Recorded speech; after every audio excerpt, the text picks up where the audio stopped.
Two great weeks here in Switzerland. It all concludes today. It's day 14, day 2 of the ECI with 3 international teams here ready to battle it out in the fast-paced 10-over format. The hosts have one hand on the trophy, but we know this is ECN and anything can happen. I'm Mr. Maximo. This is the European Cricket International Switzerland and it starts right now.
Good morning to you wherever you're watching from around the world. Welcome to another huge day in European cricket. It is day 2 of this ECI. It's an international 10-over series between Switzerland as well as Luxembourg and France. The hosts, they have the first game off and we will see Luxembourg versus France in match number 6. First of 4 matches today that will conclude this series. Let's see what happens at the coin toss. Rob Kemming has the coin in his hand. Big toss coming up. Let's see who wins it.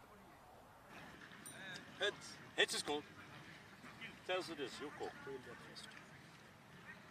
So the coin falls for Luxembourg and they decide to have the bat first. One thing we didn't see Luxembourg do yesterday in their 3 matches is bat first. They were facing some pretty big totals every time. So maybe we didn't quite see the best of their batters because they were put under an undue amount of pressure. So a nice opportunity for them to just go out, bat, no target in mind. I think Vivek Dixit was very good for them yesterday. One player I know can play a little bit better is Jatin Madan. So watch out for him. Luxembourg had a tough time, but let's be honest, yesterday, but I'm sure it was a good learning experience. They would have gone back, they would have looked at yesterday, and I'm sure we'll see a much improved performance out of them today. I think avoiding early wickets is a bit of a key as well. Hard to do that though when you're trying to score so quickly. France are an interesting one as well. They kind of fell away in the last game last night. Their batting collapsed, but we know that they're a very good cricket team.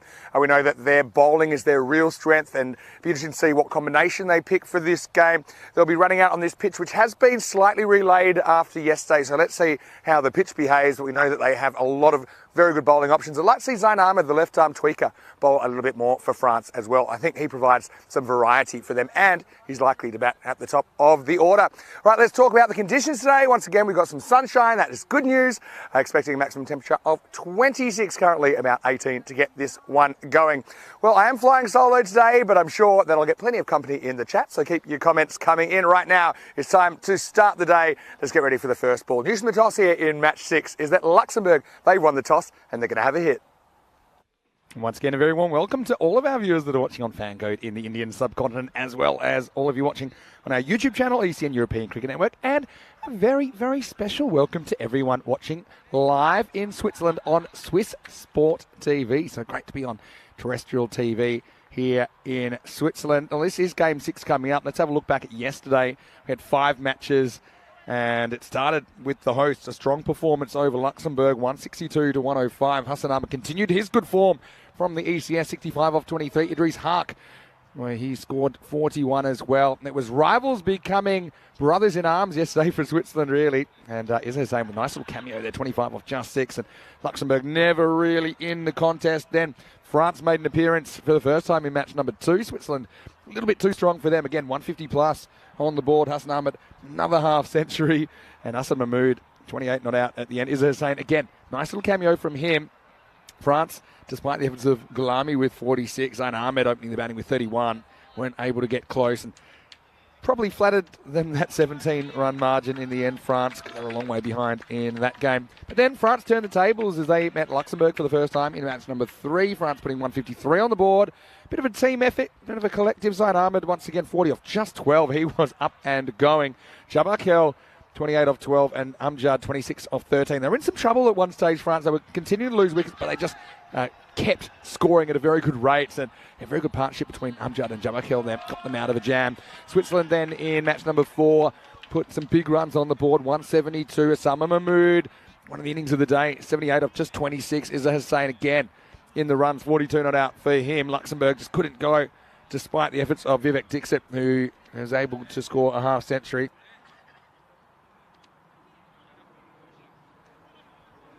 And so we look at match 5, and France just fell away with the bat, collapsing to be all out for 65. And they were bowled out within the 10 overs. It was all academic, really, as Switzerland chased down the score in the 7th over. Bit of a demolition job there to finish the day. So it's a case of the haves and have-nots, really, after day 1. Switzerland, it's possible but highly unlikely that they could be toppled at the top of the table. To do that, they'd have to lose both games today. They'd have to lose to France and Luxembourg, and France would have to win every single game today, and then it'll go down to net run rate. So it does seem a little bit of a foregone conclusion, but nonetheless, you know, each game in its own right is a contest that both countries will want to win. Switzerland just playing twice today. France and Luxembourg will play 3 times, and Luxembourg in particular, I think they'll want to walk away with at least 1 win, and they'll meet France twice today. They'll meet Switzerland as well in the second match of the day. So let's turn our attention to this game here. We've got match number 6 on the cards, and it's going to be France who are bowling first up to Luxembourg. They won the toss and elected to bat. And these are the 2 teams. So France have got a very good bowling lineup, we know that. And you can see there we've got 2 Mungals in. You've got Ibrahim Jabakel, you've got Wanakal Surya in there as well. So you've got all 4 of their frontline fast bowlers. Wanakal Surya didn't have a great time in the first game. We didn't see him for the rest of the day. So Mustafa Omar, he retains his place in the lineup. So I'd like to see a bit more of him as we get ready for the first ball. Luxembourg going out there. It's Vivek Dixit to face the first ball, and here it is. He just plays it out. And so a bit of an innocuous start to the day.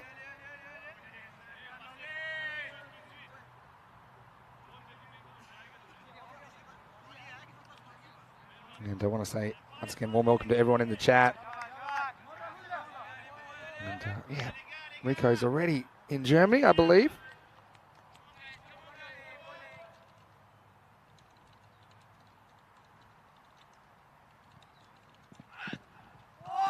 Wow, digs it in.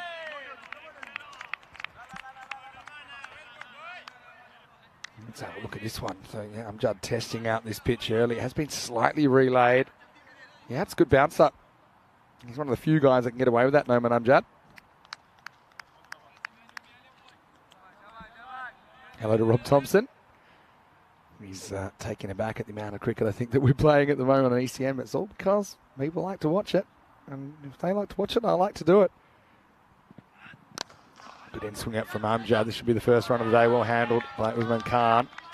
He's a clever player, isn't he? We've seen him for Dre in the ECL. He's an ECL winner, which means we'll see him at the ECL next year. The ECL is the Champions League of European cricket, of course, one of our 2 marquee tournaments during the year. Rob's excited, saying, well, let's go. Yeah, let's go. Why don't we get a bit interactive in the chat? Who's up early here? Who's up for this contest? No, Luxembourg are after 3 losses yesterday. Ed Packard, former Gibraltarian international, he gets one upstairs. Well, here's the thing. If that's above the shoulder, it's no ball and it's been called now. Yeah, so let's have a look at it. Is it above the shoulder? Yeah, it is. So Amjad, who bowled a roller yesterday, now he's getting the ball to go upstairs, and it's a correct call. And the Packard will get a free hit. Something about these French trousers. I noticed this last time in Malta. The pockets come out. So you see it flapping around at the moment. Here's the free hit. Oh, it's high. Doesn't matter if it's caught or not. I'll be leaving this one alone. suppose Jackson's got the gloves. And then not the best throw I've ever seen with the new ball. And Packard's off the mark with your skied keeper catch. Well, that's cricket in 2023, ladies and gentlemen. Tell you what, I wish I got a run every time I hit one straight up in the air. These guys have it too easy these days. Judd. He's the one guy I think actually bowled with decent rhythm on this pitch yesterday. It kind of threw a few of the international players. As you can imagine, it is kind of a unique situation here in Switzerland. It's a beautiful field, but there's no pitch. So the pitch is a kind of an improvised solution. Wooden boards with carpet over the top. Another good in-swinger. Soft hands from Dixon who just gets a single.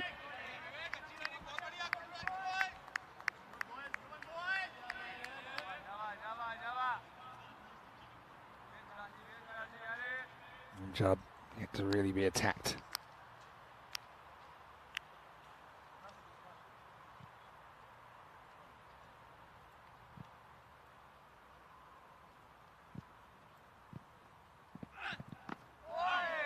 Slides in, getting this new ball to swing, isn't he? Noman Amjad as we get to the end of the first over of the day. And the score is 5 without loss, so pretty quiet start.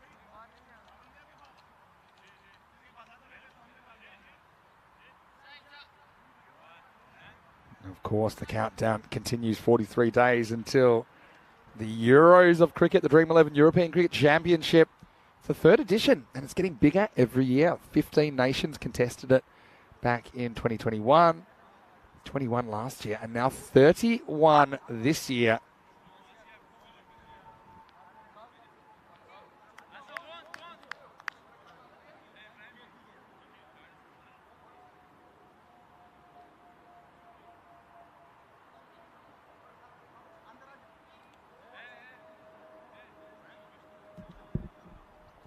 So, as he gets the second over, looks like this is Rahmatullah Mangal who's going to bowl it.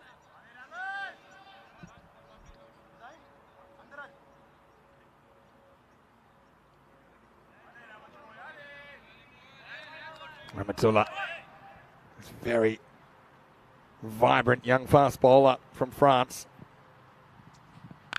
First ball a little bit short though, and it's absolutely met. What a shot that is by Packard. He's a little bit short and it's up the bank. That's a banker. And Luxembourg finally get moving. A little bit short. This pitch just sits up.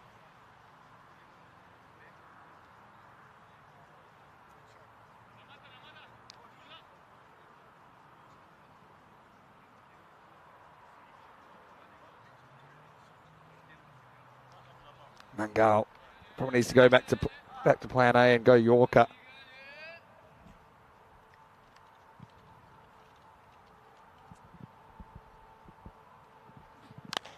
That's a great shot by Packard. He slams it straight back over Rahmatullah's head. Maximo! And that's something you don't see very often. Sign of how benign this pitch is for the faster bowlers. It's a little bit short of the Yorker. Picked up, and that's a cracking cricket shot from Packard. Skipper leading from the front here in the power play.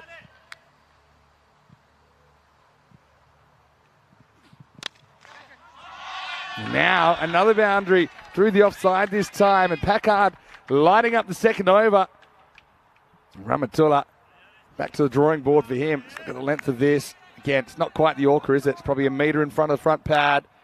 And that's a brilliant shot in any format at any time. I think Packard will be clipping out these 3 balls in a row. Rahmatullah Mangal is one of the best young fast bowlers in the whole of Europe. Okay, sure, he's running in. He's bowling on what looks like an ice lolly stick. It's not easy for him, but that's brilliant batting by Packard. It's be a wide. Well, this is for off the pitch. I didn't see it myself, but the umpire's a lot closer than I am. Check it out. Yeah, I mean, unless you're 100%, I'd like to see these called wide. See what we can pick up. Yeah, maybe. Doesn't quite feel right, though, does it? It's going to be a free hit now. And Mangal's already having a tough time of it. Packard, the free hit specialist, gets another go. It's a bit wide, I think. Full wide. And yeah, straight over the tram line. So Mangal thinks he might have snuck that in, but I don't think so.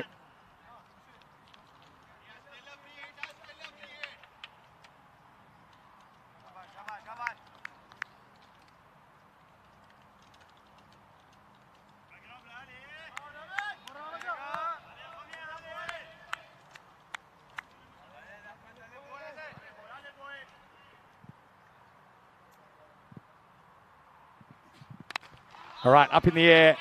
And not really timed. Big touch and go. Really good fielding. Yeah, and expertly done as well by Gulami.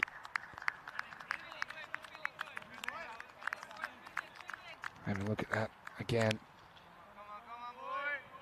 That's the power play for you. Very few outfielders. Then watch Gulami just quickly get that foot back inside. To make sure that it's not going to be four. Oh.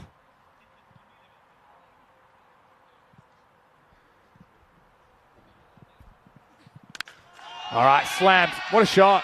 This over's gone magical. It's getting worse for Ramatula. He got sent over wide, long on. Maximo. Well, I don't know what Edmund had for breakfast, but it's working for him. As he picks that up off a length and whacks it out of the park. And this is more like it. Luxembourg, I said it before the match, they're batting without any pressure here because there's no target. Every time they've been chasing 150 plus, now they can just go out there and bat. And we're seeing a bit more of what I thought we might see from their openers, in particular Packard.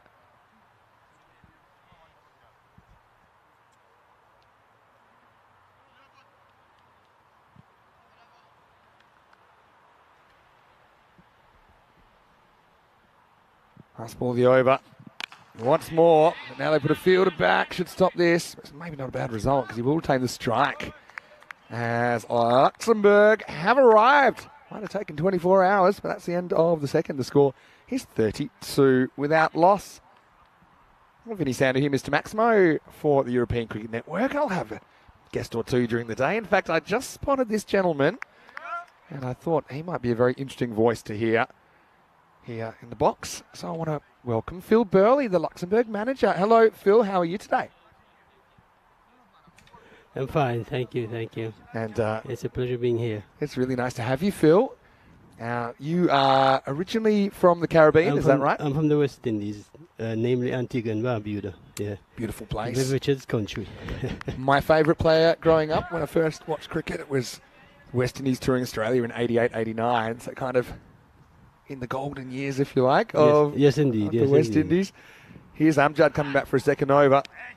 Don't think this grabs anything down the leg side. Anyway, tell us a little bit about this Luxembourg squad and how you're feeling after day one. Obviously, it wasn't really the day you wanted yesterday, but how are the boys feeling this morning? Well, the boys are feeling a lot less pressured today. Yesterday being the first day for just about all of them. And it was kind of hard. Bowling on this pitch for the first time, it's a difficult track to bowl on. It's different, isn't it? Yes.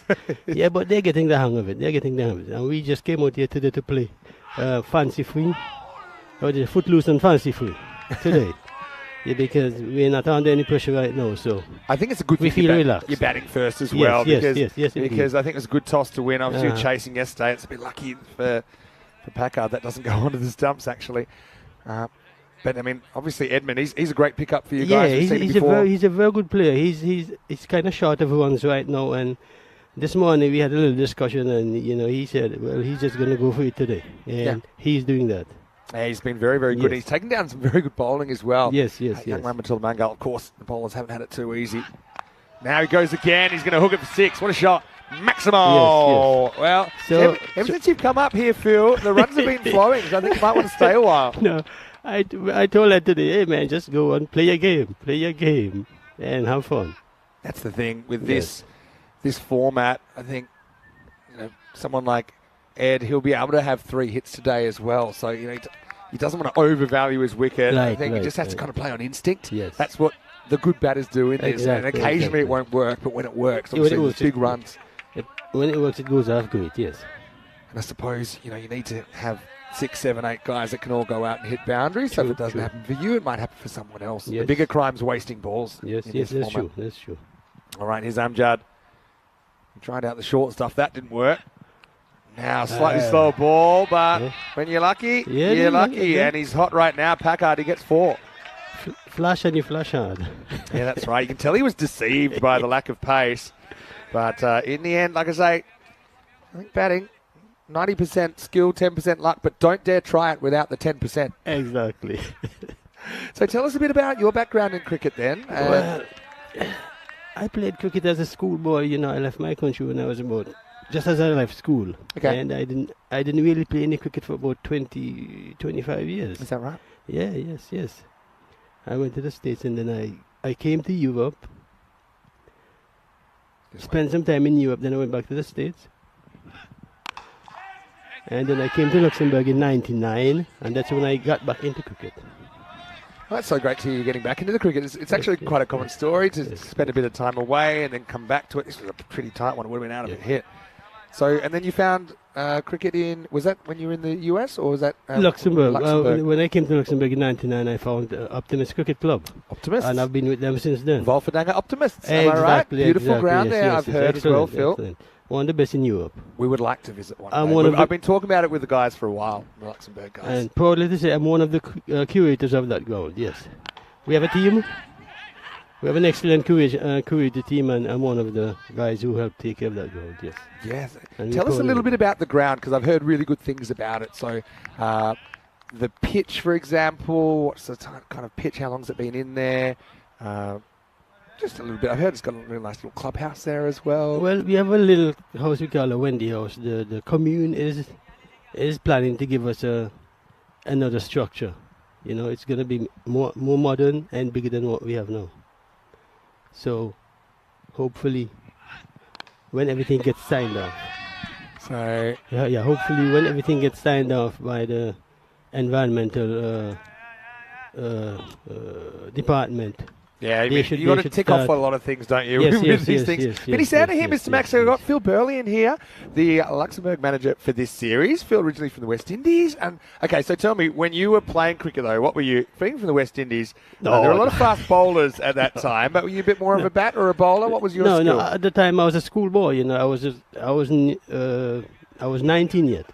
I played cricket for my school. You know, I was like an off spinner. Off spinner. And like I said, I was in cricket for about 25 years, and when I came back, I tried off spin, and it was a disaster. There's some good off spinners. Well, I remember so Carl Hooper, Roger Harper. Two of the off spinners. The off spinners never got too many overs, I remember, in the West Indies team. Except Lance Gibbs. Lance Gibbs, of course. A little bit before my time, but at one stage he was the leading wicket taker in Yes, Test at one cricket, time. wasn't he? Yes. So anyway, Phil, welcome to you. Hopefully you're enjoying the day. Oh, yes. Stick around for a couple more overs because it's going well for you at the moment. Big hello to everyone in the YouTube chat as well. Why don't you send through, Phil, a question if you like. Also, hello to everyone watching on Swiss Sport TV and, of course, on Fancode. Not too difficult the question, though, please.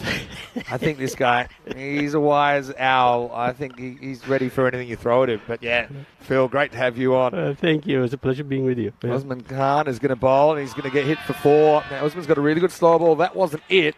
And Packard continues his good form. 46 in the power play. Now the 50 comes up. And look, Phil, I mean, you're a happy guy, but I've never seen you smiling as much this weekend as you are right now. You're happy with the start, aren't you? I'm elated today. But this is what cricket's about. Every day's a new day. Yes, and it might have been tough, obviously tough for the guys yesterday, but staring down the barrel of some big chases. And now just got a batting with a kind of freedom. Yes. Packard's 42 out of the 50 as well, and motoring. Now he's going to get a no ball. He's going to get another free hit. This is the third time he's faced a free hit. The free hit rule, so you probably never played too much when the free hit rule was in place. I never did either. It was right at the end of when I was playing. I think I faced 3 no balls ever, and I got singles off them all. So I never even I've never felt the power that Packard's feeling right now, knowing he can't get out. Yep, that's true. Must be such a great feeling. It is. All right, so here's the free hit. Go slower ball, hit, but probably just one. Single.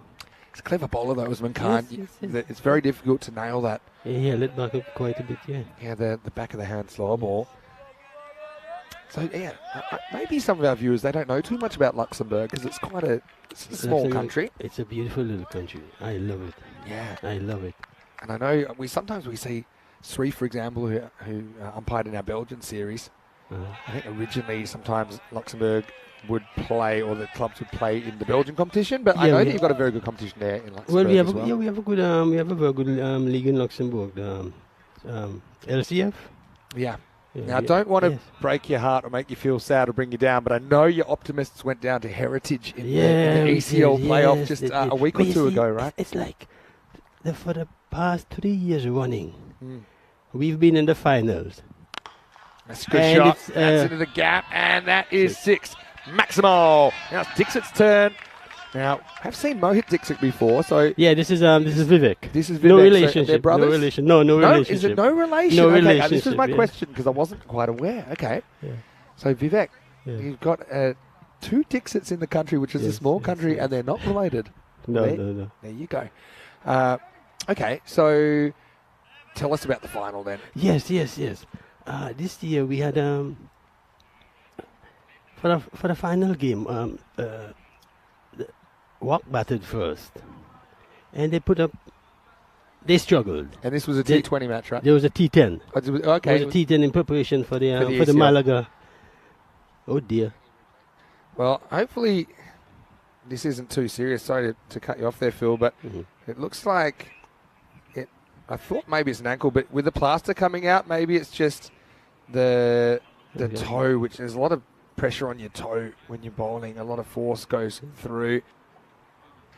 Well, if you like looking at feet, you'll probably enjoy that. But why don't we look here in at Phil? Great to be here with Phil Burley, who's the Luxembourg manager. We're just talking about the ECL playoff game in Luxembourg, where his side, Wolferdanga Optimists, went down to Heritage. So Heritage we will see at the ECL. So congratulations to them. But Yes, tell us a little yes, bit about that match. Well, we batted first, and we didn't really fire. You know, And it was just a one-off match, wasn't just it? a one-off. One-off Well, match. let me see. It was like a round robin thing, you know, and it's that we ended in the final with Heritage. We batted first. We didn't bat too well, and then after we got out, the weather started looking Started real. to turn a little bit. Yes. And Yeah. then eventually Heritage started batting, and they were like ahead of the run rate. Yeah. You know, and the heavens broke loose. It happens, and Yes, especially it one-off game. I often was think like- if it it was like gets to the final, it would be good if Yeah. it was the best out of 3. I think Yes, just yeah. with so much on the Yeah. line, but I know that's the nature of the game. Yeah, but the thing is, we played against Star. Star went to, and Star we have beat been Star to ECL twice, Yes. right? Yeah. We beat Star to get to the final with Heritage, Yeah. and then You must have been confident. we had we lost, you know, rain affected game, and because they had to readjust the score.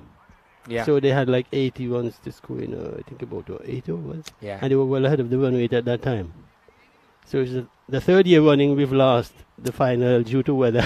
Well, So it's like, so it's a, that's cricket. That's the way It's not it always goes, fair, yeah. is it? Yes, So the yeah. pitch there is an Yeah. artificial pitch, is it? it's There at it's an Wolferdanga? artificial turf, but Similar. Oh, not similar to this, but no. Like, It's the underlaying. It's a kind of gritty material, you yeah. know. So it's not And necessarily it's concrete. rolled out. It's rolled out and it's real firm. Yeah. And then we lay this it's a white overlay, and then we put the green matting you put on the top mat of that. over the Yeah, top, nail yeah. it down, stretched it, Yeah. roll it, and nail it down. So it's nice and firm. Yeah. It's a good shot. That's good. It has good bounce. You know, it has real true bounce. So One thing it's I not- didn't realise until I really started covering cricket in Europe a few years ago was how different artificial surfaces are Yeah. different. So I Yeah. always just Yeah. thought, coming from Australia, I thought, they're all just concrete. They'll No, just no, do no, nothing. no. But there are different pitches. I mean, Yes, this one obviously yes, is very yes, different, yes. playing on the wooden Yeah, balls. this Yeah. one is wooden, yeah, and it's like Good to see Usman's Yeah. back in action, and now he gets cut away, and now he would have had trouble here. And now they'll get a single. dear. Action Jackson couldn't quite get to the stumps in time. Dixon took off with the hit, and his captain sent him back. This was a half chance. In France, they're not really pretty good in the field. Oh man, you've been there. Would have been gone, but having one stump to aim at there. Shame on Orlan and Klusaria as we get to the end of the over. It's Yeah. almost 61 without loss. Okay, so my final question on the matter Yes. of the final. Yes. Will you now support Heritage But of when course, they go to Of course, the it's ECL? Luxembourg. It's Luxembourg. Okay, that's I don't good. care which team goes, as long as it's Luxembourg, I'll support them 100%. Yeah, I'll be in my corner screaming and rooting for them. Yes, That's very yes good to indeed. hear. Yes, indeed. Sure, Yeah, it's we a- are. it's a small community, I'm sure, It's a in small community, Luxembourg. and we're all friends. It's like a real close-knit community. You It know? is a sense of We all, community, yeah. Yes. We all know each other. You know, we all go out and have fun together. Yes. One thing yes, I it's really great. like is that when we connect different countries and Yes, different yes, teams that yes, would normally yes, play each other, exactly, for yes, example, yes. at the ECL or right here, Mhm. the sense of community grows. So you have more and more links. Maybe you'd want to travel to France to play one of their clubs, Yep. for example. You just Yep. meet people and that Yes, community yes, gets yes, connected. yes, It's a really special thing. It is. Rob Thompson saying hello to you, Phil. He said he's in New Zealand watching Luxembourg cricket. It's amazing, isn't it, that he's in New Zealand watching Luxembourg cricket, Rob. Oh, Yeah. hello to you, sir. Yeah, Rob's a big supporter of European cricket, and I love the way the guys approach the game. We're going to get Zain Ahmed now bowling. Don't remember him bowling at all yesterday, which surprised me. He's a pretty good left-arm spinner. First one is hit straight at Kanisane, but they'll get a single. So, yeah, he must be really happy with the start to be 61 after 4 overs. Yes. I couldn't be more elated. Yes, 61 after 4. Man. Yeah, I mean, yes. someone, This is great. yeah, from our generation. We hear 61 off 4. It's crazy, isn't it? Anyway, this is into the gap. Another good shot. Packard moves to 47. Just a fraction short, and Ed was all over it. He's in full cry. Yes. Yeah, I mean, I know where your allegiances lie, and I think I was expecting a bit more out of Luxembourg today. I mean, like I said, I think it was a good toss to win. Mm-hmm. I know the guys, they probably would have looked back at their performance yesterday. Never easy, though, when you start needing 15 and over, and if you don't have a good start, then the guys coming in, they're on a bit of a hiding to nothing, right? True. Hey, I know you've also got some injury issues. We saw Mayank. Yes, Mayank, our top spinner. He's, I think he got a ball in his leg yesterday. In the first game he was bowling. He's a good player as well. I've seen him in the ECL before. Yeah, he's an excellent spinner. Get a run Very, here. very nice variations, yes. Yeah, so And he bats well too, he bats very well. a bit of the walking wounded, but the guys, I'm sure, are going to be in high spirits after this start. But it's only a start, isn't it? Yes, What's so that's true. surprising- We have to finish, we have to carry on and finish, yes. So surprising in a 10-over match how many times the game can change as It's well. true, I it's think true. it's so super interesting. All right, Dixit, will he dance? Well, he won't be able to because Zain doesn't bowl. I think all the bowlers are finding it a bit difficult because of how narrow this pitch is. So if you're naturally a guy who has a front foot landing wide of the crease or a back foot that lands wide of the crease, it's kind of taken away from you. So you have to make a little adjustment. Because when I looked at this track yesterday, when I looked at this track yesterday morning, and I saw how wide now it was, I was kind of worried because the fact is that some bowlers may need to bowl a little bit wider of the crease or whatever, and the main thing is you want to have a flat landing. Yes, I think that's more important than any strategy. True. In the air and gone. So Dixit hits this pretty well. And comes off the back foot. It's Jamakel out there that takes the catch. So, yeah, Vivek didn't have too much of the strike. Actually, don't mind this shot. He just kind of takes on, hits it pretty well, but just picked out the fielder. So finally, we've got a wicket, 67 for 1. It's Zain Ahmed who combines with his spin twin for the wicket. Still, I mean, that's the price of doing business. It wasn't a bad shot from Vivek. I think it was on. Yes. No, we have a decent start. We just need to carry on now. Asghar Ali comes to the crease. This guy, he loves to swing the bat, doesn't he, Asghar? Asghar is famine or feast. So I just want to say big thank you to you, Phil. I'm going to let you go now and let you get back to your team. Thank you. And wish you all the best for the rest of the tournament. Thank you. It was real nice being with you, my friend. Lovely to meet you. I've heard you on TV all the time, and it's a pleasure meeting you. I hope to see you in Cardiff. I want to see you in Spain. I would be really happy if that'd be nice. If you came. So if you can keep the Luxembourg manager job, I know you're probably going to fight a few people for it, but I'd love to see you there. You'd be our guest. All right, thanks a lot, Bob. Thanks very much. Thank you very much. Bye. Phil Burley, what a character. I tell you what, Phil's welcome anytime. All right, last ball of the over. This one is called a wide. I think that is a wide. And Zain got away with one that was probably just inside, but for me, this one, there's a little bit of the ball going over the line. Just a little bit, but I think it's a good call.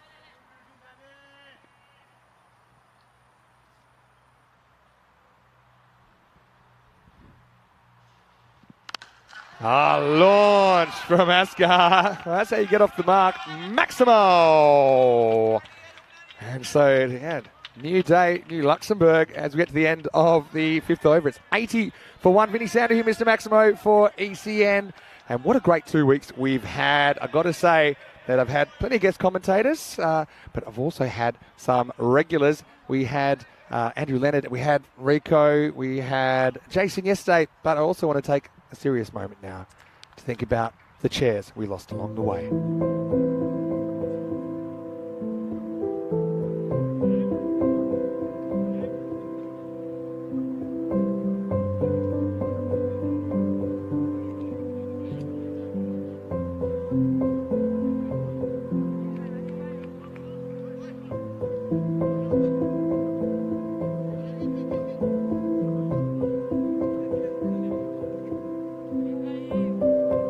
Anyway, let's get on with the game. We'll always remember those chairs 4 of them actually in total. But let's get back to the cricket now. Let's get ready for over number 6. Yes, the old chair saga. And, I mean, Lenny broke 2. One of them, I think, is no longer with us. But there was a 3.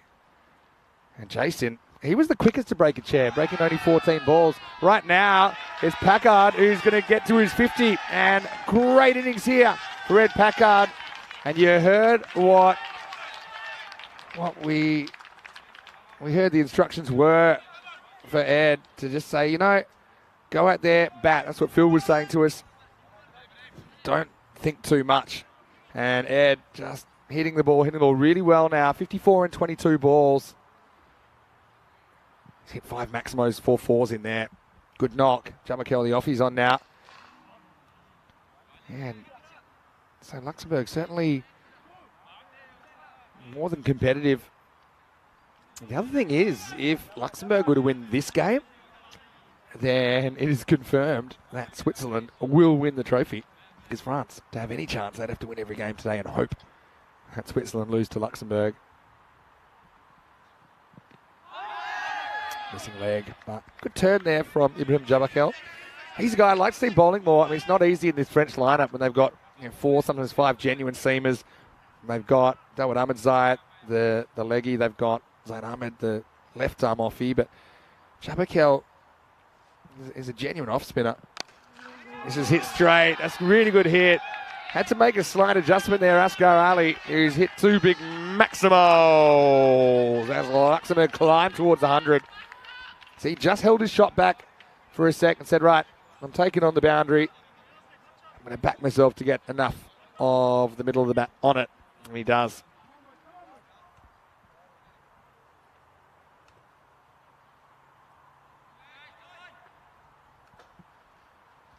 What does Jamakel do here?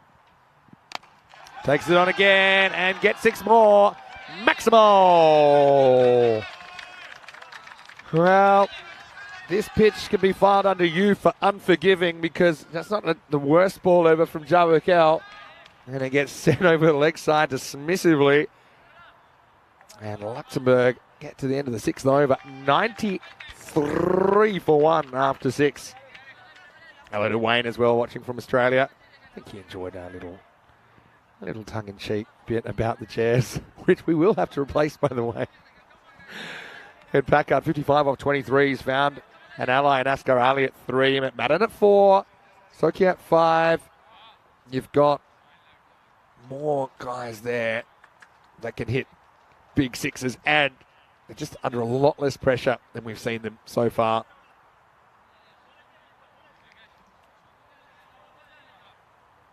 So Ed Packard now.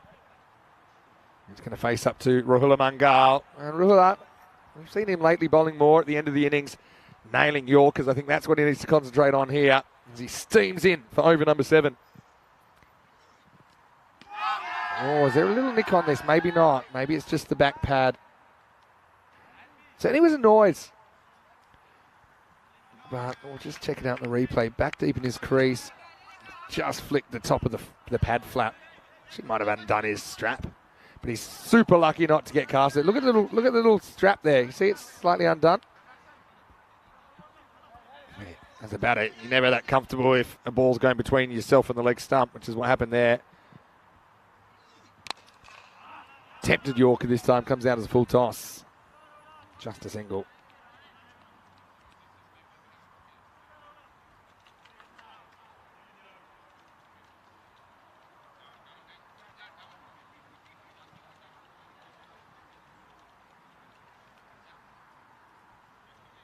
Asghar to face up.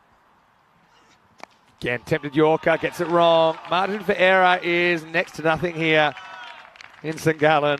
This turns out as a low full toss, and we've seen a lot of runs flying that direction when the Yorkers are missed on the full side. Nice timing there from Asghar Ali. 22 off just 5. Yeah, looks like we've got some of the Swiss guys arriving. Just spending a bit of time chatting to some spectators around. Of course, Switzerland will be playing in the 2nd and 3rd matches today.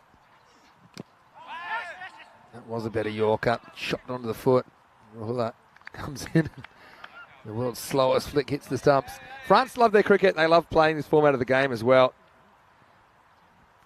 That's the length I think you've got to concentrate on. If you get it wrong, you get it wrong. Doesn't mean that the plan's wrong. I think it's just in the execution.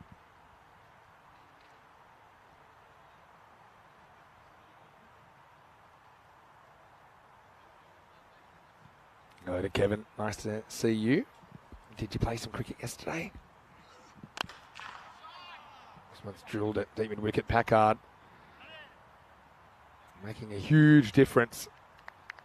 The difference of someone stepping up and playing a big innings. I don't really know what the highest score for a Luxembourg batter was yesterday. I suppose it was the 50 by Dixit, but that was kind of in a losing cause. Apart from that, we're kind of talking 20 odd. Good Yorker. That's where you got to be. It's not rocket surgery. Brings up the 100 though during the over. Rahula flies the flag for France. Great Yorker. Can't do much with that except jam down with the bottom of the bat. Into 7, and the score is 101 for 1. Here's a list of upcoming events, including 2 that are starting tomorrow. The European Cricket Series in Germany. We'll have 4 weeks in Germany, starting with 2 in Dresden. And Orico, he should be there already. And he'll have today to prepare.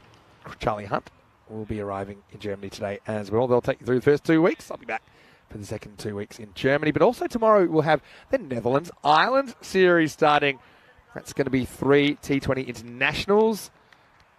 And it's going to be great to have the Irish women's team on our network for the first time.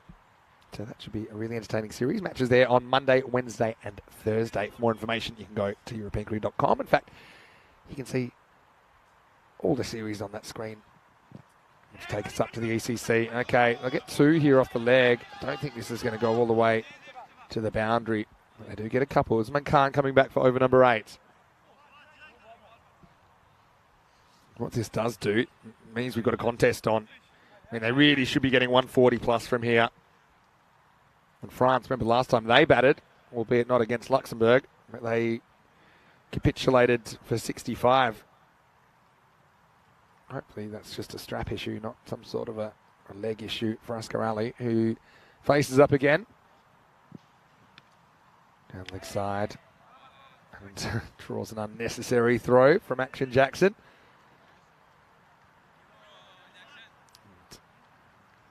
Usman starts shaking his head. It's rare that he doesn't locate that slower ball. Kroom saying, yeah, they won yesterday by 26 runs, and the team who are on top lost, so only a few points behind in second. That's exciting for your season. I think you were saying there's only 4 weeks left in the season, Kroom, so wishing you all the best. Of course, just over 4 months left in our season here on ECN. Bowled him.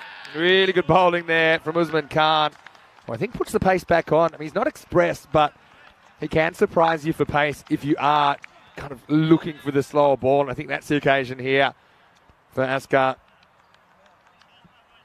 Yeah, we'll see it again on the replay, but this was just kind of his regulation medium pacer, and Asghar swings all around it. Well bowled by Usman as France fighting back, and the score 104 for 2.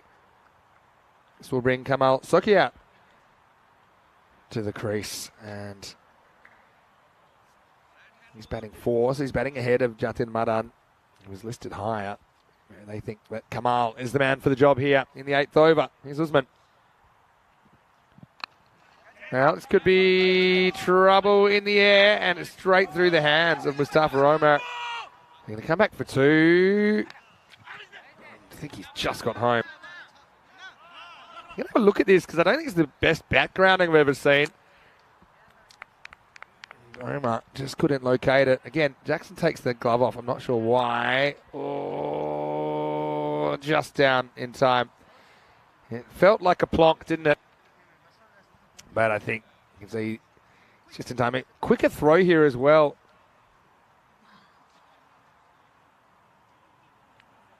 See, he doesn't ground his bat, but I think it's down just in time there before the stumps get broken.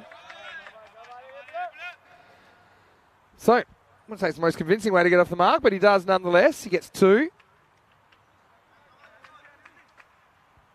Usman went the kind of pace on delivery. I'm always fascinated with Usman when he bowls a slow ball. I find myself playing a bit of a guessing game. I think this is a slow ball. There you go. I'm prepared to say 99% this is a slow ball. Nope. Well, yes, it was. Oh, and he's dropped again. Wow. Now they want 2, and they're going to get it. Oh, no, they're not. There's about 7 errors on that play. I'm trying to talk. Firstly, the slow ball wasn't where Usman wanted it. Then it was a bad shot. Then it was dropped. And then it was also bad running because Sukia turns and doesn't even ground his bat properly at the non-strikers end. Tries to go in with his foot, and that's why he couldn't get back. Anyway, probably not a bad thing because Packard does get the strike back. He's been growing mouldy at the non-strikers end. Now takes this on upstairs, and it's out of here. Maximo! Well, that one's rattling around the seats as Edmund swings his way into the 60s. What a good shot. And with these boundaries, it's shoulder high to play essentially as a straight pull almost. It goes over the offside. Luxembourg staying on that 14 plus run rate. Hello to Twilight as well. Nice to see you in the chat.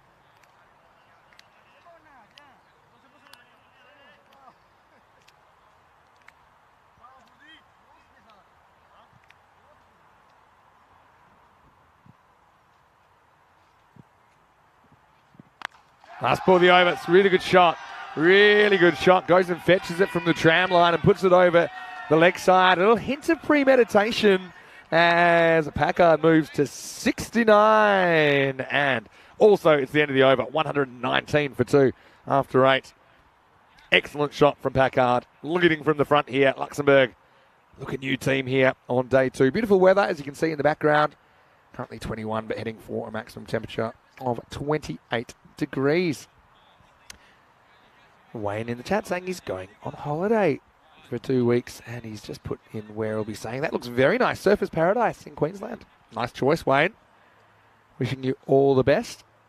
And the best thing is, these days on holiday, you can still check in with us anytime at the European Cricket Network. Doesn't matter what country, what city you're in. We'd always love to hear how it's going. All right, it all happens in the 9th, and here's Rahula to come back. And he gets hit straight, and he hits high. Sokia goes bang. Maximo! Crossbar challenge complete. Whacks it onto the facade of the grandstand. Great batting. You can always tell from batter's reaction. He hits this, and then he's just saying, yep, that's 6. Not nervous at all. And yeah, bangs off the roof down into the floor, back onto the field. Sokia goes again. And he's going to get 4 here. Great timing. Luxembourg are going to go out there and bowl with a score on the board. Something that they haven't really had so far in this series. First time they batted first, of course, but they're going to go in with an air of confidence. I think we're going to see a different cricket team out there. Having said that, France do have some good hitters. A cracking contest first up here on day 2. Nice shot by Kamal. Again, just misses York, and only just. Still went to the boundary. Now it misses the other way, and this is another 4. Cuatro carreras más. What I like about this shot from Sokia is that he's just hitting the ball in the correct spot. So it's off stump, he's going offside. A lot of batters will probably try and drag that across the line for no good reason and miss it. And have their off stump knocked out of the ground. But that was the correct shot, and he hit it really well. 17 off 5. Luxembourg on 156 pace at the moment. Now slow ball, but he doesn't quite get it. Back to the wall. Usman Khan takes the catch. Excellent fielding from France. Usman Khan's got a very good pair of hands. And what makes this catch a bit more difficult than your regulation outfield catch, he can't really get his eyes behind the ball because he knows he's out of room. So he's got to stay to the side of the ball. It's always a bit more difficult. But he holds it nonetheless. And Sokia runs off knowing he's done his job. A very useful contribution. 17 off 6 from him. It's 133 for 3. 9 balls remaining. This is Jatin Maran coming to the crease, and I think it's a good opportunity for him to just go out and swing away to get a bit of confidence back with the bat. It's only one day, of course, but we know Jatin's a very good player. He's an absolute superstar for Star Cricket Club at the ECL. We heard Phil Burley, Luxembourg manager, talking about the ECL journey this year in Luxembourg, with Heritage CC being the club to progress, so we won't see Star next year. But obviously, it's the highest level of European club cricket you can play, so if you do well at that, you must be a pretty good player. And here is Jatin. He's facing up to Rahul Mangal. He hits it okay. It'll just be one, though. And they're going to sneak in for time, so long as this isn't a wide or a no ball. Because you don't get the extra minute for wickets until you get to the 6th wicket. So actually, this is a pressure ball, even though Rahul probably doesn't realise it. And he does get it on time, so everything will be fine. And Packard will retain the strike, moves to 70. Time's up, but he'll be okay because he releases the ball before the clock runs out. End of 9 overs. Score 135 for 3. A good little comeback. Rahul Mangal, not too bad. 1 for 24. Noman Amjad bowled pretty well up front. None for 18. Wickets also to Usman and Zain Ahmed. I'm a little bit surprised he doesn't get a second over. So you see the clock's expired there, but the way this rule is interpreted now is as long as you release the last ball of the 9th over, as long as it's the last legal ball, if you do that before the clock runs out, then you'll be okay. So 6 balls remaining. What can they get to? 150 plus, I'm sure, is what they're looking for. Packard, really nice to see him just bat with a bit of freedom, no real pressure on him. And he's struck 70 already. More to come. Hit straight, hit well, hit for 4. Good batting, really good batting. Well, there's Chachu, Ali Abbas from St. Gallen. He's looking really good, rocking the ECN beanie this morning. But yeah, Packard picks his spot. He barely runs there. He knows he's nailed it. I really like the areas that Ed's hit. He's a good straight hitter.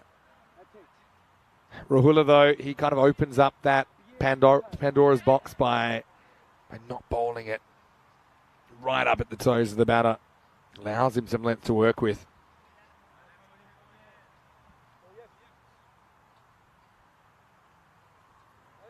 Bit of running repairs on the pitch, but I think we're okay to go. Packard 74. Tell you what, if he nails 5 sixes, it'll bring the house down. He wants to face as many as possible. Doesn't quite get it. I don't think he can even go for 2 here because it's literally straight at Jamakel. So Maran will get another opportunity. This is Rahmatullah Mangal bowling the 10th. They are brothers, Rahmatullah. Slightly older than Rahula. Just 1 year in it. Well bowled. We're just going to go for 4. I think. Yeah, it does. Oh, so harsh. And Jatin probably feels like he's owed a bit of luck. This is a genuine Yorker. It's perfectly placed. And sometimes he can do everything right and still have a bad outcome. Rahmatullah will just roll his eyes and get on with it. Handy runs for Lux, though. 144 with 3 balls remaining. Just going to be a great second half, I can tell already.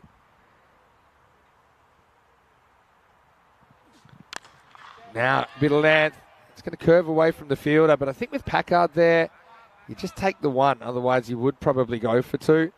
But I think when you've got a guy there on 75, you're happy to forego the possibility of a second run to get him to face.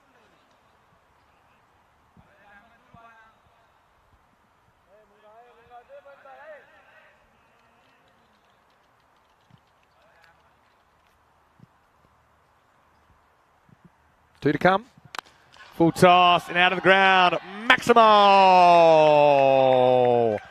Little errors, big consequences. That's been the story for bowlers all the way through this 2 weeks. Packard maybe makes that a bit more of a full toss than it was by going on the march. And Edmund finds himself in the Grady 80s with the ball to go. And here is the last ball. Pretty good Yorker. Gets it away. They'll go for 2.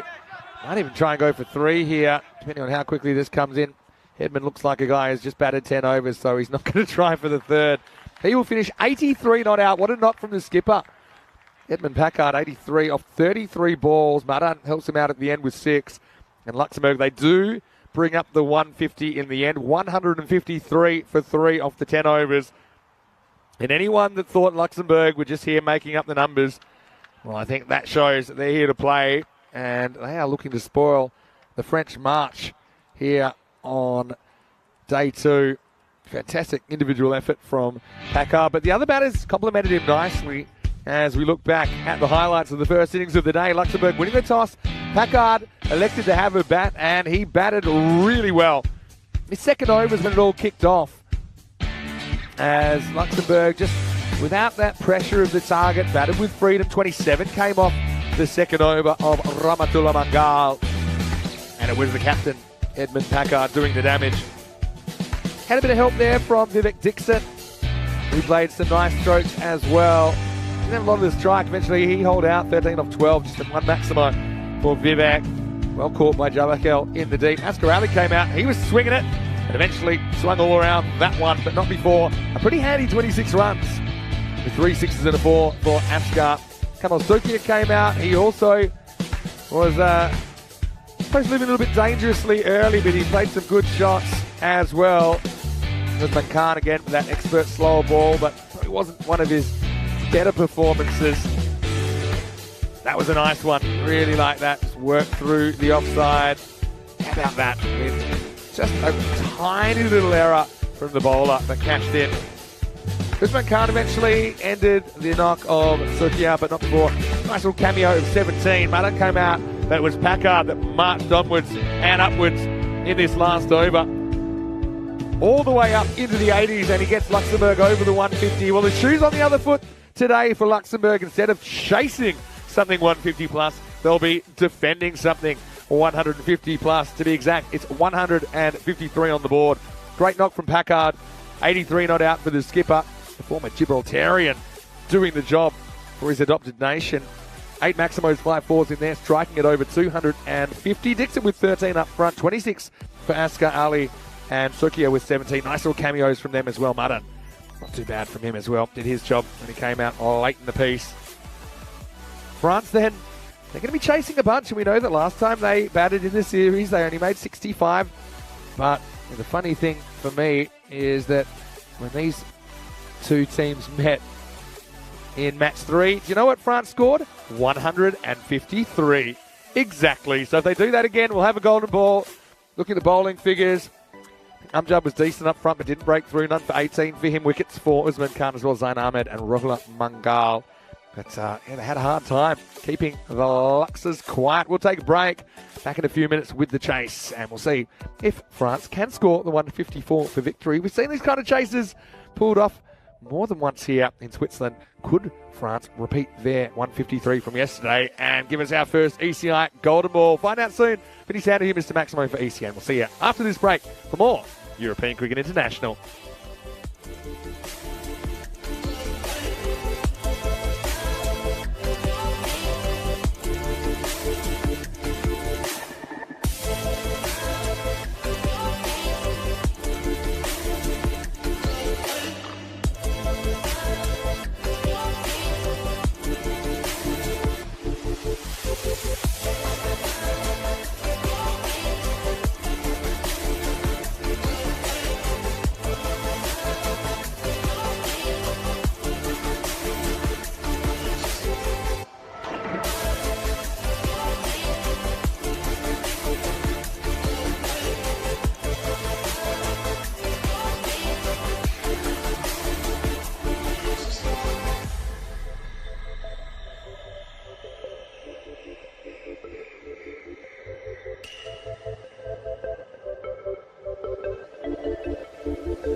Hello and welcome back to Switzerland. Final day here of our 2-week adventure. The international action continuing with 4 10-over internationals, and we are halfway through match 6 of this 9-match series now.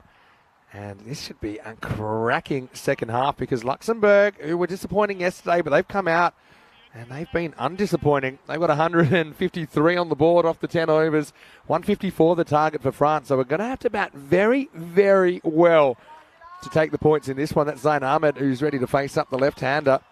We saw promoted to the top of the order recently in the Valletta Cup. It's been a pretty good move for them. Also gives them the flexibility of his left arm spin in the lineup. It's Mukhtar Ali Ghalami at the other end, a.k.a. the Beast. And it will be Milad Momand to get going. And let's go. First one will be a single. France, coincidentally, when these two teams met yesterday in match 3, they won 153 to 86. France batting first on that occasion. And if it was 153 again that France scored, and we'll have ourselves a golden ball.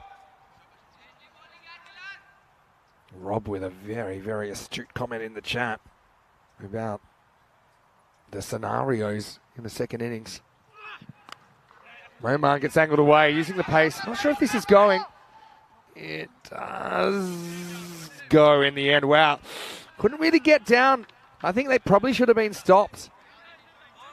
Again, have a look here. He goes with the foot, but if he dives hand first, then you stop that. Asghar Ali just tries to get over and back heel it. That's going to be a boundary, and Mukhtar Ali Ghalami's away.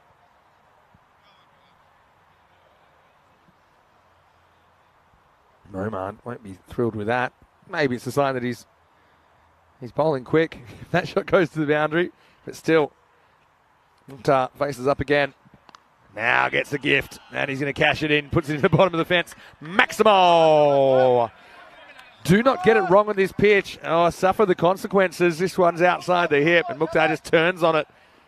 15 and over required. You break it down in little pieces. Yeah, 15 off the first. Right now they've got 11 off the first half of the first. Decent looking start this. Momand has got to get it right.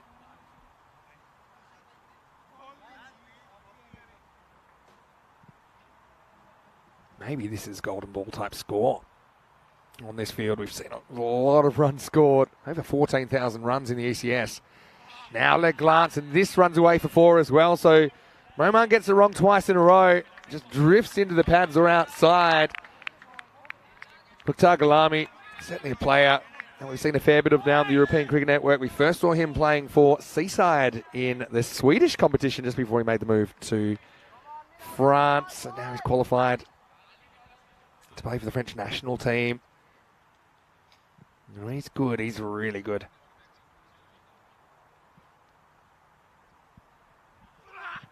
Again, probably a bit straight, but it'll just be a single this time.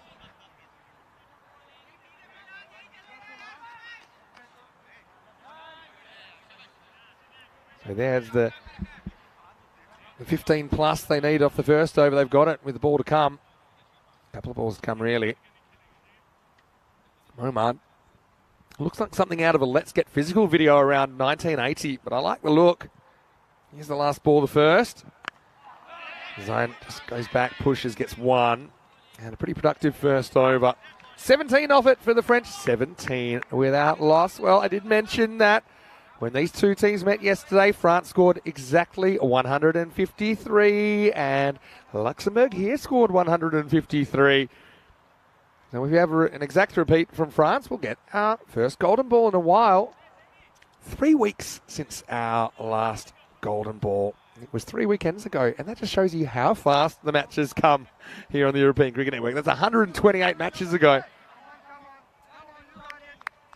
Lenny promised us a golden ball, never happened.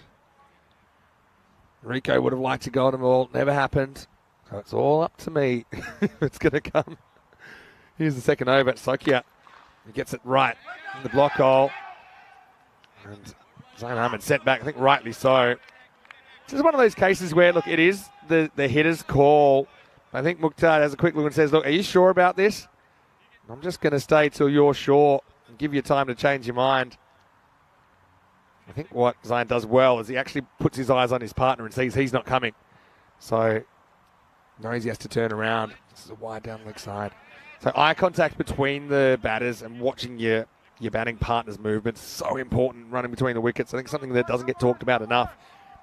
A lot of talk about calling, and yes, that is important, but watching your partner in particular, super important. Well, this goes through his legs, grabs a bit of the back pad, and it will just pull up inside the boundary.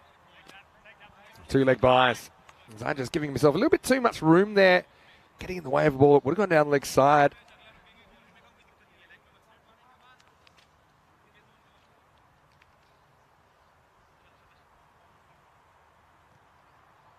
Sukia.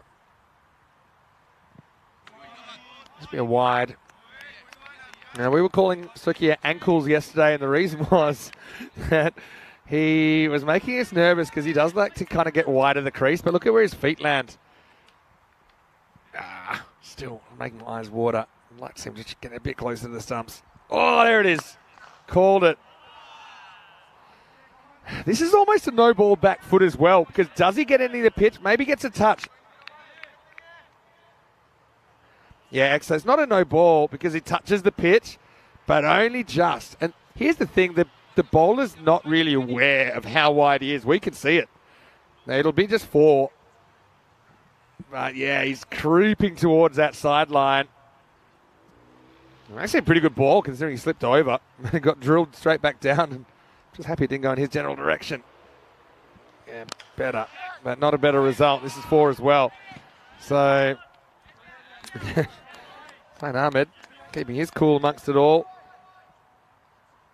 Yeah, it's very easy for us to see where he's landing. I don't think he has that awareness because you're not looking at your feet when you're bowling. But maybe we should know that from yesterday and going back and watching where his feet were landing. Now another wide. And they'll get another one as well. So Gulami will steal the strike back.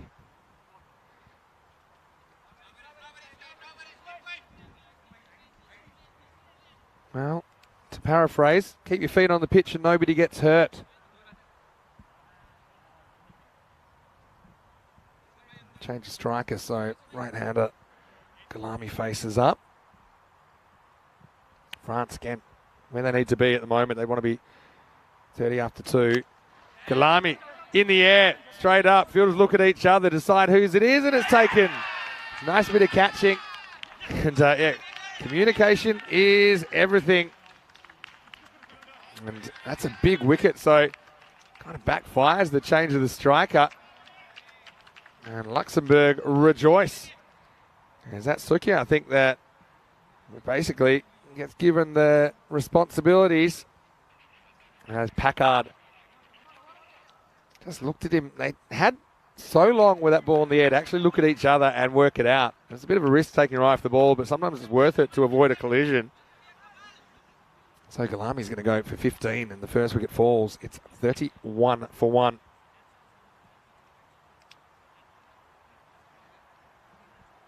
Yeah, Gulami just quite get that in the middle, maybe slight leading edge. Went very high.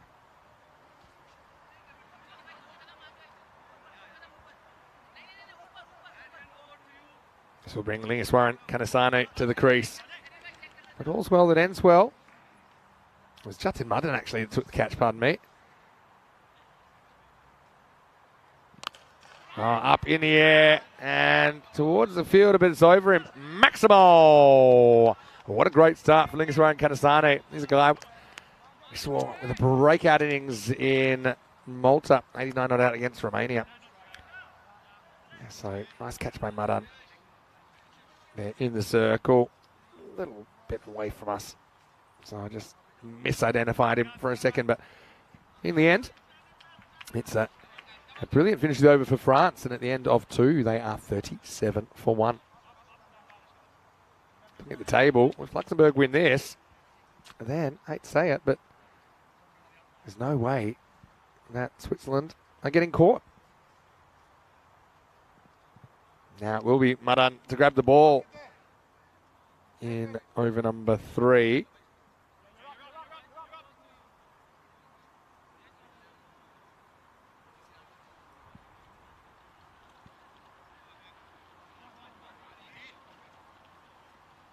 The left-hand, right-hand combination stays in effect.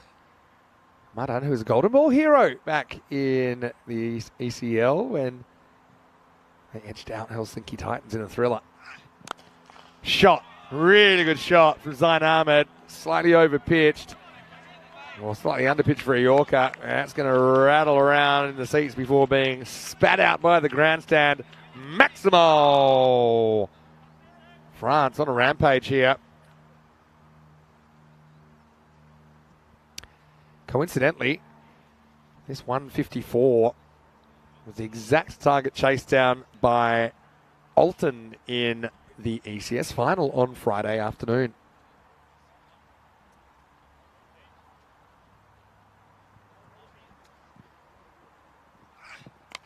Now it's going to be more runs. That's going to be 4 more. Good shot selection from Zain Ahmed. Madan bouncing it, which just isn't a good plan. Excellent batting, though. Doesn't really bowl a lot of Yorkers. I know I sound like a broken record, Yorker, but I think that's the only ball that's been effective on this pitch. Takes the pitch out of the equation.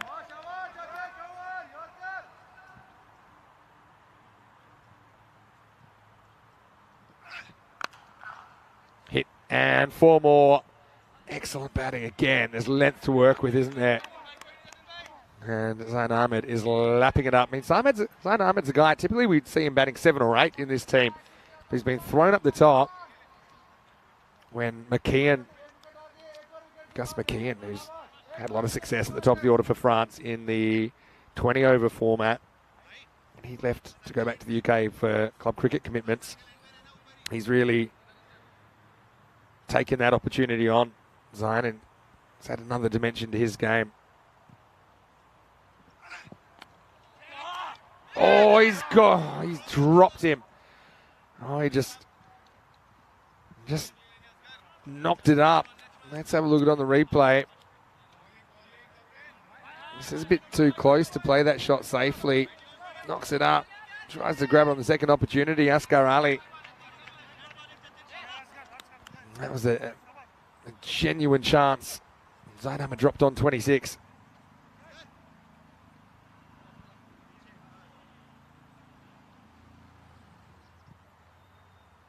Kanasane has only faced 1 ball and he pumped it down to the ground. And this will go the same way. Maximo! This guy's fun to watch. He takes no prisoners. Again, stays leg side of the ball and just fetches it. That's not an easy shot. If you're late on that, probably goes straight up in the air, but he wasn't late. He was right on time. Let's have a look at the highest chasers. This would be equal with that bottom of the list. You might wonder why Alton aren't on there. He's on a countback. Alton chased 154 with 3 balls to spare. Pac Moncada in Barcelona chased it with 4 balls to spare, so it's a technicality. But, well, there's 6 more. Maximo! Madan just cannot get his length right, although there is a missed opportunity in the over. There are 27 off the third. And at the end of the power play, France are 64 for 1. And actually now they're about an over ahead of where they need to be. So again, you just cannot rock in and bowl on a length. You're going to have a bad time. Third one, magical. They win the power play 64 to 46 in the end. Just a couple of single-digit overs in there. We haven't seen too many in the whole series.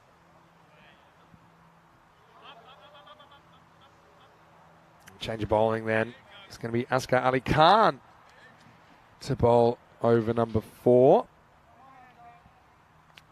There's Asghar Ali and Asghar Ali Khan in the lineup for Luxembourg. This is Asghar Ali Khan. He's going to bowl to Zain Ahmed. Both these batters looking very, very confident at the moment. Goes up. Does he get the distance? He does not. And Dixit takes the catch. And a little bit of the boogie, oogie, woogie from Vivek Dixit as well. Zain just doesn't quite get it in the middle of the bat. New bowler, so maybe not quite timing him up. Miss hit brings about a wicket, and it's an immediate strike. And a little bit of the surfing on grass there from Vivek Dixit. And you can see Askar Ali Khan, he's thrilled about it as well because Zain Ahmed, he was looking dangerous, but he has to go for 27 and the score is 64 for 2. Just what Luxembourg were after. You know this French team, they're pretty good at continuing to score heavily even when they lose wickets. Kind of went off the rails yesterday in match 5, but apart from that, in fact, in this very game yesterday, match 3, when these two teams met, France, they lost wickets, but they found a way out of it. It's always a bit different when you're chasing. Usman Khan comes out at number 4. Again, he has now established himself as a genuine bat. In addition to the overs he provides with the ball and his very clever slower balls.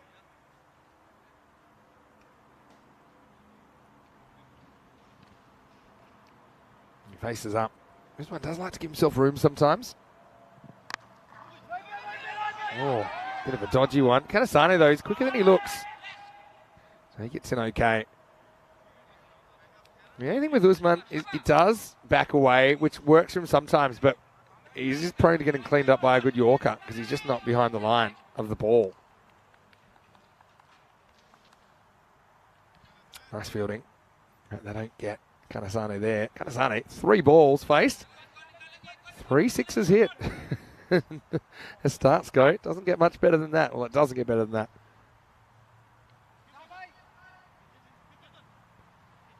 Liking the fact Luxembourg out there having a bit of fun as well. Always a lot more fun with 150 plus on the board. Vivek with a little twist again manoeuvre after taking a good catch. This is fairly full, hit straight. They pitched the straight fielders, so it's very hard to hit between them. It was well cleaned up by Jatin Madan. You can see the field. Got the soccer stadium or the football stadium across the road. We can have a camera that goes the other side of the grandstand, but there's so much going on behind us as well.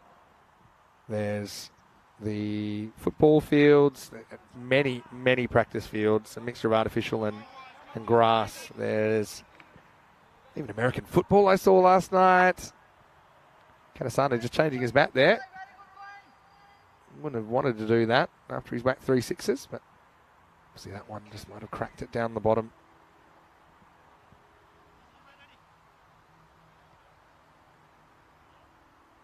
Askar Ali Khan. Shot. Yeah, it's just a little outswinger, and he times it up nicely. Maximo! It was a nice catch by Dixon off the seats. But you can see here, he just clears that front leg. He's got plenty of room to work with. Great hand-eye coordination to play that shot. Yeah, I don't know. One hand off the chair. Should that be out? He went 2 hands, though. Couldn't do that again if you tried. You'd probably sit there and hit 1,000 balls and wouldn't be able to do that again. The old chair catch. Now Usman goes, but it's high. It's a real tester. Outfielder coming in and drops it. And now it's going to go for 2. It goes so high. It's good running, actually.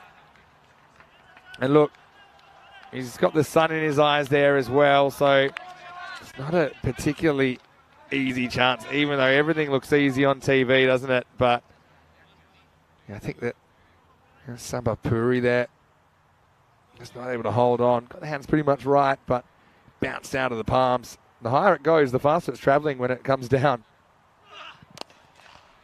Hit hard but along the ground this time, so Usman Khan gets dropped on 7.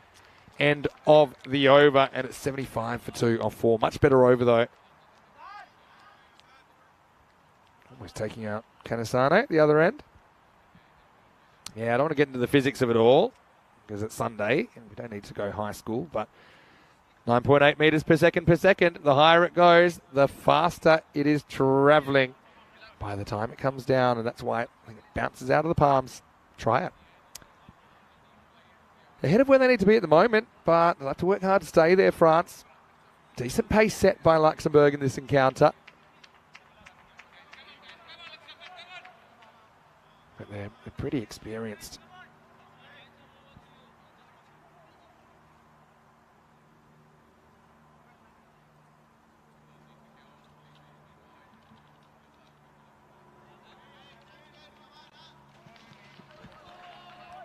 So now we're going to get Vivek Dixit with the ball. So a little bit of a change of pace here.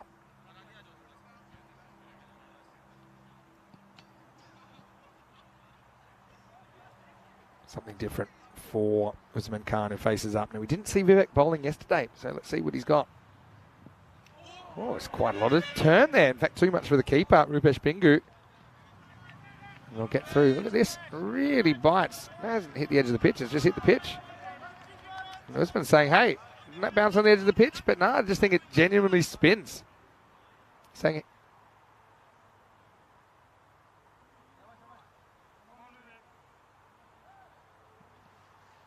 So I think Usman just querying it, but it seemed to me like it was a fair delivery.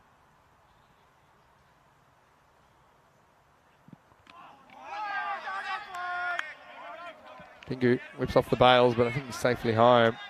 Yeah, Dixit's really taking the air out of the ball here. Yeah. Foot was always down, heel was in the air, but the toes, or the ball, the feet were on the ground there all the time.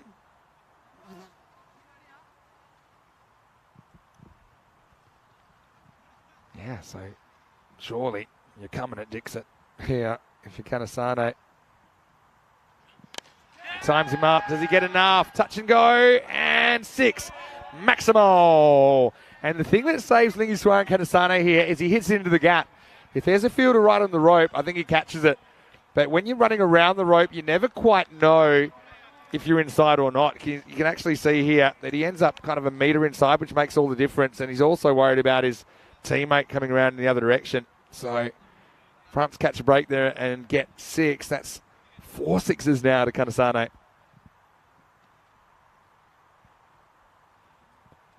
Dixit, .6 still. That's not quite the rate.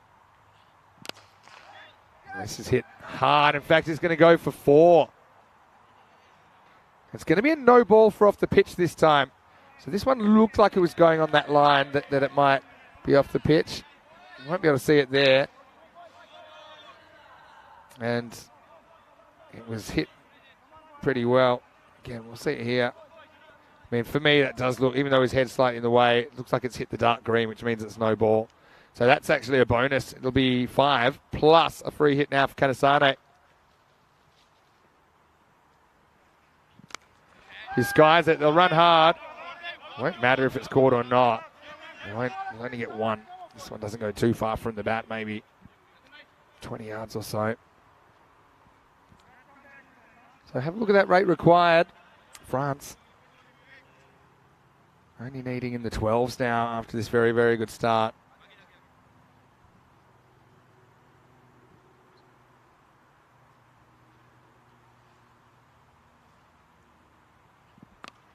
Shot, really nice shot, opens up, slices it away, should get there, and it does.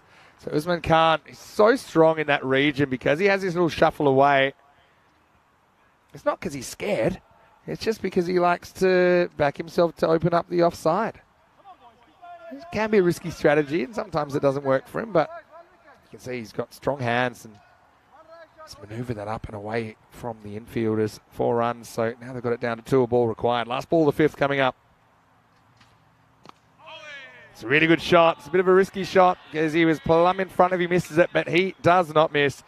And so Dixit for an over that started with 2 dots. He ends up going magical. 20 come off it. And that's the end of the 5th over. The score is 96 for 2 after 5. So a very cracking pace for France at the moment. This is one of the things we've got coming up tomorrow. Of course, we do have the ECS starting in Germany, but we also have T20 IW match. Netherlands taking on Ireland. So first time we had the Irish women on the network. Corey Ruckers will take you through the action there. It starts at noon GMT, which is 2 p.m. in Central Europe. 5:30 p.m. in India. So just the one T20 there. And it's the 3-match series matches on Monday, Wednesday and Thursday. Tune in. That'll be nice to have the Rut back behind the mic. Doing a great job there in the Netherlands. Asghar Ali Khan gets the second over. Oh, that's out. I don't see how that's missing. It's just a poor shot selection for a guy who's just T-boning the ball everywhere to get Funkalicious at that time. It's just not a good choice. And I think Lingiswaran finds out the hard way. It's full and it's fairly straight. It's a premeditated shot. Don't see what that's missing. And he takes off because he's nervous and he kind of knows the writing's on the wall. You can see the hits him on the knee roll. It's not going over. It's not going around. That is out. Yeah, that's a ball that if you just stand still and drives, he probably smacks it into the seats. So that's the end of the over. The end of Kanasane, I should say. 96 for 3. Noman Amjad comes to the crease at number 5. But the other thing it was a slightly slower ball, I think, as well. So even if he'd hit that shot, I'm not even sure it would have gone for 4.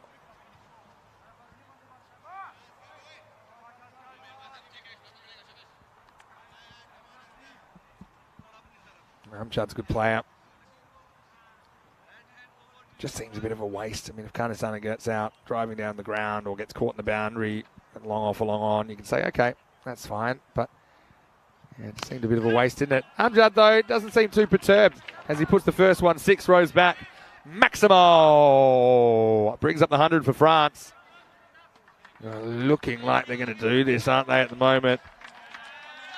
What a solid shot first up. Need to keep taking wickets. If they can have any shot here, Luxembourg.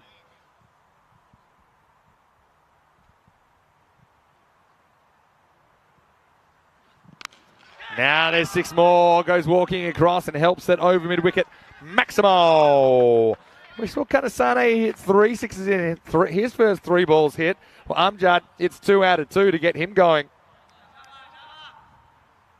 Luxembourg had trouble containing their opposition yesterday, didn't they?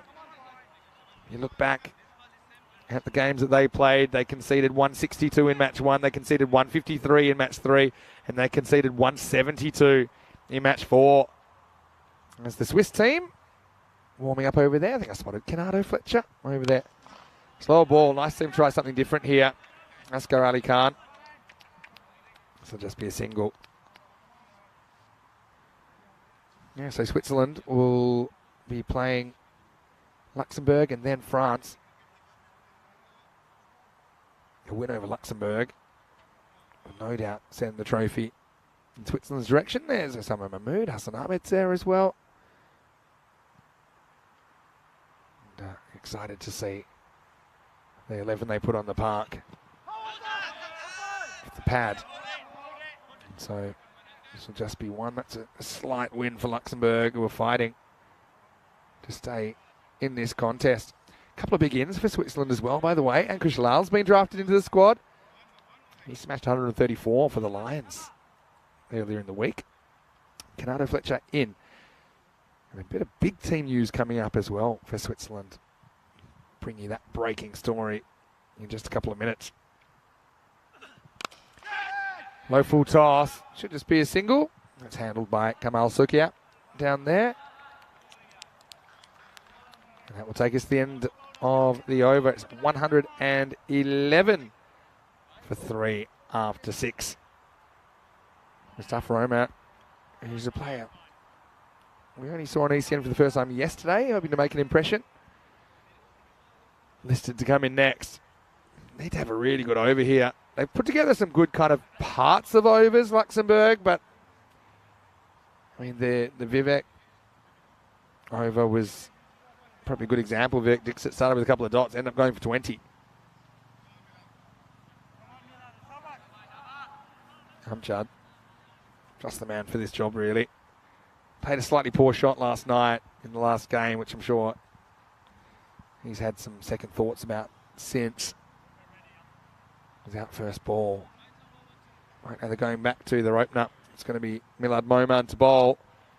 Luxembourg needs to turn this around and quick. Here's over number 7. First ball in the air. Fielded back to the wall and can't do anything about it.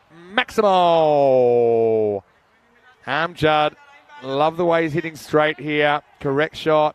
Got into trouble hitting across the line yesterday, or trying to hit across the line, but this is a banging shot first up. France in complete control at the moment. Luxembourg chasing the game.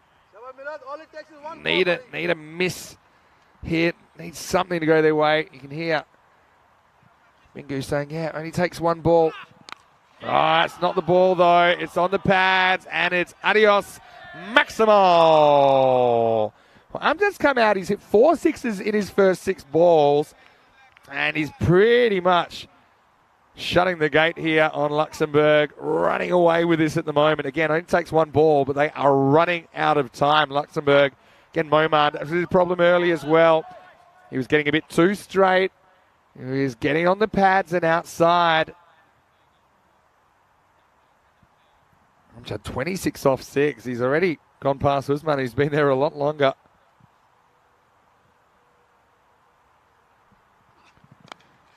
Now whipped away. It's a long chase for the field. He's not going to get there. There's 4 more. So the French side are just demolishing the bowling at the moment. Okay, that isn't really on the pads. It's taken from a stump outside off. But again, with the length existing, no one's able to make something out of it.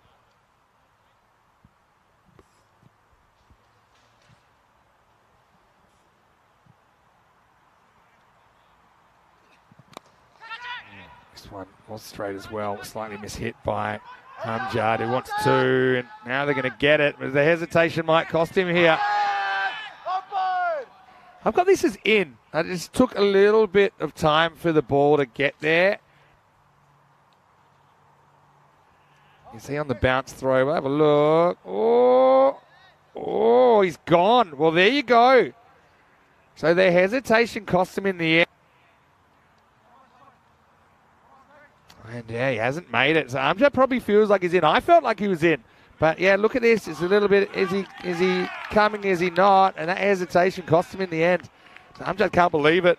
He felt he was home, but he might have had the back of his head a few little doubts. And yeah, credit to Luxembourg, and they finish it. But it was all about the hesitation. Because Usman, he's coming, then he's not. Amjad's always looking for it. There was a big fumble. The fumble actually ended up working in Luxembourg's favour. See if he'd gone straight away, would have made it easily. So does that open a little window of opportunity? Because Amjad was absolutely boning them out there. But now he's going to have to go. 31 off 8 for the skipper. What a cameo. And he was about 3 inches away from staying there and maybe whacking a 50 that wins him the game. But instead, we're going to get Mustafa Omar throwing his 2nd innings on ECN. So Luxembourg, they needed something, they get something. Maybe a bit of luck more than anything, but Sokia does jump on it.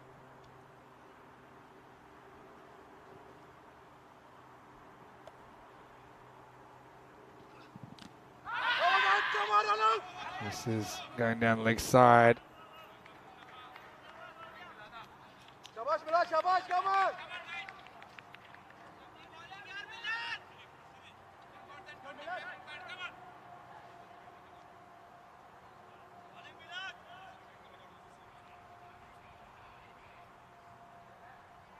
Wicket time, boys, some wicket time, shabash. One right shot, shabash.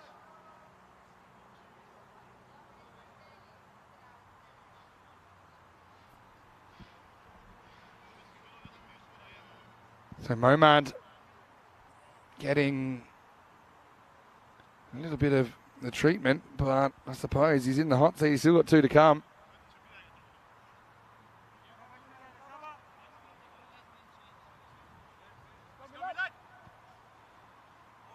France well ahead of the rate here. Luxembourg, they're going to need wickets, but any time the runs required is above the balls remaining, and there's some sort of an opportunity.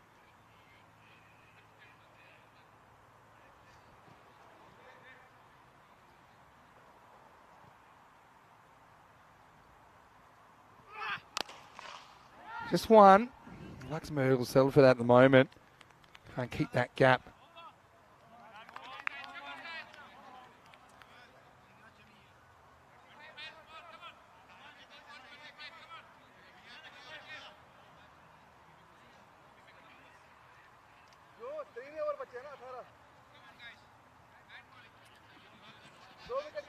So we'll get to the conclusion of this game.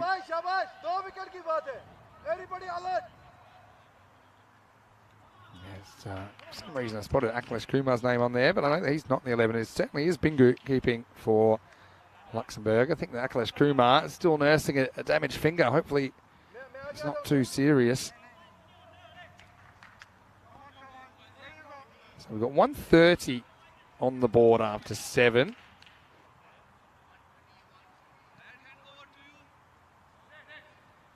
And it's going to be Sokia to start us off. The big swing and a miss first up. So big news in the Swiss side. Hassan Ahmed having a rest in match number 7. This is coming up in around about 25 minutes. Luxembourg winning the toss and batting. Why not? Ed Packard at the top of the order. Batted very well. Ankush Lal comes in listed at 3. Shot. Really good shot. We might have missed the first one, but he doesn't miss the second.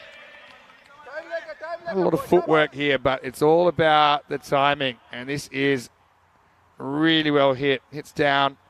His outfield's really quickened up over the last couple of weeks.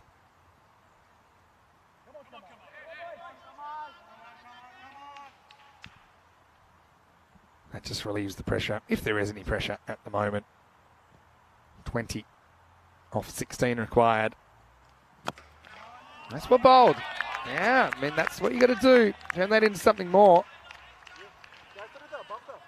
Look at the length here. Right between the feet. Really good bowling. Back to live action. Well, if this hits, he's out. And he's missed. So it's not just about the wicket, but also about saving an extra run as his equation's tightening up. Usman doesn't get a lot of it. This hits, he's gone. Luxembourg trying to build some pressure here. Gap of 5. Omer in only his second game on ECN. Does look like he can bat okay. But he's got to be a little bit nervous given the situation. Gets 1. It's probably fine for him at the moment. Got Usman Khan, more senior player there. To make most of the running. Just needs someone to stay with him. Get that one ball at the other end. Nice ball the over. Well bowled.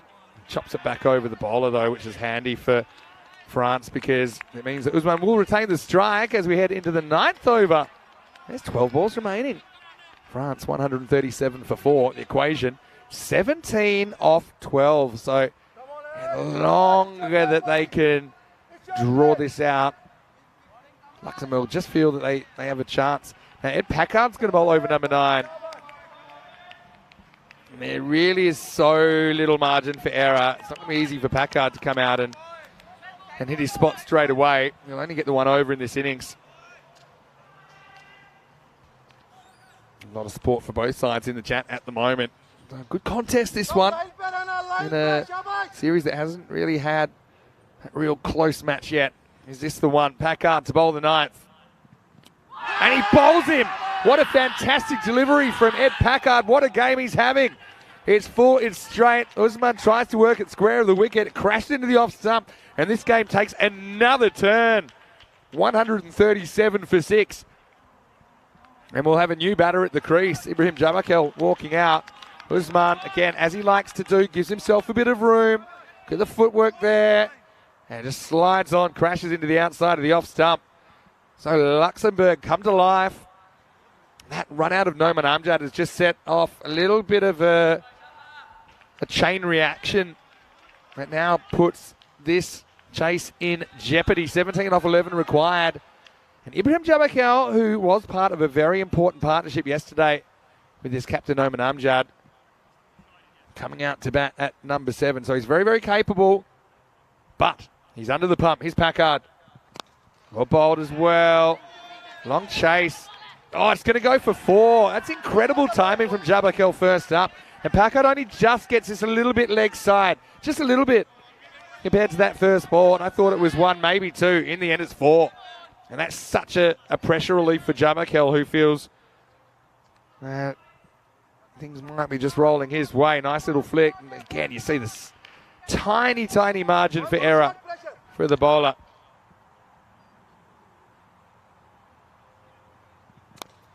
In full-ish. This time it will just be a single. Doesn't get out of the infield. Packard. I think regardless, I think you've got to put him in for the player of the match. whether they do this or not. For that 80 plus then, coming up with a wicket just when his team needed it. Omer, again, like I said, only his second match on ECN. He's played one T20 international for France as well. Full and misses out. Oh. Pressure building. These runs aren't going to make themselves. Again, I like Packard's length here. Full. If you're going to miss full. Don't give him something to drive under. And stay away from the legs. Head. All happening in the ninth for him. Oh, gives him length, and it's not a good shot at all from Omer, who tries to launch it over the leg side. And Ed Packard having the game of his life here. Maybe the only thing is that he should have bowled the 8 so he could bowl 2. Because he won't be able to bowl another one. He's only going to get the 1. Again, this ball is everything. If it goes for 6, it's France in the driver's seat. Can Packard hold on here? Last ball of the 9th. And he bowls him. And he bookends their 9th with wickets. Over goes the castle. Disappointment for Omer, who can't keep the score moving. And Packard having the game of his life as he takes 2 wickets in the 9th, and France chasing the game now. 142 for 6. What a contest here to start the day in the ECI Switzerland. It's a carbon copy of the first ball, really. Again, that's the length. He kept it full. Didn't try anything fancy. When he got it right, he got results. So this means 11 for a golden ball, 12 for a win in the last over. And like I say, the only issue is that Packard, he can't bowl a second. And so, well, you know what I'm thinking here. The tie could be on. We know that France scored exactly 153 yesterday when they met Luxembourg. And if they do it again today, we'll have our first ever ECI golden ball. We haven't had a golden ball here in Switzerland. The last one was Brno against United in Prague 3 weeks ago. It was also on the weekend. How's Madan feeling? Now, the problem with Madan, he hasn't bowled a single Yorker, and he's been pretty much moosed. But can he get it right here in the last? 12 required for France. Jatin, he is a guy who has bowled the last over before in a pressure situation in that eliminator for Star CC against Helsinki from Finland in the ECL. He came up with the goods. Can he do it here? Jabakil on strike. 10th over. And it's hit straight, and it's hit out of the ground. Maximo! Do not bounce the ball on here. It will not go well. There's half of them right there. Misses by maybe metre and a half. Jabakil clears the front leg and slams it out of the ground. Jatin, I'm a big fan of him, but he just cannot get it right. He hasn't adjusted on this pitch. Of course, no one's enjoying bowling out here, but do not give them something to drive under. France, they do bat all the way down. They can all hold it. 6 required now. Jabakil can win it with 1 swing of the bat. And he will. Maximo! Back to back. And France are going to do it. They're going to break the Luxembourg hearts as they pull off this chase of 154 with 4 balls to spare. And once again, this target of 154 creating drama in St. Gallen. It's exactly the same target that Alton chased down against the Nomads in the final. And Jabakil, the hero, got to say, I'd still give the player of the match to Packard, even though they don't hold on. I think he was outstanding for his side. Just didn't quite manage the bowlers in the end, because if he knew he was going to be so good, I'm sure he would have had a second over, but he wasn't able to because he bowled the 9th. And this keeps the series alive as well. Final score, France 154 of 9.2. Luxembourg 153. What a dramatic start to the day.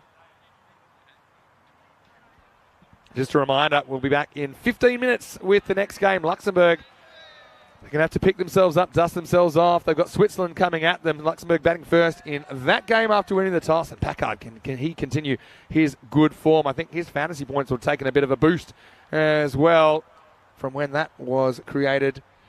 And Switzerland, well, no Hassan Ahmed for them. That's the big story there. Osama Mahmood listed to open with Idris Mulhaq. Let's go to the highlights then.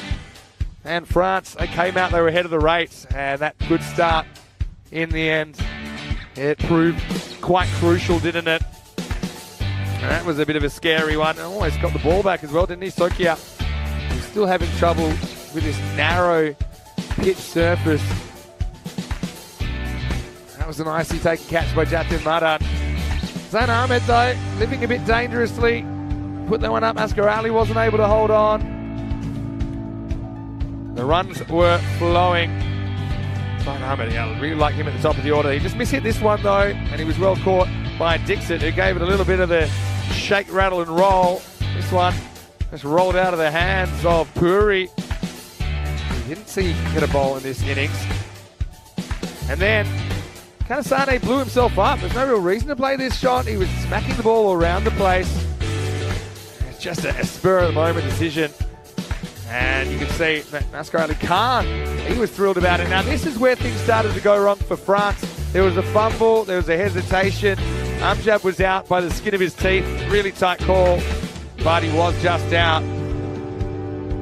And Usman Khan, well, he was there, he batted a while, and he's normally cool in a crisis.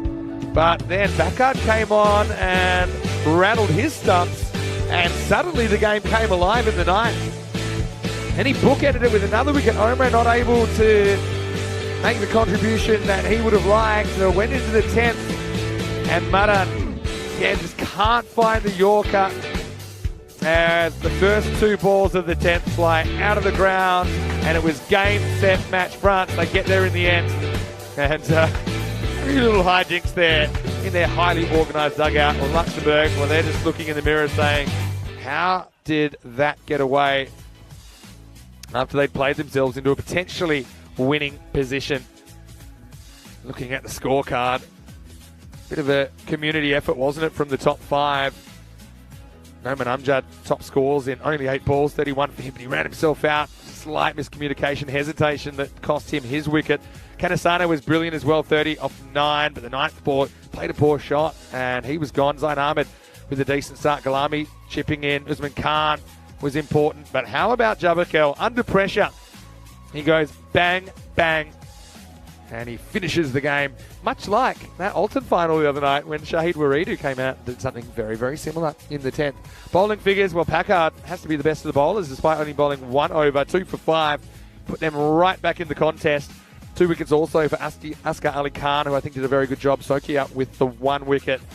But yeah, Madan, he'd like those 2 back, I think. He just needs to really work on releasing that ball a little bit earlier, getting it up in the block hole, because it's not a good length that he bowled in that 10th over. And unfortunately for Luxembourg, it means they are still winless in 4 attempts. We'll take a break, back in just 10 minutes because we're running over a little bit. Just a quick break then. We'll be back as we'll see the Swiss hoping to put the series away with a win in the next game. It's Vinny Sander here, Mr. Maximo. Hope you're enjoying the action so far. Hopefully another thriller on the way. You're watching ECN. This is the ECI Switzerland.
Hello and welcome back to Switzerland. It's time to see the hosts for the first time today in this European Cricket International. It's Vinny Sander here, Mr. Maximo, for the European Cricket Network as we head into match number 7. Luxembourg taking on Switzerland in this one. We've had a thrilling encounter already this morning. Perhaps we'll have another. Firstly, let's see what happened at the coin toss a few moments ago with Sir Rob Kemming and the two captains.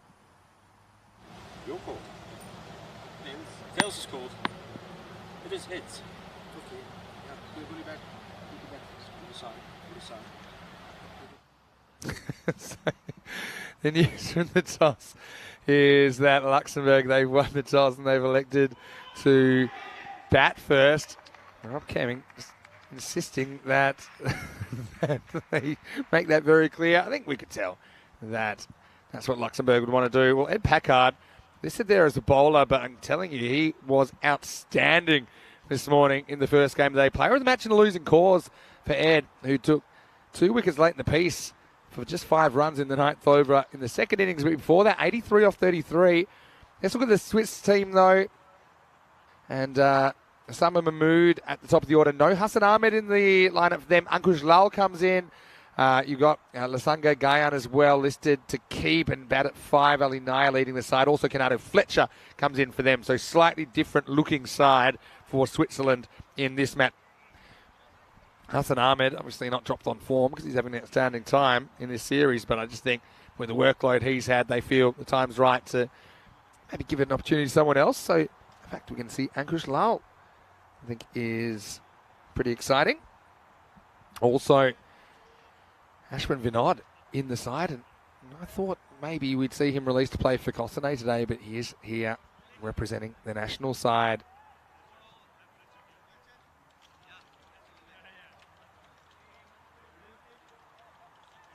So,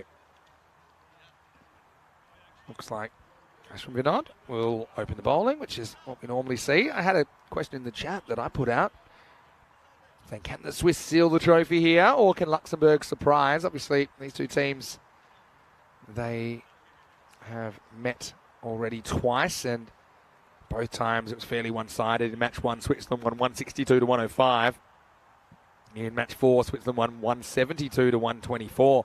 But Luxembourg, they've only batted first once in the series. That was early this morning, and they did a pretty good job putting 153 on the board. In the end, they couldn't quite defend it. France getting over the line with 4 balls to spare.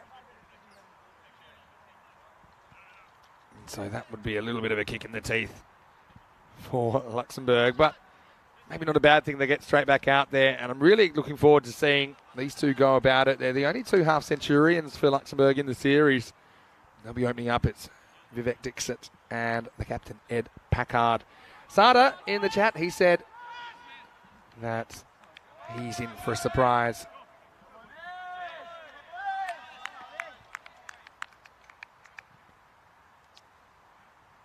Shake, rattle, let's roll. Match 7 live from Switzerland. Decent ball first up. Sanger with one of the slowest overarm throws I've ever seen. Takes out the stumps, but it's a dot ball to start. Vivek just a bit nervous energy there, charging at the first ball.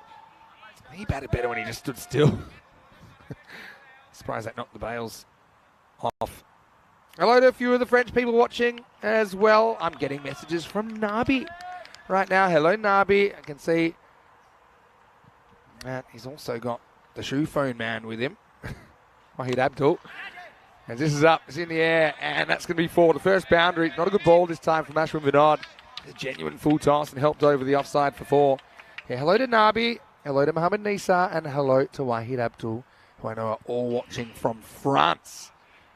And wouldn't we love to see them potentially meet the criteria and I suppose add another dimension to this French side that we've already seen do some pretty cool things on the network. Another full toss, another boundary. So Ashwin just misses his spot again. And Dixit smacks him over the infield for 4. Cuatro carreras más.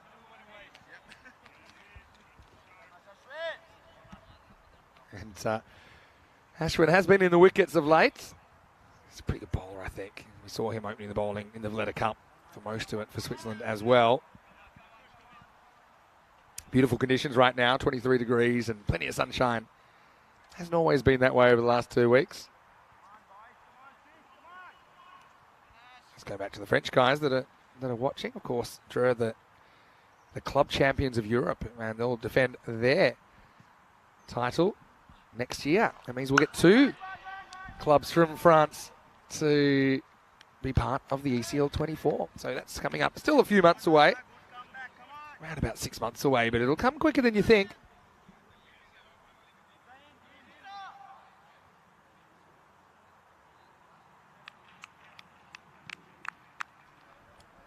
Packard, fresh of his 83 not out.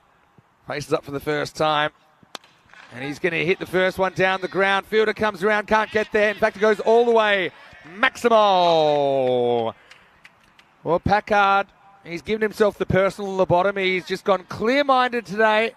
And he's just hitting. He's not thinking. And it's working for him. Gets a bit lucky there because it was a bit of a miss-hit. Assad Mahmoud was herring around from a straight long-on position, but the ball won the race. Now it's a change of pace, and I think it's trouble for Ed. Coming down and caught. So 6 and out, and very clever bowling from Ashwin Vinod, who gets the danger man. Again, Ed just, I think, a little bit early on this shot. It's a good variation, loses his shape in the process. And a fairly simple catch taken. And so Switzerland with a very important early strike. The score, 15 for 1 after 1. And speaking of the European Cricket Championship, and Khartoum in particular, 43 days until the Euros of Cricket Dream 11 European Cricket Championship. 31 nations will be competing for the crown. We're just talking about potentially the French team. Of course, a lot of them watching at the moment. Luxembourg, of course, they'll be using this to help select their team. Likewise with Switzerland. Idris Hark taking that catch without the gloves, as they have Lasanga Gayan doing the job today. Lasanga is one of the few players, one of the only players, I think, that we didn't see in the European Cricket Series. Ali Naya, the captain, is probably the other one who was in the power squad but wasn't able to get free for the series to actually get on the field. Dixon will face up then. Disappointment for Ed, but you got to say he was undone by a really clever slower ball from Ashwin. Well, Sada in the chat saying that he thinks Nabi could have scored the first 200 on the ECN. Well, if someone scores a 200, that would be something. Because you're probably going to have to face 50 balls and go at 400. The most balls I think we've ever seen anyone face is 47. Never say never, though. Rob Thompson. He said, oh, no. Oh, dear. That's not what was needed for Lux. Yeah, 6 and out.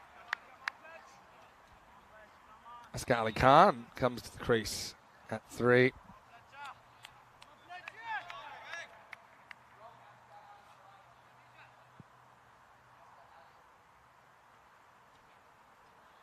It's Asghar Ali, in fact, coming out at 3 as before.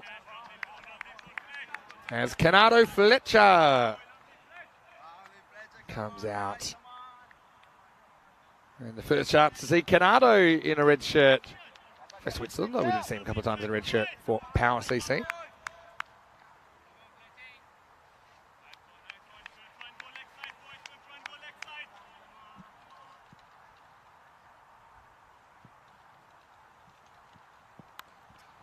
Oh, a lucky one inside edge. Probably pulls up. Gayan's after it. And he will stop it. He almost loses his feet. He'll get through for 2.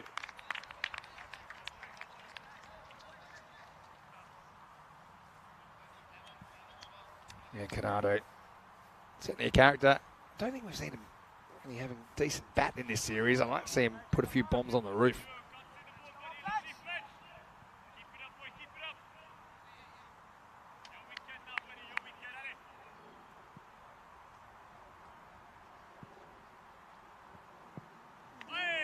Clever bowling by Fletcher, just moves away from Dixit. Hassan Ahmed, 12th man, but he's actually on the field because Idris Hark, who took that first catch. Idris has done a fair bit of keeping in the series. But he might have just injured his finger taking the catch, so Hassan Ahmed is on the field at the moment. So much for getting a rest. Hassan finds himself out there.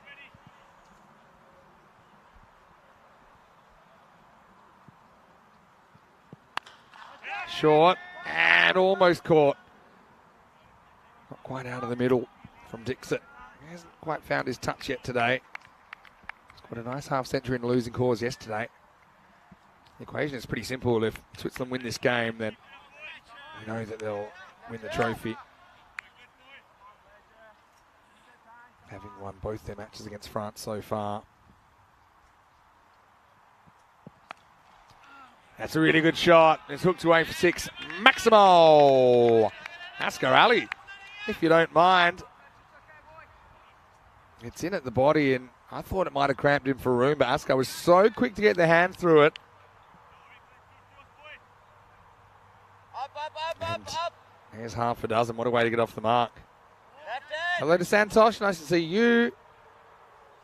A few people a bit disappointed to see the end of Packard so early. And Santos saying calculated risk is important in T10. So the thing is, it's always easy to give that kind of advice after it happens. I mean, if he hits that for 6, then he looks like a hero. Now, it's a lucky edge. It's going to be 4. That screams away past Osama Mahmood for 4, and that's the end of 2 overs. The score is 28-1. So, despite losing, Packard, the captain, still going to swing for it, aren't they, Luxembourg? Idris is going to come back on the field, so just getting a bit of attention to what I assume was some sort of hand or finger injury. So Hassan coming off.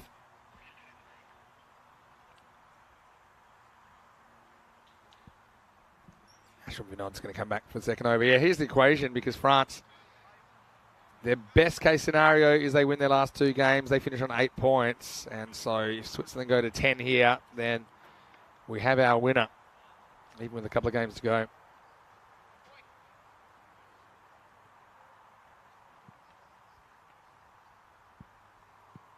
Right, here we go.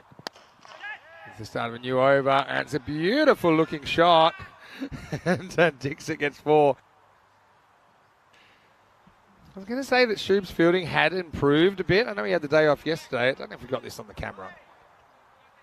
I was about to give him a big rap for a good stop, but yeah, just blasted straight through him. Took a good catch though last time we saw him on Friday night.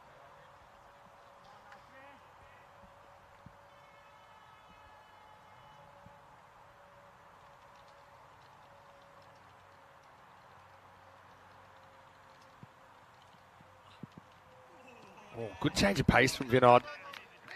Oh, no. This is a total mess up. Slow ball. I like that. It rolls it out front of the hand, and then look at this. And Askar says, hey, we're going to go, and then he almost sells Vivek up the river. I think he got back by the time that Gayan throws. Gayan probably needs to work on getting a bit more on his throw back at the stumps. Oof. Would have been tight. Now this will be 6. Great shot. I like this shot from Vivek because he doesn't really move too much before he hits the ball. Just stay still. Maximo. It's that slow ball again. Look at that. Just watches it, lets it come to him, plays the right stroke, hits in the middle about 6 runs. Simple as that.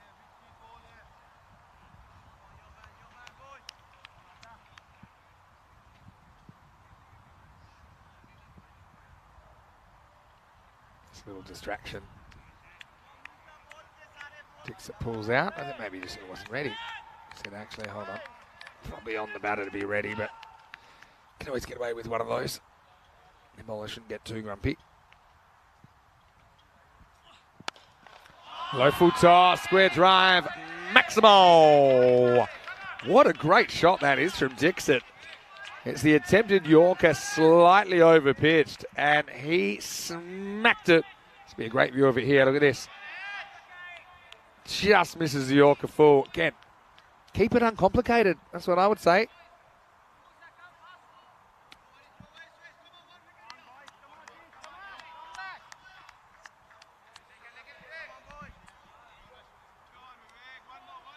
Couple to come in the power play.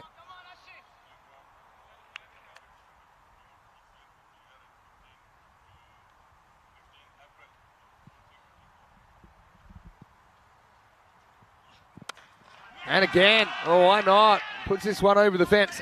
Maximo! And Dixit's on a heater. I have to say, he hasn't hit him that well to this point this morning, but he's turned it around in 5 minutes here. Great batting. And Ashwin, despite that 1 wicket in the first over, he's getting the treatment here on a Sunday morning. He's gone for 37 now off his 11 balls.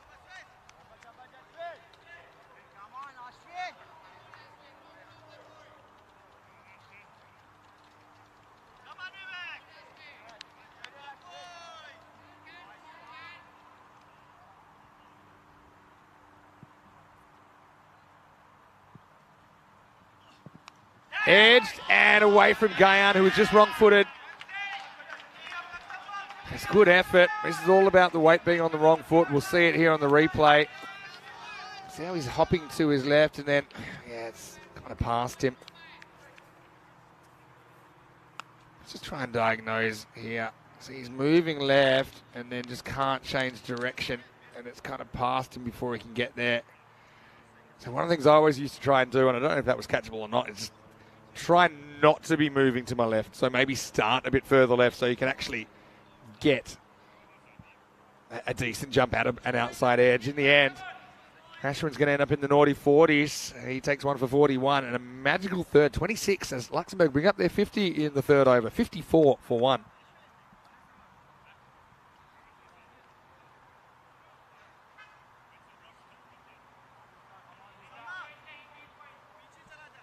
Into the middle overs now. And we're going to get Musa Ahmadzai bowling. No Tanabala Singham in the lineup. They do have Anish Kumar for some left arm spin, but they're going to stick with pace at the moment. It'll be the left armer to bowl. 5 outfielders allowed from this point in time.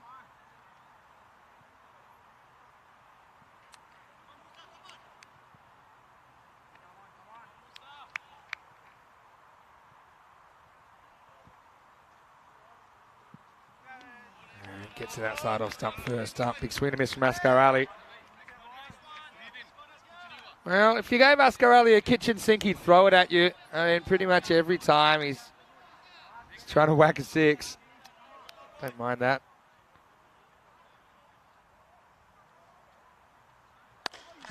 He hits this pretty hard. That's 4. And it's absolutely drilled down the ground.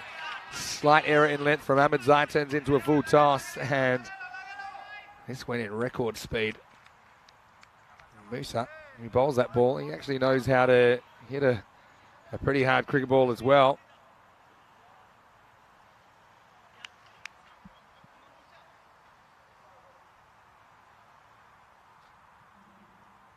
Luxembourg looking a slightly different team here, aren't they? Again, the issue's been their bowling. They've just been conceding way too many. Ooh. That's missed by Kota Varnish. Very close.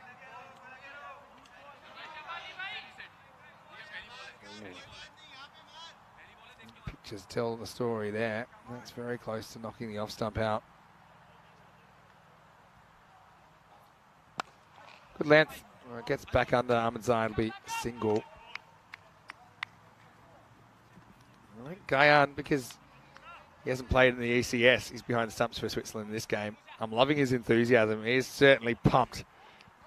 That little appeal, last ball, wants to be in the action.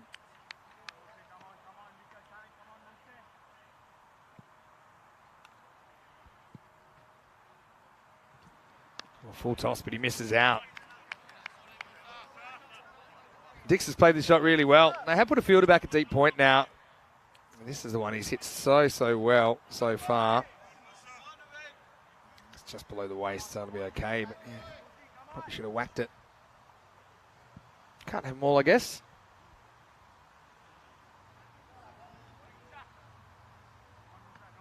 Sadu saying he thinks maybe Luxembourg shouldn't have batted first, but I think it's a good call. And he takes the chance and it pays off for him. Dixon into the 40s, gets 4. Shows his stumps to Ahmadzai, who challenges him, says, all right, yeah, I'll give you one on the stumps. But gets some bat on it, uses the pace of the bowler. 4 runs to finish the over, and Luxembourg off to the races, 63 for 1.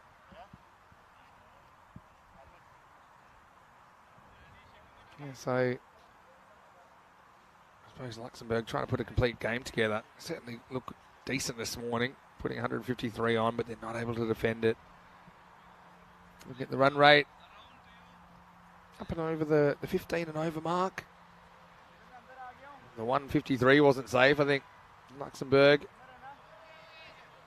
might need to go 160s plus and hold some catches against a strong Swiss batting lineup, but they won't have to worry about Hassan Ahmed. He's not in the lineup.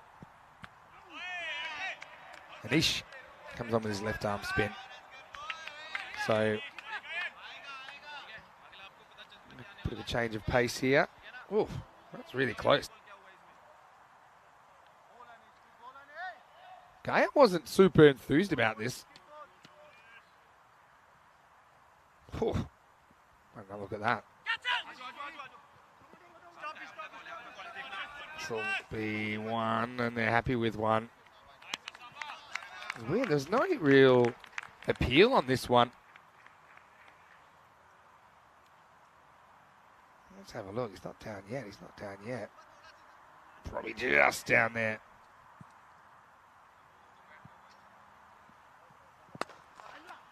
Oh, Kumar, great fielding of his own bowling. He's pretty happy with that because that's around the edge of the pitch, so you don't really know what it's going to do. Did really well, just threw himself down to the left. Excellent work. Excellent shot, and it's 6. Maximal. Well, brace for impact as Canado launched himself skywards, and what goes up must come down. He crashed into the turf, and the ball goes over the rope. 6 runs. Excellent effort from the big fast bowler. But the shot was a cracker from Dixon, who's 48 off 18. He's been a real story the weekend. When he has batted for a decent length of time, he's looked class. Now on the verge of a second half century in this ECI.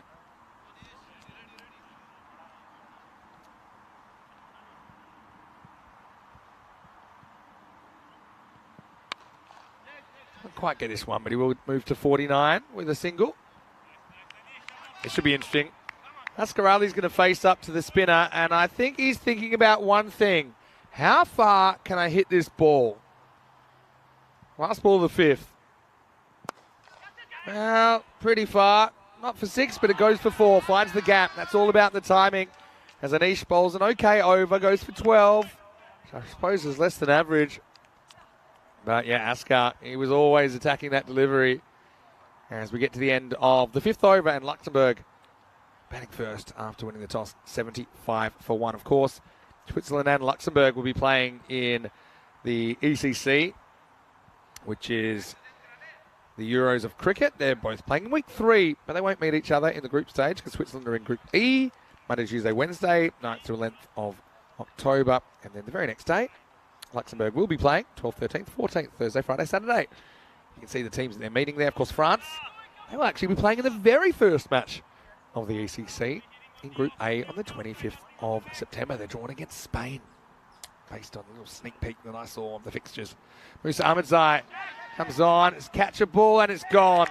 So Dixon's going to go for 49, and he takes on Musa Ahmedzai, who gets a second over straight away, and he won't get his 50 in the end. Backing away a little bit, didn't quite get enough on it. Ali Naya, a very good pair of hands. Swiss skipper takes it shoulder high. So it's a little bit disappointing for Dixon that he doesn't bring up the 50, but he does leave his team in good shape. I think he needs some other players to bring them to that 150 as he leaves pretty much at the halfway stroke of this innings, 75 for 2.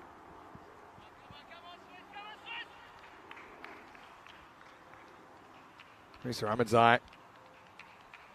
I'd love to see him maybe just throwing up at number 3 or something like that. Maybe number 4. Just see some international cross-hand batting. Sokia is the new batter, comes in at number 4 for Lux. Looks like a pretty good player. Cracks this first one. Doesn't beat the field, so they don't take a single.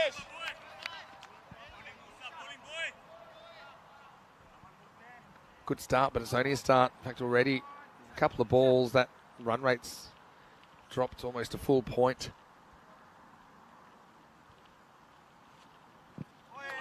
Well bowled. Yeah. It's good running in the end by Asghar Ali. You can see Sakia's not happy about it, but the truth is, it's not his call. And non-striker says, yeah, I can get there, so just trust me. A little lack of trust here. First he ties him up, it's off the back heel. But see, he's not watching his partner, he's watching the ball, but Asghar Ali was right to go for that run, and they get the run. Now he's going to do something with the strike. Maximo! 1 brings 7 in the end. As Asghar, he knew what to do with Musa. He's put him over the leg side fence. So yeah, anytime the ball's behind you, if you're not sure where the ball is, or even if you are, look at your partner.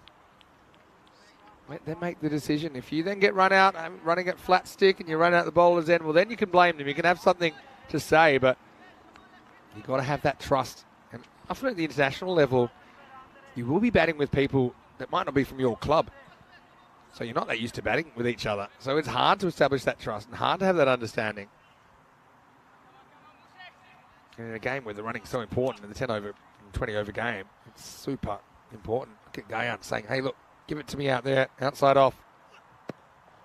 Oh, it's really well bowled and no justice for Musa. Well, the French aren't playing this game, but there's a genuine French cut from Asghar Ali. He chops it. Look at this perfect Yorker. Could not have been more perfect. And Musa is just looking around, kind of like the shrug emoji, saying, hey, what am I meant to do? That was perfect. It was perfect, wasn't it? No fine leg in place. So Luxembourg getting another boundary. Now this isn't quite right from Musa, and it disappears. Adios, pelota Maximo. And he had a bad result when he got it right. He had an even worse result when he got it wrong. Only still one-hander from Asghar as he lifts it up over backward square leg. 6 to finish the over. And the score is 92 for 2. Still think, I think all things considered, that Musa Ahmadzai bowled okay. 1 for 25, his figures off the 2 overs. He'll be kicking himself.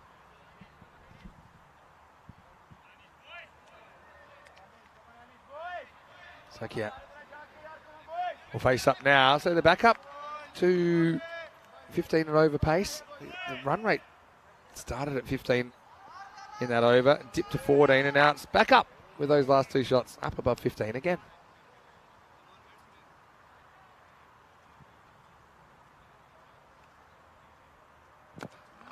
There's Kumar, comes back on, and just had to be kept out. It's really good length, actually.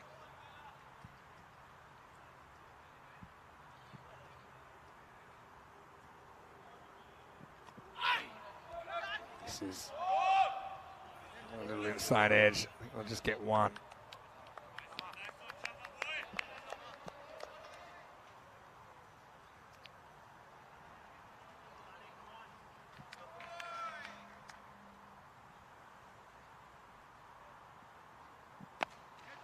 Up and in the air, back to the wall, and 6. Maximo!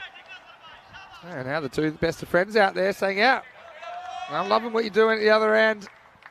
Asghar just picks that up off a length, so it wasn't quite the Yorker from Anish Kumar.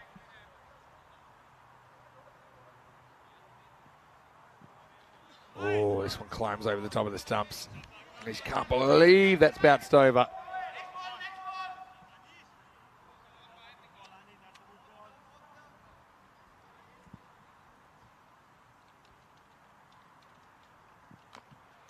Inside head onto the body. And so, yeah, Anish Kumar, I like his bowling. We've seen a fair bit of on the red shirt in 10 over cricket. He does a pretty good job.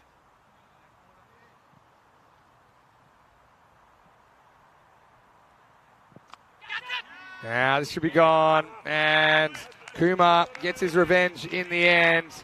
Asghar Ali, I mean, not as comfortable with the pace off the ball. Did whack a 6 in the over. Again, he takes his chances here, doesn't he?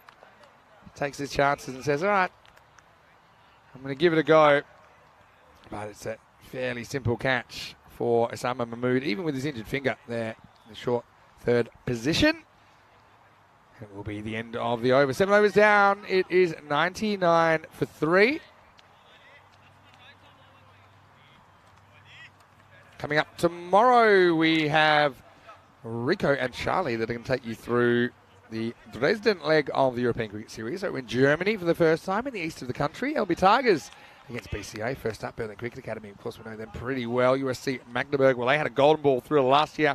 Got SG Halle, who are back as well. Join them. Slightly later start time in Germany. Just starting at 7:15 a.m. GMT, which is 9:15 in Central Europe and 12:45 in India. So half an hour later than we've been starting here in Switzerland. I'm sure that Charlie and Rico will enjoy the extra half an hour sleep. This would have been out of a hit, but it had to be a direct hit.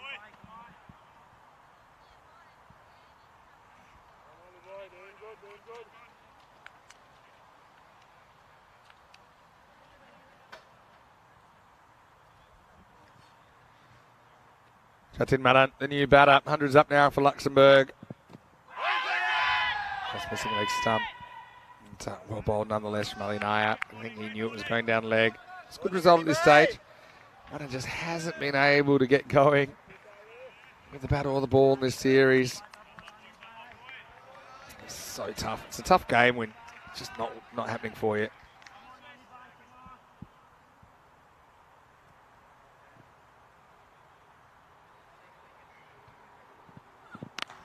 That's a cracking shot, and that's going to be 4. Well, that's the Jatin that I remember. You can hear his teammates trying to get behind him as well. Clears the front leg. Absolutely nails this ball into the boards. 4 runs.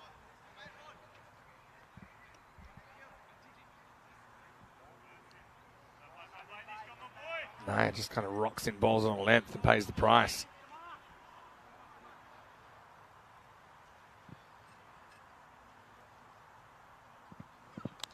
Now he gets lucky, so Jatin will feel he's owed a bit of luck, and he gets it here, gets 4 more. Another French cut. I wonder if you start thinking about just putting a fine leg in. There's been so many runs go in that direction. It's always a nuisance when you feel that runs are unearned like that. Luxembourg, their care factor is next to nil about how they get these runs. They just need them. 140 is a bare minimum. I think they still need 150 plus.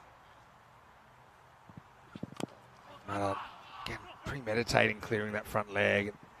Maybe just not holding his shape enough, but we'll get a single here.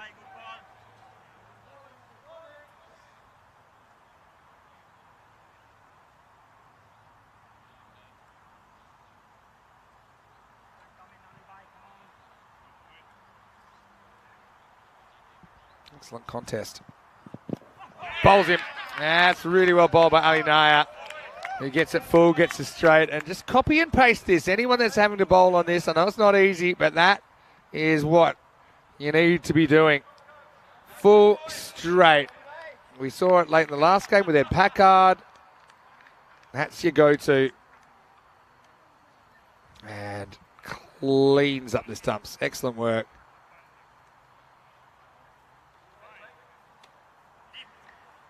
Very nicely done. And also, will take us to the end of the 8th over. Suki not able to move the needle too much. 109 for 4 after 8.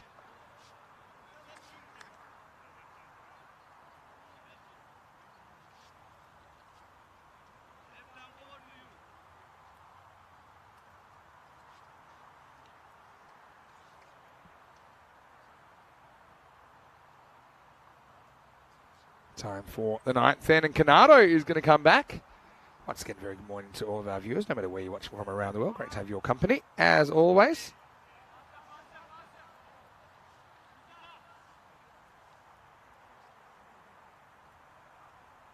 So, Hurricane Canado, he's a bit of a cult figure here. Anyone that comes in and hurls it down like he does is sure to get some attention.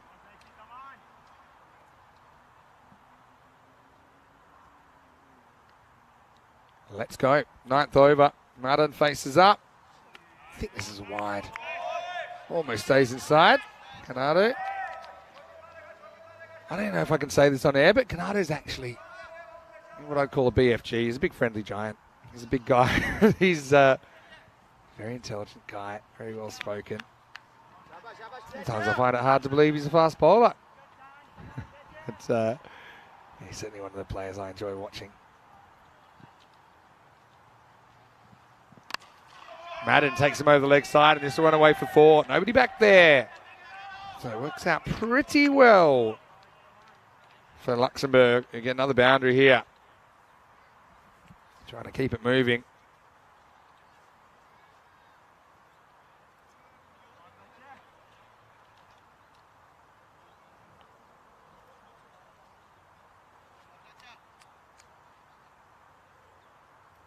Really fun first game and a half so far this morning.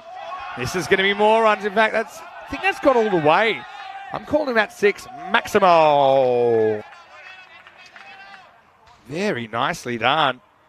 Again, kind of turns Canado's angle back on him, doesn't he? Let's have a look at where this bounces. I'm pretty sure this carries. Going, and... Oh. Actually, now I'm looking at it, it looks more like 4. Let's have a look. Well, going, but is it going far enough? I think that's 4. Look, yeah, it's definitely 4. So, yeah, that'll just be 4 to the score. Still, it's a good result. Oh, end of the bat, but now there's a third man in place, so works out okay.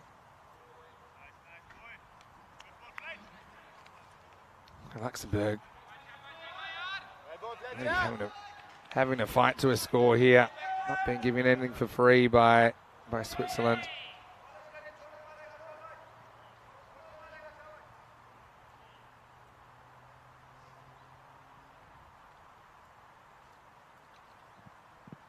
That's well bowled. That's definitely inside. Shake of the head there from the umpire, and he's absolutely spot on, Said. It's a very good job. Umpires here, we've got to realise as well, they have actually been doing so many matches here. And I think they really can be proud of themselves.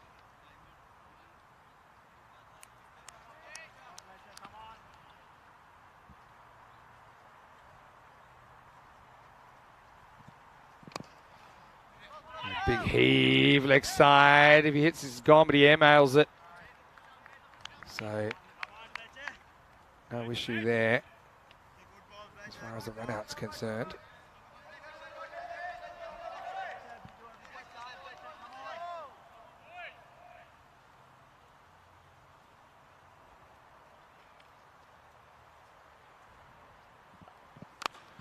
Now goes for it. Has he got the distance? Don't think so. Asad Mahmood, he will take the catch, although I wouldn't say it was textbook. Just fumbled around. But it will be taken in the end. Nicely held. All's well that ends well. It wasn't a particularly convincing effort, but gets the results. And Martin will have to go for 18, end of the 9th as well. So Fletcher gets his first wicket of the series. He finishes 1 for 24. The score 120 for 5 after 9. All 5 bowlers used have taken a wicket. Ali Naya will finish things off for Switzerland.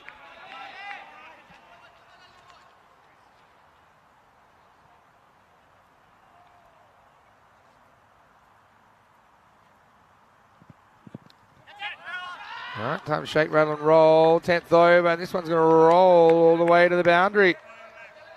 And decent start. Pure luck, pure luck. This is what I heard out there. To be honest, got a point, but you make your own luck, as they say in the classics.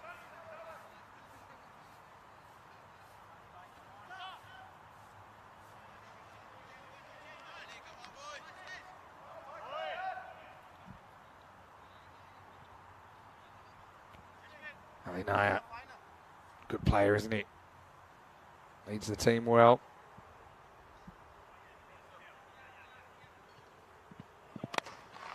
A good Yorker, dug away, only get one. I'll have a little throw anyway, but no chance for an overthrow.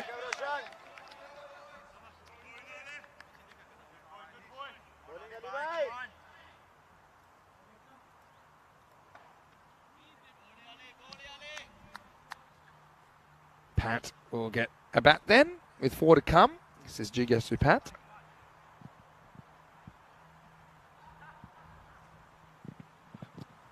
Ooh, maybe just going down, maybe not. Umpire. He's had probably the longest look I've ever seen. It needed a 3rd and 4th look. Is this maybe is sliding? Maybe sliding, maybe not. It's in back pad. I'm going to say it's fair enough, that decision. Because it hits him in line with leg. I got an instinct it might have flicked the leg stump, but there's an element of doubt there, so I'm going to say it's a good decision. Anyway, up and in the air, and this one's going to be 1 bounce 4. Askar Ali Khan coming out and swinging it at the end. Just lost a bit of pace here, haven't they, Luxembourg, but still something to bowl at least.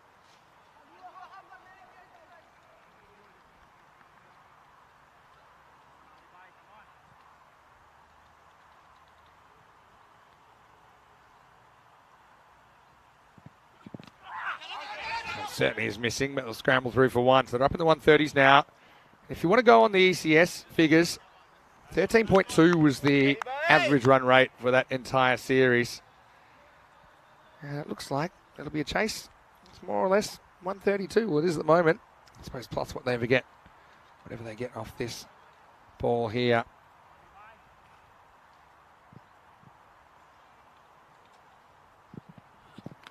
And they won't get anything extra because Pat is going to have to go for a duck as Naya cleans him up. And Luxembourg going to finish 131 for 6. Ali Naya with a nice finish. Again, the good bowlers here, they've stood out. It's all about the consistency, and particularly the consistency with which they can get the ball full and straight.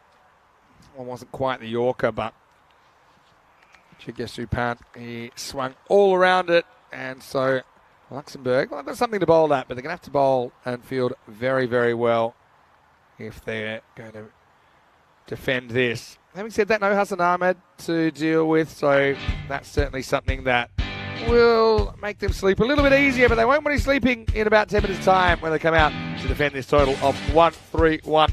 Let's roll the highlights. Vinod, he retained his place in the side. A good slower ball that brought him some success, but apart from that, he got a little bit lit up in the power play. Nice catch by Adrees Harkness. I think might have injured his finger slightly in taking it. Some nice strikes from Vivek Dixit. The odd lucky one as well, but yeah, Packard going early. That was the big story, wasn't it, in the first over? We saw a little bit of everything. We saw Askar coming out and trying to hit everything for 6, which I find particularly entertaining.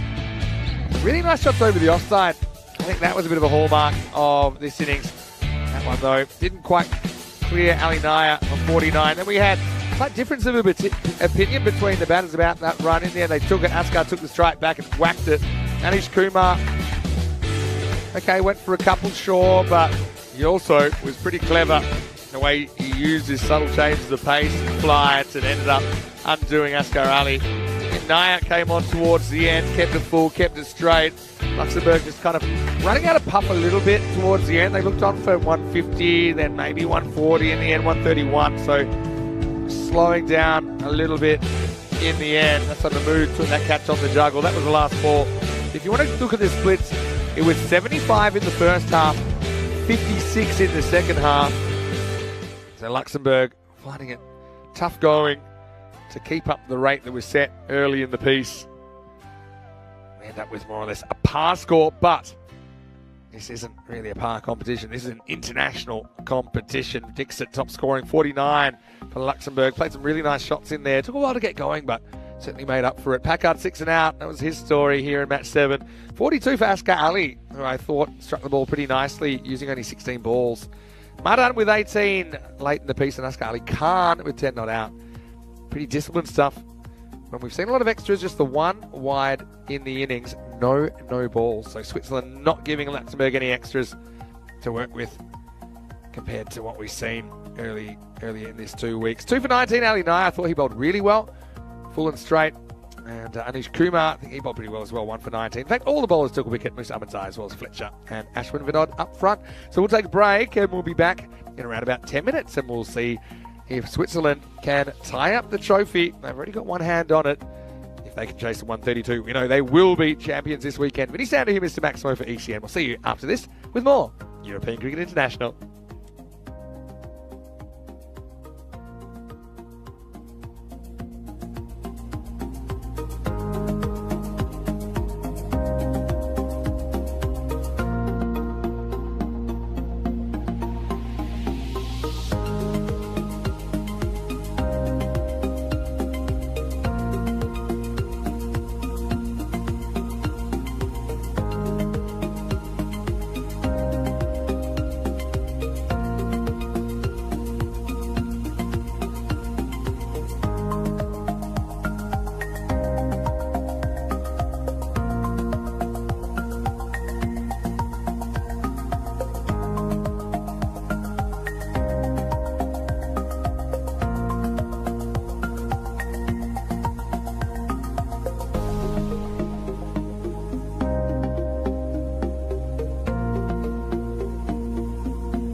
Hello and welcome back to Switzerland. It's our final day of our 2-week Swiss adventure, and Switzerland to us, it's cheese, chocolate and cricket, the 3 C's. I will say that there's been some wonderful cricket played here. The scenery's pretty nice as well here at the Grondamer Stadium in St Gallen as we get ready for the second half of this match. Right now, we are watching Switzerland, who are going out to chase 132 for victory. And here we go. Milad Momad to get us going. And the first ball disappears. In fact, that goes all the way maximal. It's Idris Hack who is out there at the top of the order. Playing, we saw doing some very good things for Geneva during the ECS. Playing as a specialist bat in this game. And he whacks the first ball away for 6. Easy as you like. Osama Mahmood is his opening partner. No Hassan Ahmed in the side. Left out of it today, I think, just to give Hassan a little bit of a rest. He still is carrying that broken finger. He's really got nothing to prove. I think Switzerland, of course, as all the teams are, using this as another opportunity to have a look at some players before the ECC starts in 6 weeks' time. Gone. And he drills it straight to mid-off. It's Askar Ali Khan that takes the catch. So it's 6 and out to start. Idris is a dangerous hitter, but it'll go no more. Momad with the breakthrough. To be honest, Idris, I think more often than not, this disappears over the fielder. But he was just a little bit late to strike the ball, and I suppose that's the price of doing business when you're batting in the power play. Luxembourg, can they play the role of spoiler here? I know that France, they'll be thrilled if Luxembourg can upset Switzerland here, because that'll keep the series alive if Switzerland can chase this down. We know that they will be the champions this weekend.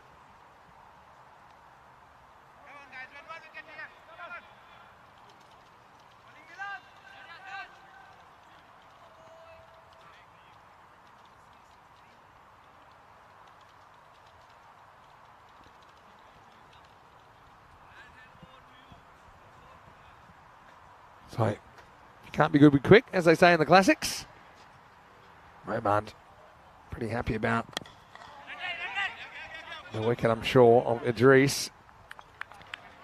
And that will mean that we'll get a look at Ankush Lal, who gets off the mark immediately. Now, Ankush drafted into the squad. Ankush scored 134 for the Zurich Lions in a very memorable innings just a few short days ago.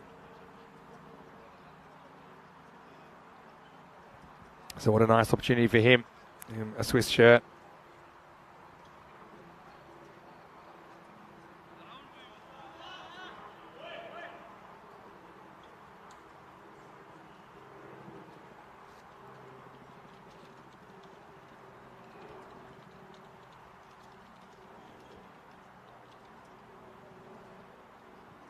So left-handed Osama Mahmood. Cracked a really good 70 yesterday. Oh, that's not great though. And well, I won't tell you what Momad said, but I picked it up in my effects microphone and it did describe the delivery. It just falls away, lose it down leg side when you're chasing, when you're trying to defend it. A spot on 50-50 total. You don't want to be giving freebies. And it was nice effort from Bingu, but he couldn't deal with the second bounce. 5 wides.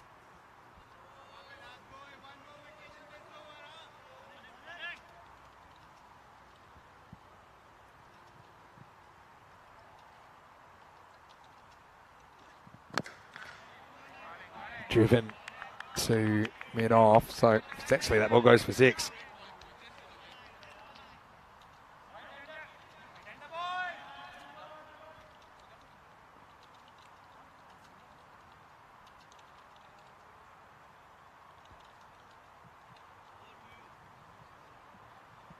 Ankush, nice to see him out there. Oh, takes a bit of a risk here. Gets right in front of his stumps, then has to run. He'll get there. Almost opportunity for an overthrow, but they won't take it. So no Hassan Ahmed, because he's not in the 11. You've gotten rid of Idris, so there's the regular opener's gone. You're still going to have to get through a fair bit of batting though, aren't you? If you're Luxembourg. And one of their issues has been containing teams. The main issue being they haven't been able to, because I'll read out the scores against them this weekend in a moment. Well bowled from Momad. For an over that started with a a smacked 6. It's turned out pretty well for Luxembourg. That's the end of it. 14 for 1. And again, look at that length. Perfect. Bouncing right between the feet of Osama Mahmood. All he can do is keep it out. So 14 for 1 after 1. We're pretty close to a golden ball first game of the day, didn't we? As we're now up to 129 matches since the golden ball. It's been a really exciting 2 weeks, but we haven't had any ties. I wonder when that tie will be broken. Maybe it'll be in Dresden. That brought us 2 golden balls last year. I think we had one in Krefeld as well, involving VfB Gelsenkirchen. Yes, I was talking about Luxembourg, their inability to keep the other teams quiet. They've conceded 162, 153, 172, and 153. 154 and 9.3, or 9.2 I should say, but always conceding over 150. So that's the problem.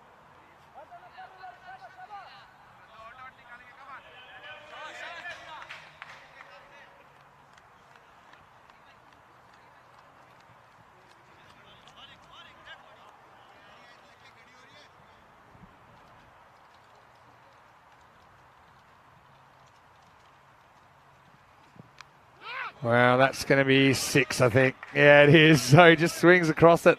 And Lal goes Maximo. I will say it's probably an Aximo or an accidental Maximo because he's not trying to hit it that direction, but flies off the top edge and flies all the way.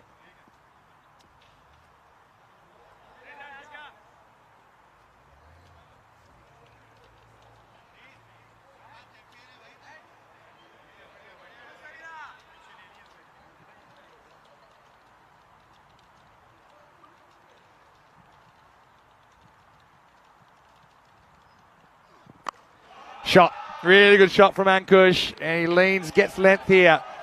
So is Shah, the bowler.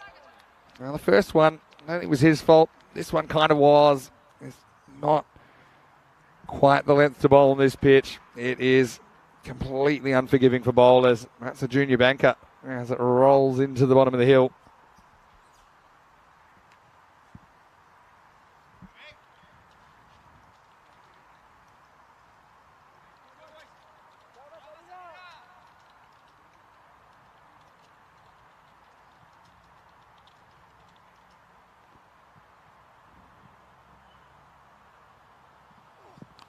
Wow, this is ups in the end. This is going to fly out of the ground as well. A bit of a top edge, but it works out just fine. And Kush coming in. He's wasted no time in making an impact. Maximo. We had the Aximo, then the Maximo. This is the Baximo. It's a backwards Maximo. And once again, bowlers asking for trouble, pitching the ball outside next time, or just pitching it at all.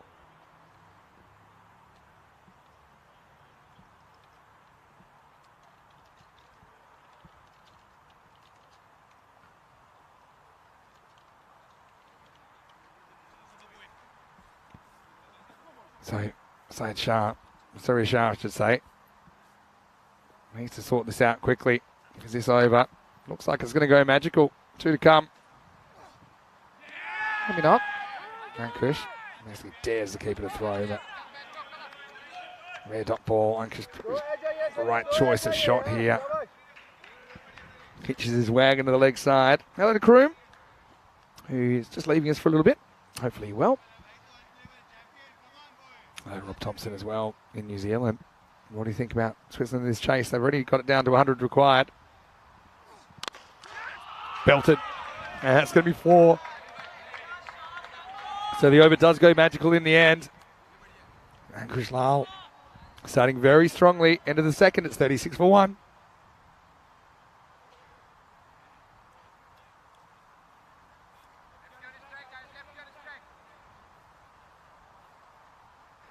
Shah then goes for the Yorker. Can't quite get it right. Looking at the table. We can tell you now, if Switzerland win this, they're out of sight. They can't be caught. If Luxembourg can somehow pull this off, then Switzerland will be stuck on 8 points. If France win their final 2 games, they'd be tied. But I suppose one of the issues is that the net run rate's pretty heavily in favour of Switzerland as well. This is dragged to the leg side. Probably pulls up just inside. come back for 2. Remember, Osama Mahmood, who's batting there at the moment, he has a quite badly damaged finger. I actually heard that he's unlikely to play for a couple of months, but he said, okay, I'm feeling okay. I think I can grip the bat. So seems in slight discomfort, but still able to do his job.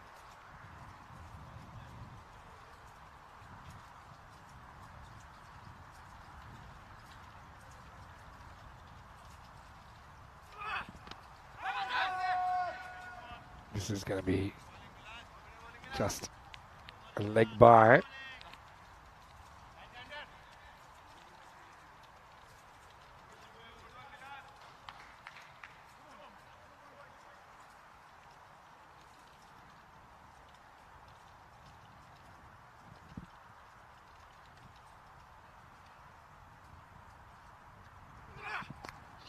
Well, there you go.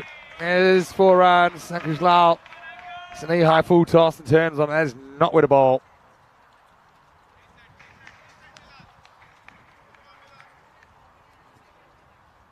Yeah. Easy pickings.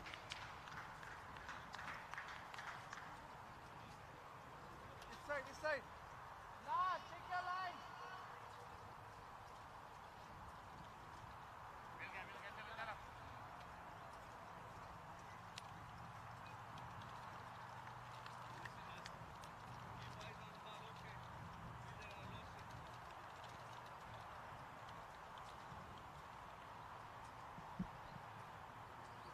Hello to Di Maria. Nice to have you watching on.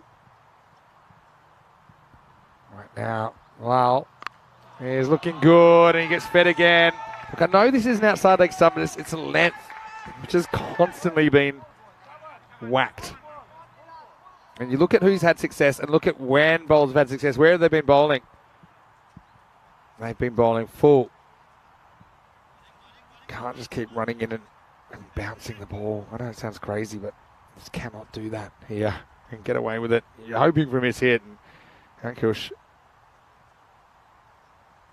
looking pretty confident. Now he's going to whack this one again. Not quite a Yorker. Closer, not close enough. 36 off 11. What a great start to the series for Ankush. And he's looking very, very comfortable out there.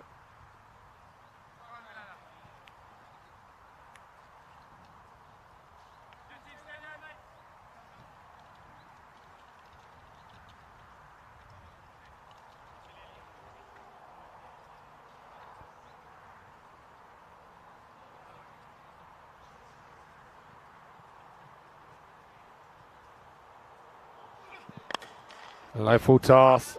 It's better, even though he misses full. It's not quite the knee-high full toss. It's a bit lower. Now, this is such clever cricket, or is it? Yeah, it will be. So they take one off the edge of the pitch, and Luxembourg are wondering what had just happened. As we get to the end of the 3rd over, the score is 53 for 1.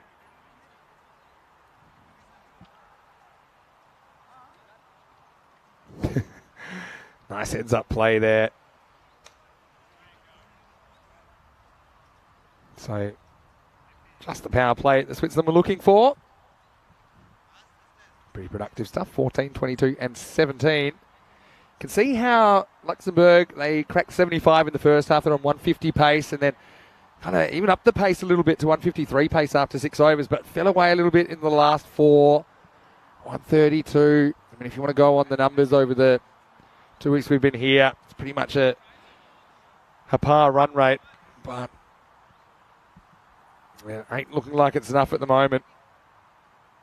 Sokia will be the new bowler, or ankles as we like to call him, because he always looks like he's going to do an ankle on this surface. Hopefully he doesn't here. And the first one down leg side. It's going to be a wide. It's got to be a bit off-putting, though, when you're used to bowling a certain width of the crease and you can't do it. Also got the left-hand, right-hand combination out there at the moment. Again, loses this one down the leg side. I think anytime you can get a left-hand, right-hand combination, it just causes hassles for the bowling side.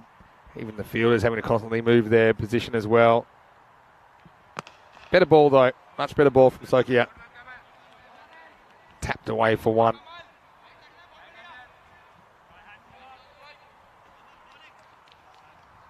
Kushlal comes on now. So he has to make that adjustment again. 50 partnership comes up between these two in just 17 balls. Running away with it at the moment. But as we saw in the first game, 1 or 2 wickets can change everything, can just change the feel of the game.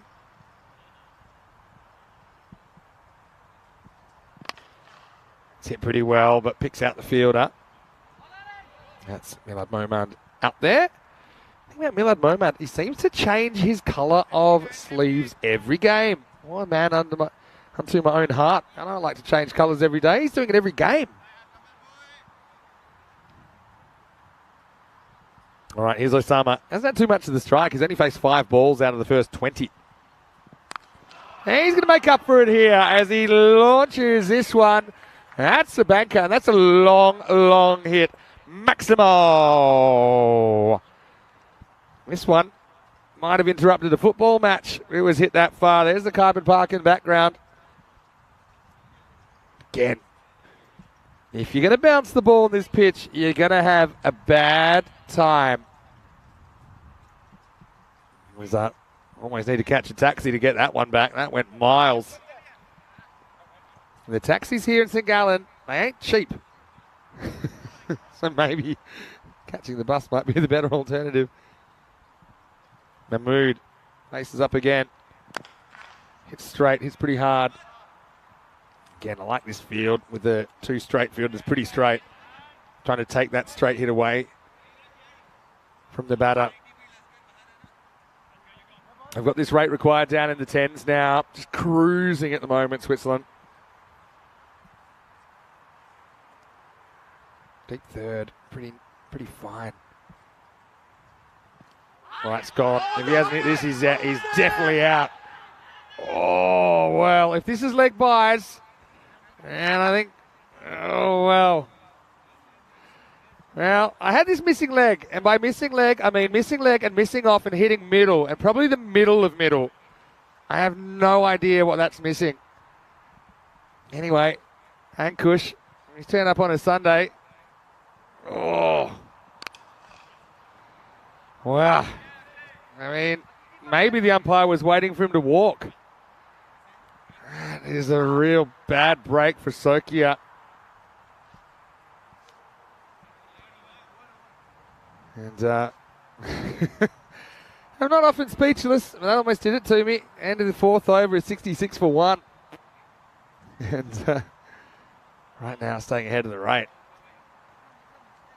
Well, I hope that when Sokia watches that bat, he's got a stress ball in either hand. He's going to be alarmed. Anyway, let's give credit to the umpires. They're on day 14 of their journey. Obviously, they've had to make a lot of decisions, and most of them have been right, but I do think that's one where I couldn't really find a reason not to send Ankush Lal packing. Anyway, survives. And now we're into over number 5. It's going to be Askar Ali Khan to bowl. It bowled pretty well earlier.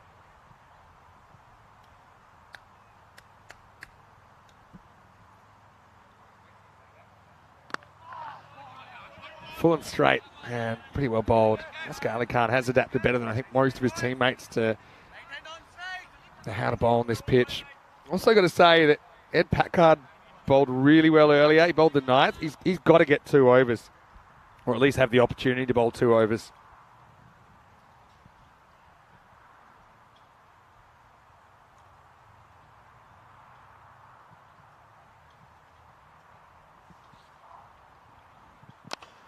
Almost a Yorker.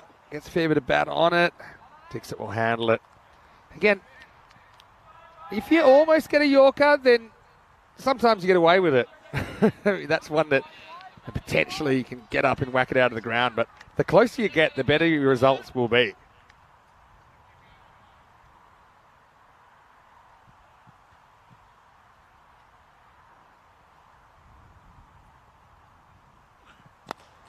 Yeah, again, well bowled. Bowlers need to look at the bowlers that are having success and what they're doing.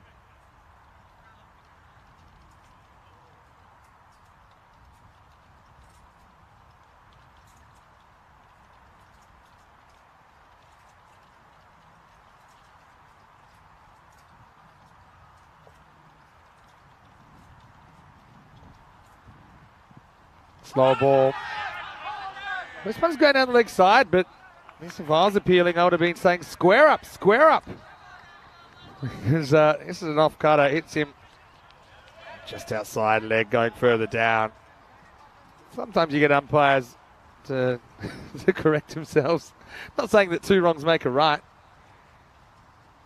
Nice change of pace though by Asghar Ali Khan.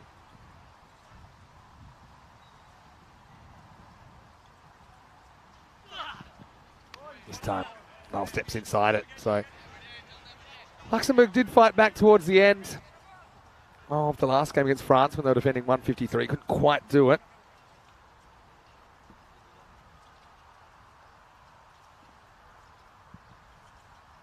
Obviously a bit of discussion, which is expected, but like I say, give the officials a break. There's that slow ball again. I like this from Asghar Ali Khan. I think he's certainly rolled a really good over here. Only 4 off it. But let's see if he can finish it off. It has a very different feel if the last ball gets hit out of the ground.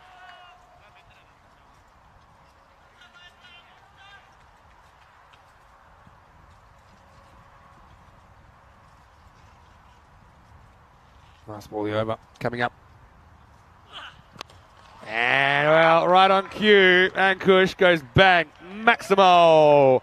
So 4 off the over becomes 10. And right now, that's pretty much the pace that Switzerland need. End of the 5th, it's 76 for 1. And they're 1 run ahead on the comparison, 76 to 75.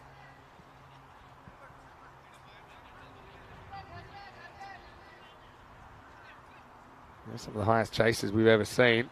I do think we'll probably see, once that gets updated, France sneak up on the list because they're tied with Pat Moncada chasing 154 in 9.2 overs. Alton also chased 154 in the final the other day. Chased it off 9.3.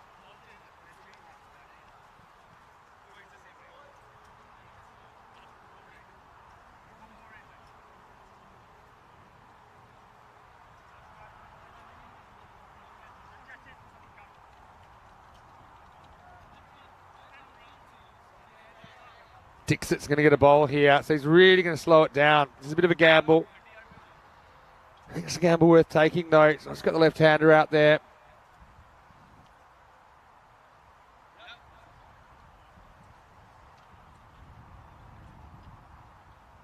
Let's see what happens here in over number 6. Yeah, like that. Uncharacteristically losing his form there. Summer mood. Oh, there we go. France have popped on now. Also chasing 154 and 9.2. What's the count back if you're on the highest chasers list? Matching Pat Moncada and what they did to Badalona Shaheen back in what we were affectionately calling the Barcelona Bash because of the high scoring on a similar kind of pitch, by the way.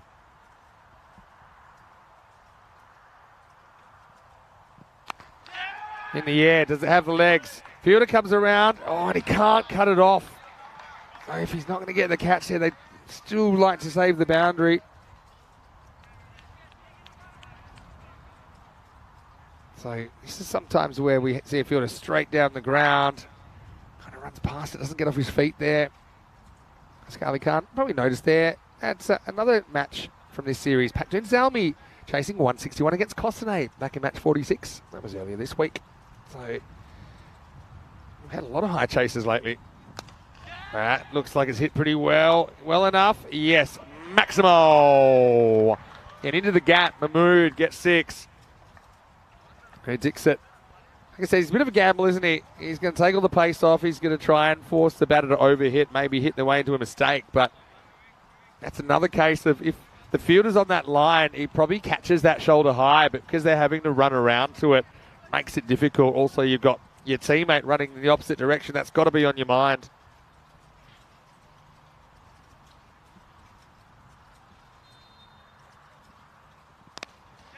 All right, in the air. Now, someone's got to catch this. It looks like Shah's under it, and he holds it. So, Mahmood's going to have to go now, and maybe they can spark something for Luxembourg. tried to go over the leg side, and so the decision to bowl Dixit pays dividends as Mahmood hits this up into the sky. Doesn't get the timing. Nicely taken out there by Surya Shah. He had plenty of time to think about it. And, well, Dixit, he's enjoying his time out there. He's giving it a bit of the old getting jiggy with it as the second wicket falls, and it's 86 for 2. Decent knock there from Osama. Gets his team into a decent position. Here's Roshant Karunamurthy for Switzerland, coming out to bat in his Alton helmet at number 4. And this guy is a really powerful striker. I love replacing a left-hander with a left-hander as well. I think sometimes it pays to have two guys padded up and have a like-for-like replacement, just to keep that left-hand, right-hand combination in order.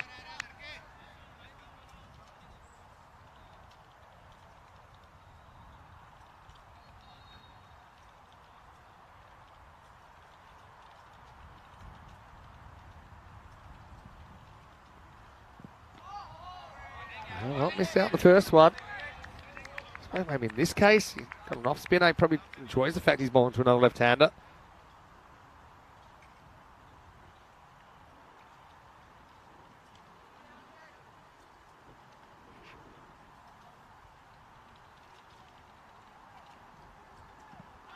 I think that's good. Yeah, it is. So a couple of dots. One to go in the over. I wonder what this chat's about. Oh, no, that actually is the over, is it? Okay, so it is the end of the over. And it's 86 for 2 after 6. I was going to say if there was one to come. There's Ankush saying, look, we don't really want a single here. Leave it to me. But they won't have to worry about that because Ankush will be facing up. Start of the 7th now. 46 required off 24. Again, Switzerland, I think, given the scoring rates we've seen over the last couple of weeks, they've got to be in pole position here. And they're going to go for Askar Ali Khan. Then I think you've got to see Packard in the 8th. So he could potentially bowl 8 and 10 because he bowled such good over before. Askar almost gets his Yorker, but almost isn't good enough, and that's going to be 4. And that brings up the 50 for Lal. What a nice innings it has been for him on his first appearance in the series. 50 runs for Lal off 19 balls. What a nice knock. And I think they just get the message now as he just basically sweeps across this. You can see taking shade the Swiss team, giving him a good ovation as well. We'll say, might have been a bit lucky to survive that LBW appeal, but hey, that's not his problem. The key is you got to get rid of him while that runs and balls equation is still this kind of distance apart. Plus 19 at the moment. 41 off 22. And Murthy just not able to time this one up. He'll get a leg by. That's not a bad result. So we'll keep an eye on that space between the runs required and the balls.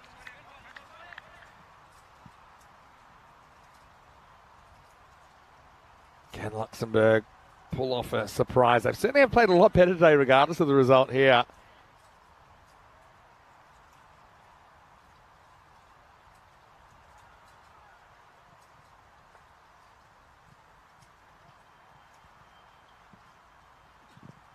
Well, that's going to be gone. What a catch. Well, I thought it was going to spell trouble with a capital T for Askar Ali Khan. Maybe he takes the pace off a little bit. It was right in Ankush's hitting zone. And he's picked out the fielder.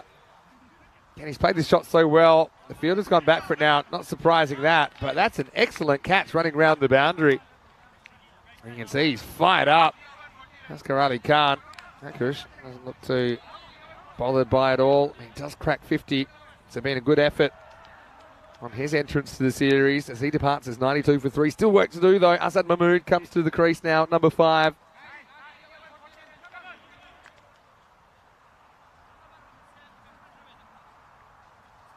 Hello to Ben. Nice to see you in the chat. One thing I will say, Because cricket always looks a lot easier on TV than it actually is if you're at the ground, or if, even more so if you're out there in the middle.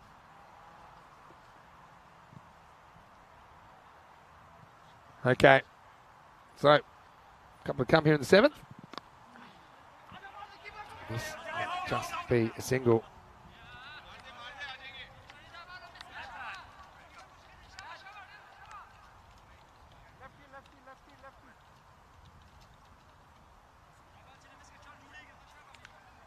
Murthy. 0 off 3, hasn't really got cracking yet. This game has just turned a little bit, hasn't it, in this over?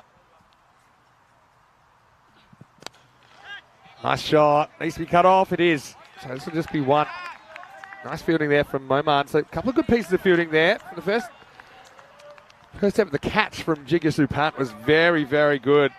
He had to move sideways to catch Ankush Lal, and then a nice stop from Moman as we get to the end of the 7th over, 94 for 3. This is what's coming up in the next match, Switzerland versus France. Just looking at that, looks like Piro Bakaran is coming in for France to give Rahmatullah Mangal a rest.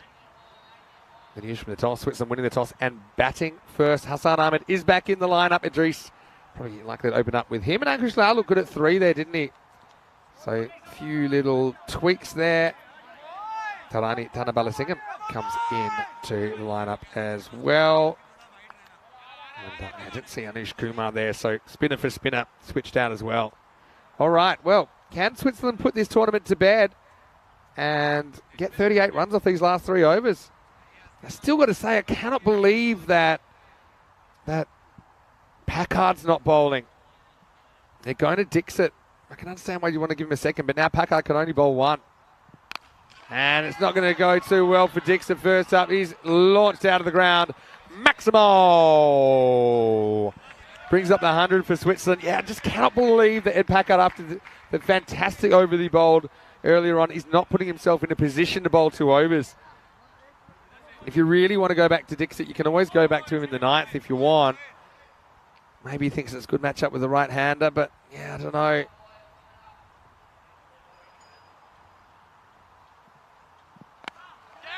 Murthy needed that as well. We'll just get 1 here.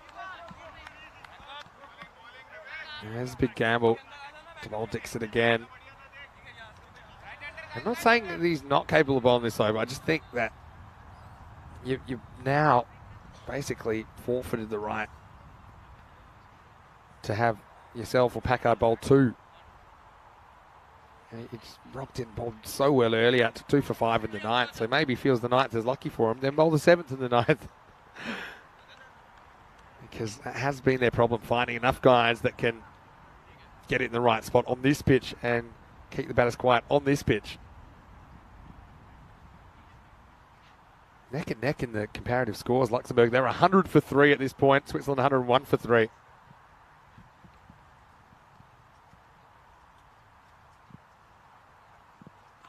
Oh, just climbs over the stumps, and even that's pretty annoying, I think, at this stage, because Bingu just doesn't track the ball and gives away a bye. It was a pretty regulation take.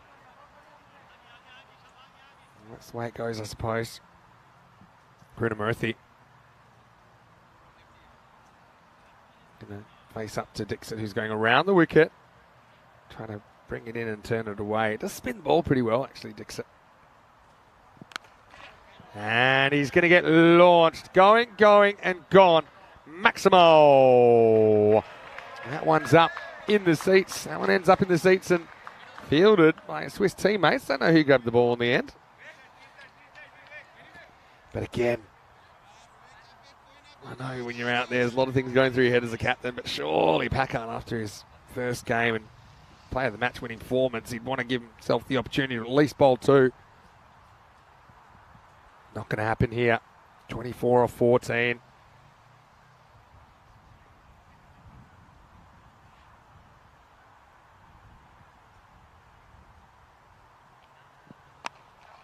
Push throughs, just a single. So remember earlier we looked at the gap between balls and runs remaining. Now we're at 10. It was 19 earlier. Now brought it down. Little things matter at this stage of the game. Hello to Dave B. Nice to have you back. Welcome. Of course, we've got your French team on display in this tournament, Dave, but they're not in this game. We'll see them coming up next. Here's the last ball for Dixit. Goes after the ball. It would have been a wide. Instead, it's going to be 6. Maximo! And Shub goes sprawling in the white T-shirt. Well, check out the grass stain there. Now, Shub's back, the normal Shub that we expect. He doesn't even have a prayer at this one, really. Oh, it might have been a no ball from off the pitch, you know. Just think where that bounced. In fact, yeah, it has been called a no ball. So free hit coming up. So well spotted by the umpire. That hurts. So the last ball of the 8th is a free hit. And he's going to go after it. Shouldn't go to the boundaries. Need to keep this in the field play. And they're not able to. There's 4 more. So everything going wrong really at the death. Dixit's over is expensive. Ends up going for 26. Again, when you've got a guy that took 2 for 5 in the first game, how does he not get 2 overs here?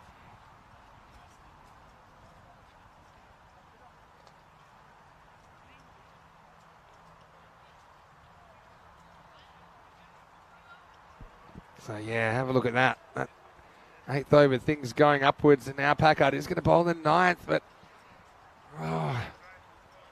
he should have bowled that 8th over. And look, maybe this is a good over from Packard, maybe it's not. Who knows, but he needed to drag himself to the bowling crease there. All right, 12 to win then, and just 12 balls remaining. Again, Packard, he's going to get the first one through. I cannot believe, I know I'm repeating myself, and I hate repeating myself, but how can this guy not give himself 2 overs? He's having the day of his life. 83 not out in the first game, 2 for 5 off the 1 over. Okay, maybe it was a bit of a hunch to bring himself on in the first game, but you got to bowl. Give yourself the opportunity to bowl 2. Edmund. Anyway, going to keep the game alive here. Switzerland 12 runs from the trophy. Oh, another dot ball. It's almost making me angry now that Packard's bowling well. Now, let's just see what happened here. Is he throwing at the stumps or is he throwing back to the bowler? Because that's what's relevant here. Yeah, he's throwing at the stumps. That's a bite. Yeah, it's definitely not dead. Oh, Luxembourg. Played such a good morning of cricket compared to yesterday, but I don't see them walking away with anything. We'll see them later on in match 9 against France. Oh, another top ball. Oh, Edmund. Well, where have you been all my life?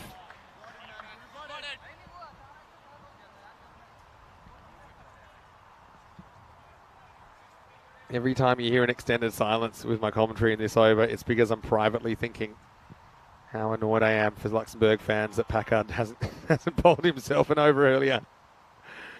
Anyway, this is hit pretty well, and it's out of the ground. Maximo! The fielders come together. Maybe there's a bit of a collision there. That's no good either. Just misses his spot here, Packard. Just short of the Yorker. And yeah, a bit of an awkward one. Don't think there's too much damage there, but Sakia was holding his shoulder. So just 5 required off 8. Hit hard. Game should stay alive. Just 1 run. Well, Rob just asking if I'm taking a break after today. Yes, Rob, I am. But I will be lurking, don't worry. Thanks so much for your support once again. Thanks for the kind words, everybody. I've done 5 weeks in a row. Started with the Valletta Cup in Malta, then I did the 2 weeks in Czechia, the 2 weeks here in Switzerland, but I will be back in just over 2 weeks' time. Well, put a fork in this one because it's done. Game, set, match, Maximo. And Krunamurthy finishes things off. Packard ends up going for 13 in the over, and Switzerland, well done to them. They are your ECI champions for this weekend, and very fitting that the ball ends up there with them in the grandstand. And Switzerland, they end up pulling off the chase with 6 balls to spare, winning by 7 wickets. And this is the shot that does it. Again, Packard doesn't quite get the Yorker. So whether it would have happened or not, we'll never know. But ultimately, Luxembourg, although they bat a lot better today, they just have problems with the ball and adjusting to these unique conditions. But congratulations to Switzerland. And in particular, Ankush Lal with the 50 there, set them into a good position to pull off the chase, and they do it at the end of the ninth. This is what's coming up next then. Let's see if France can get one back on the champions there. Switzerland, they're 5-0. They want to make it an unbeaten run here. Can they go 6-0? Switzerland winning the toss and batting. A few changes there. Hassan Ahmed comes in, back into the side. You've got Tanabala Singha, who's coming in as the spinner. They leave out Kumar. Asanga Gayan will retain his spot behind the stumps for France. Ramatullah has the rest as Pira Bakaran comes in for another match. That's coming up in around about 25 minutes. Okay, roll the videotape. Let's have a look at this chase. And it was 6 and out for Idris early in the piece. Nicely held by Askar Ali Khan at mid-off. Ankush Lal, though, came in for his first match in the series. And he certainly made the most of a few slices of luck, but also some very good shots in there. I think they learnt their lesson with the shots to the leg side being the predominant strength of Ankush. Went out there and was very, very confident. Sama Mahmood as well was able to get this one just far enough. Again, Luxembourg will look back at some of these moments. I'll say, oh, if only it'd been slightly different. That was nicely taken, though. Into Osama. A little bit of the jiggy-jiggy from Dixon. Well, maybe his dancing is what got him a second over. Not really. When it came down to it, Lal got them far enough towards the finish line. Survived a very tight OEW shout on the way as well. Grunamurthy was slow to get going as well, but ultimately, Luxembourg were probably 20 short, weren't they? Shub, we messed up his whites there, which I'm sure was pretty amusing for all those in that part of the ground. And this one again, not quite cut off. It's a tough one. Pat gives it everything. Packard comes on, but it's too little too late, and they literally throw away a run here. So Luxembourg just can't quite put a complete game together. They'll get one more opportunity in Game 9, of course. Is coming in just over 2 hours' time. But Switzerland looking pretty relaxed, and why wouldn't they be? 5-0. We know that they will raise the trophy this afternoon. Right now, they are pretty focused on their 6th game of the series against France that will start in just over 20 minutes' time. Let's have a look at the scorecard. 51 for Lal on his first innings in the tournament. Just 21 balls in there. Struck the ball particularly well through the onside. Osama Mahmood with 24. Grunamurthy finished things off with 21. Unbeaten, and Asad Mahmood again looked pretty comfortable out there, didn't he? 18 off 7. Just a bit of disappointment for Idris there, who goes 6 and out at the top, but he didn't waste any time. That's the name of the game. Another thing here is the extras. 14 extras. As we had 8 wides and a no ball. I remember there was only a single run given away in that fashion. Just the 1 wide in the first half of the game. So maybe that's the difference between the two teams as well in this match. Askar Ali Khan, I think he's had a good morning. 1 for 17, the best of the bowlers. Wickets also for Milad Momand and Dixon. Although, and once again, I think that they missed a trick by not bowling Packard earlier and giving the opportunity to bowl 2 overs. So that's the tail of the tape. Switzerland win with 3 wickets down with 6 balls to spare. We'll be back in about 20 minutes to take you into a mouth-watering clash in match 8. The last time we'll get to see Switzerland on the park. Taking on France. Join us then. Many sound to hear Mr. Maximo for ECN. Back soon with more ECI Switzerland.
after a long period of playing cricket, the best place to come in Europe is the great Ryan Falls.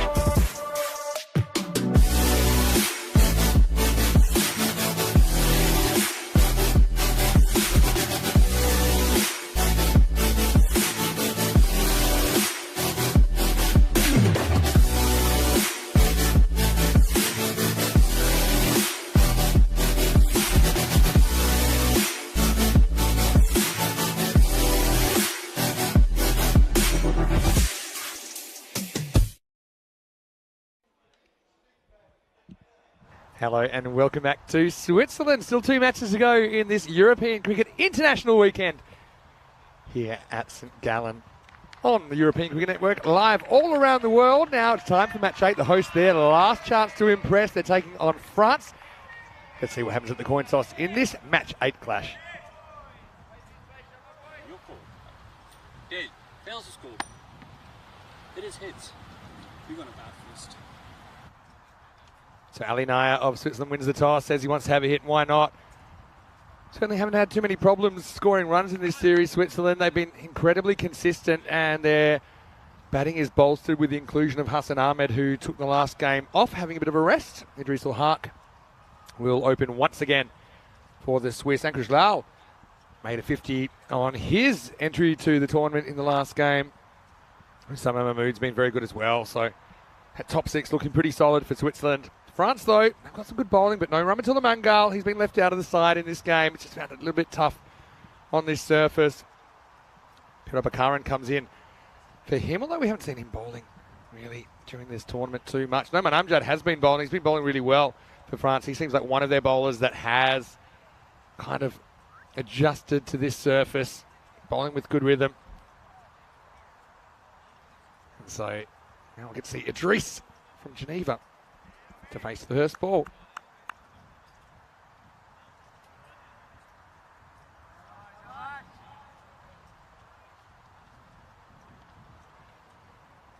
All right, Hassan at the other end, waiting for him to get involved, and he will. But we did see him on the field for an over when he was 12th man in the last game. Came on, funnily enough, for Idris, who he's batting with.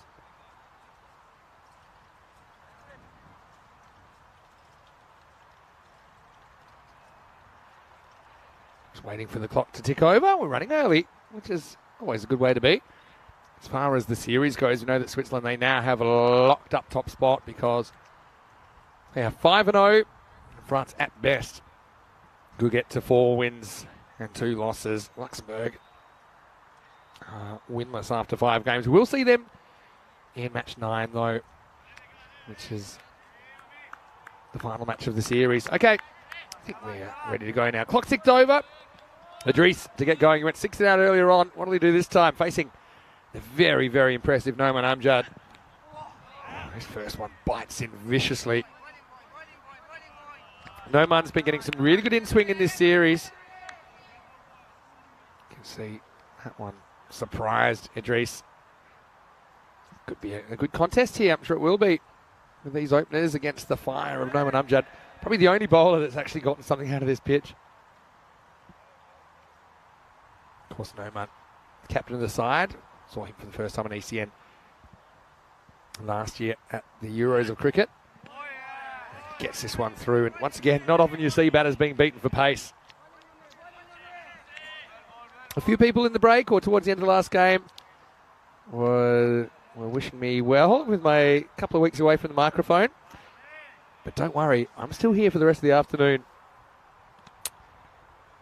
Well, Cricket 2001 saying, do I know that France has an Olympic medal in cricket? Yes, I do know that. They won it at the 1900 Olympics, if I'm not mistaken.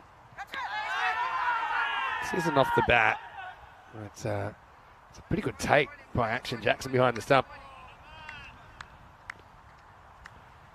Does deflect, but yeah, when you see the ball going that way, it typically is a sign that it's come off the body. You see there. Fairly easy call. Didn't really sound like bat either. Yeah, that cricket at the Olympics is quite an interesting story. I think there are only 2 teams involved.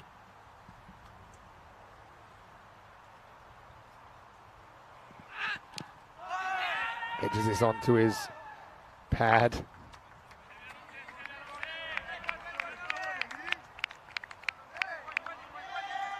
Let's have a look at this one. It's a weird one because look what happens to the ball after it bounces. It hits the edge of the pitch, and if that comes onto the stumps and knocks the bail off, it's actually out. Which would have been something pretty strange, but Idris was watching it, knew it wasn't going to make it all the way. Yeah, so from what I gather, that 1900 Olympic cricket match between what it said was France and Britain knocks him over, and Amjad does the trick. And Noman's fired up. He's a bit disappointed, I'm sure, that he hasn't been able to get one over the Swiss this weekend. And Idris was really done like a dinner in that over. The late in swing. There it goes. Feet go nowhere. Noman leading from the front. Again, look at the length that gets the wicket. It is a Yorker. Flicks the off stump. Yeah, nice to see.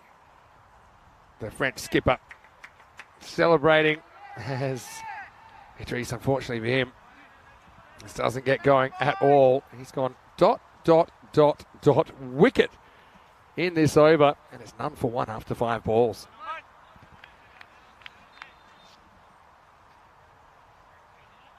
Yeah, so what you might not know is that cricket was actually meant to be in the first modern Olympics in 1896 in Athens, and it would have been the only team sport at those games. But there were insufficient teams, and so it wasn't held. Despite that, they held it with only 2 teams in 1900. And the French team were mostly actually English. They were expats. So, yeah, the Olympic history, when you go back that far, it's actually quite interesting. Do you know there weren't even gold medals back then? Oh, well, that's a great start for France. Doesn't get much better than that. Ankush Lal gets squared up. Wicket maiden to get us going. Noman really has gotten something out of this pitch that other bowlers haven't. He's a class act. So a 0 for 1 after 1 over. And then they wanted to have cricket again in the 1904 Olympics, and once again it was cancelled. It was in the USA, St. Louis, actually. And the cricket in 1900 was different to the cricket you see today. As we look at the count up, 43 days. That's just over 6 weeks until the ECC, the Euros of Cricket. 31 nations will play 109 matches, 3 qualifying weeks, and a championship week. And you can find all the action right here on ECN. For more information, you can go to europeancricket.com. Yeah, so back then, the 1900 Olympics was actually a 12-a-side match, 2 innings match. It wasn't even considered a first-class match. England won that game by 158 runs. The French almost had batted out for the draw. Yeah, so some discussion about cricket being back at the Olympics maybe in the next 10 or 20 years, maybe sooner. I gotta say, you got to get the format right. I think 20 overs is too long for most of the world that aren't cricket people. I think the Olympics is an opportunity to showcase the best bits of the game to the world, maybe attract some new supporters, some support in new places. A bit like rugby sevens is a kind of fast-paced version of rugby. It all happens a lot quicker. Great shot by Hassan, and it is 6. Maximo, and actually held up way more than I thought. And it's Zain Ahmed out there. He actually had a play on this, but he's not trying to catch it. He's just trying to keep it in. But, I mean, if he caught it, probably lands inside and could have thrown it to another fielder. And Hassan gets a bit lucky, gets 6. Yeah, so I'd like to see a similar sort of format that you're watching right now if we're going to have cricket at the Olympics with more countries involved. Well, that one isn't being caught as Hassan gets into his work. Had a close call first up, but that one is out of here. Maximo. Sensational ball striking. And to come in and just go 6-6 when you're cold. Okay, maybe a bit fortunate on the first one. Zain Ahmed doesn't keep it in the field of play, but still. Also, we saw cricket in the Commonwealth Games back in '98 when they were held in Malaysia.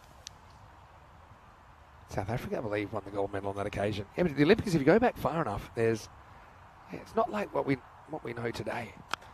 Well, it goes again, and this is going to go 6 as well. Maximo! Well, the Swiss team might have to sit a bit further back at the moment because they're under attack. Jabakel's been used here in the second. I don't mind that tactic. Just something a bit different. But he's been met, as Corey would say. 6-6-6. After a dot ball first up. Yeah, good comeback though from Jabakel. I really like him as a bowler. I know he's not having a great time at this over. Ankush Lal to face the last ball of the second. So back in the early Olympics, I think the winners actually got a silver medal. I don't know if you got anything for second. I'll have to look it up, but a lot of the real Olympic kind of stats and what we now look at on medal tallies, they're done retrospectively. We're having a bit of a chat here. It's a very long chat. And Hassan's having to Ankush Lal.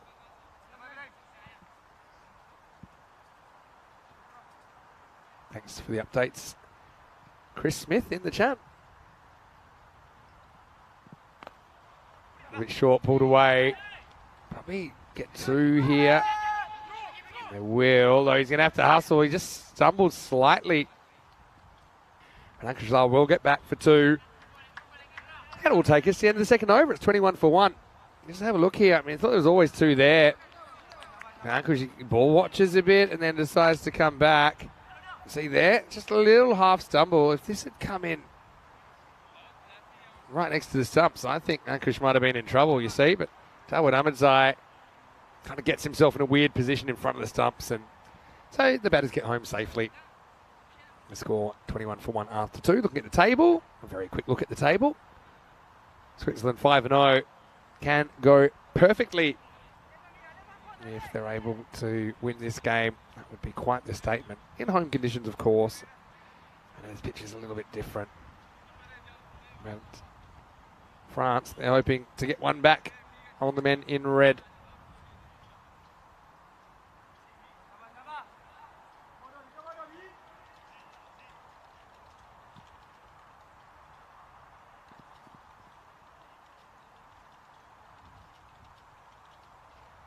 Amjad is going to come around the wicket now, being brought back immediately, which makes sense. Bowled very well in the first over, did not concede a single run. Hassan, this is gun against gun that we're seeing here in over 3. It's a good one first up. Yeah, sometimes there's one-on-one contests that will make your mouth water, and this is one of them. Look at that little bit of away movement. Hassan has always looked in control in this 2 weeks. When he's gotten out, it's normally been a miss hit, but he's genuinely tested there. Good ball from Noman. Because he does get that left to right natural swing, he's trying to create an angle in and then get the ball to move away. Hassan goes in the pool this time. A little bit late on it, just gets one.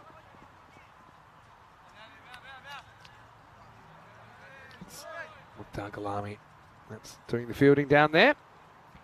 Yeah, any sound to hear Mr. Maximo for ECN? Why don't you drop us a message if you're following along at the moment? Everyone's free to do so. ECN European Cricket Network. Love the fact that I get the opportunity to converse with so many of our supporters. And thanks again for all your wonderful messages. I've received quite a few on social media. I'm so happy to be able to bring you an unprecedented amount of cricket here on ECN.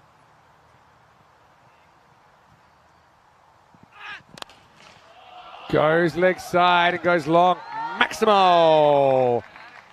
Well, that's a pretty good shot by Ankush Lal against the guy that's given pretty much nothing away so far. He goes with the movement. So we had a look at the first one. It wasn't a particularly easy one for him to deal with. Last ball the first over Ankush, but now he's ready to counter-attack.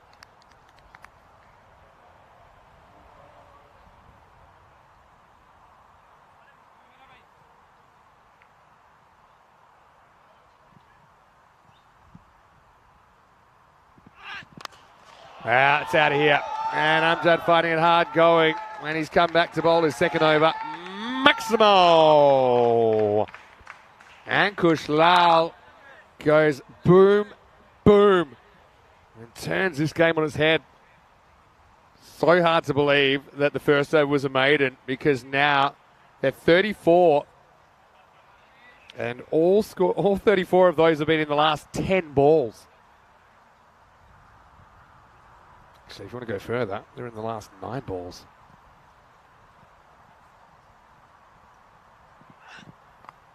Now, slow ball, clever variation.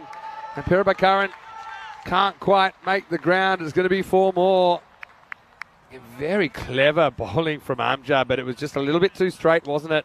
Certainly fooled Ankush Lal there. Well, there's the Swiss team enjoying the bit of shade on what is quite a sunny day here in Switzerland.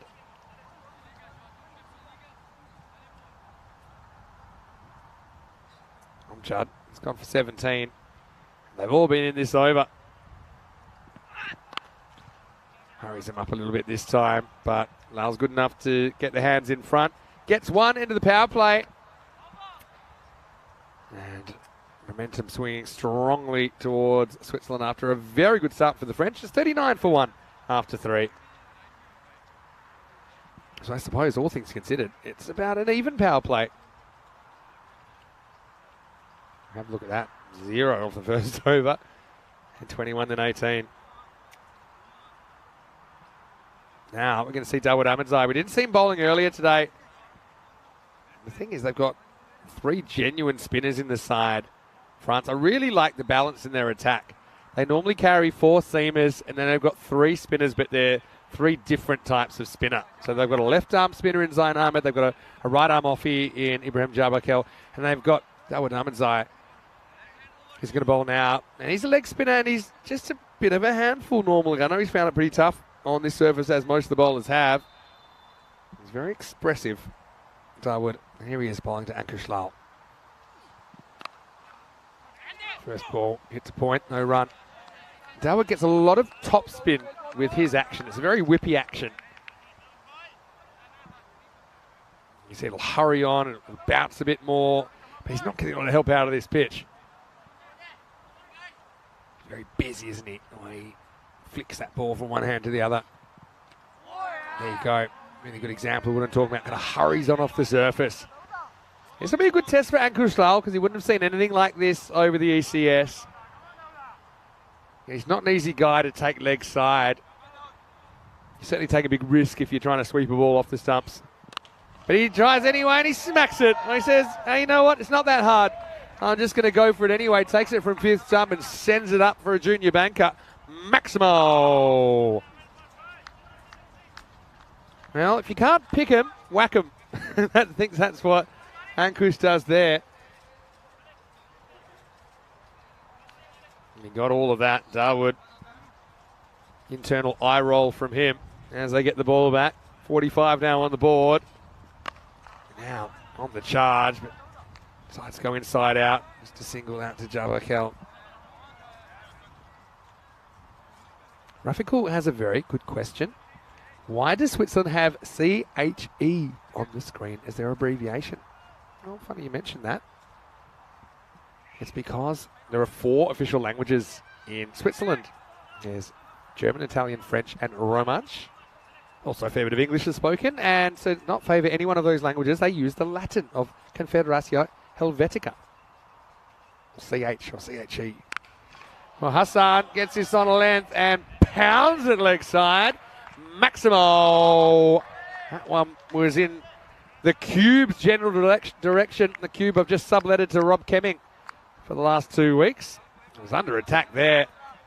Darwood, who I don't think's bowled a very bad over. He's gone for 13 now. That brings up the 50 as well for Switzerland. Last ball, the over to come up. Oh, quicker one, but Hassan's ready for it. He smashes that one 30 metres over the boundary. Maximo, and 19 come off that 4th over in the end. 58 for 1 after 4. And if you want to be more technical, all 58 have come off the last 3 because the first over was a maiden. So, what a format. And if you can find more action jammed into 10 hours anywhere in the world, I've seen it all. We've talked about some of the strange sports like chess boxing. Again, I would like to commentate that. It's half chess, half boxing. But I just don't think you'll find anything quite like the European Cricket Network. Usman Khan's going to bowl the 5th over now. And he's a very, very good limited overs bowler. He's got a stock delivery. He's got a very good back of the hand slower ball. Mubin's asked me to learn new languages. Well, I am working on it, Mubin. It's a bit tough when I'm talking in English for 10 hours a day. But I'm learning a bit of Spanish when I can. Edged and gone. Yep, there is the finger going up. And Ankush just tries to hit across this. It's probably not the right shot. I know he is really strong here. This is a fair distance outside the off stump to be trying to hit it there. Action Jackson behind the stumps with a fairly simple catch. Pretty healthy edge, I think. So Ankush, that'll be the end of him for the day with the bat. Still pretty useful contribution from him here on day 2. And a nice send-off for Ankush, who did strike the highest individual score of our 2-week adventure, 134 for Zurich Lions. As he departs, it's 58 for 2. So yeah, hopefully that explains why Switzerland have CHE, Confederatio Helvetica, the Latin. And then I've got another question from Sandesh. Why is Arif Sangha not in the Swiss team? Well, you've got to realise that these are played under ICC criteria. So there is a period of time you have to live in the country to be able to represent your country, according to the ICC rules. Ooh, bottom of the bat here, I think. Murthy is going to hustle through. I think this is off the bat. Yeah, it is off the bat. So he gets off the mark right off the end of the bat. So yeah, Arif hasn't quite fulfilled the residency criteria yet, but I'm sure if and when he does, it could be a very useful pickup. The other thing is if you are a citizen of a country, then you automatically do qualify to play in international cricket. So hopefully that answers your question, Sandesh. Thanks very much for the question, and keep the questions coming. Hassan Ahmed, 32 off 9. Just another day at the office for him. And now he charges, and he's going to smoke another 6. Maximo. Well, Ankish, maybe why he's not in the 11 anymore, because he's just put down a sitter. Anyway, it won't matter. He'll be happy that it went in his direction in the first place. Well, it's never easy when you're off the field to try and take catches, as Ankish finds out. Now, better from Usman Khan.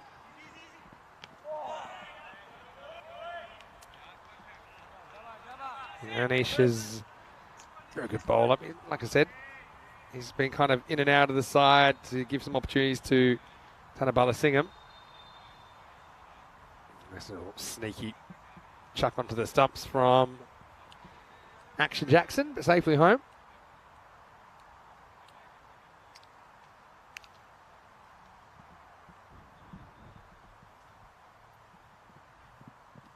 Oh, that's out. That's a slow ball, pitching in line and hitting. Very clever bowling from Usman Khan.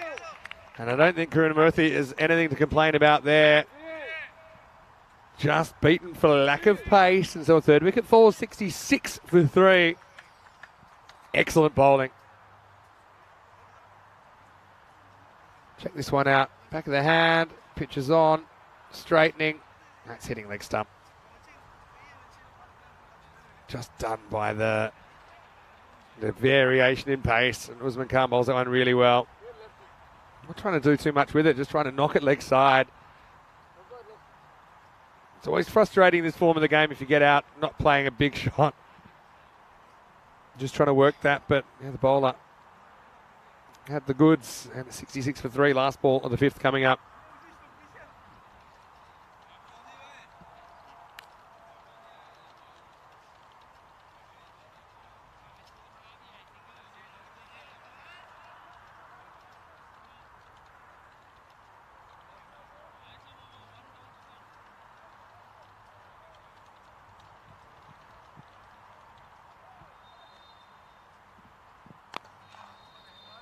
Next leg side. This is Osama Mahmood coming in at number 5. He'll retain the strike as we get to the end of the 5th.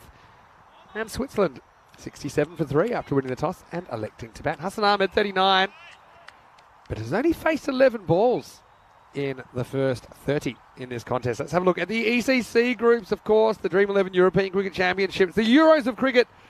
Switzerland in a very interesting group, Group E. Now, they've got England 11, who are former champions. They were runners-up last year. And England 11, they're going to be there to play. Don't you worry about that. They're not too happy about the fact they lost the trophy last year. So, of course, they'll be favourites in that group, I think. But Switzerland, I think they certainly have firmed into second favourites. I think with some of the players that they've got at their disposal, they certainly can challenge England 11. For example, they've lost matches before to Italy and countries like that. We saw in the ECL level, England losing to Greece this year. So it's this format of the game, anything can happen. Then you've got Malta, Romania and Cyprus, teams we've all seen over the summer here on ECN.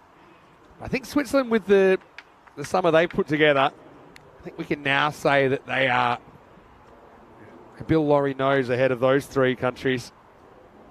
Wonderful Surya comes out and he disappears just as quickly. Cuatro carreras. Now Shyam, he played the first game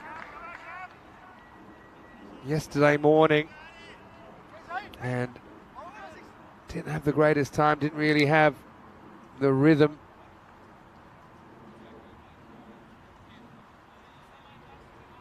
But now we're seeing him getting another bowl, see him put it together, but yeah, he cannot bowl that short on this pitch. Even though Watercool 3 is known for getting a lot of lift, bowls a lot of cross seamers, gets some unreasonable bounce sometimes, but this pitch isn't doing him any favours.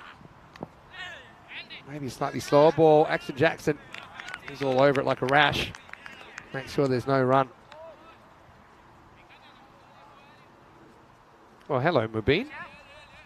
He's saying that people would love to listen to some Punjabi words from me. Well, I do have some Punjabi heritage. Probably the most common Punjabi word I heard from my grandmother was Aja, Aja, which means come, come. So I've actually learnt more Punjabi from Rico than from my own family. Shot. That's absolutely lasered, and that's gone for 6. It's a no ball as well. Oh, well, this is timed unbelievably well to go all the way. Maximal, but then let's have a look at what the no ball's for.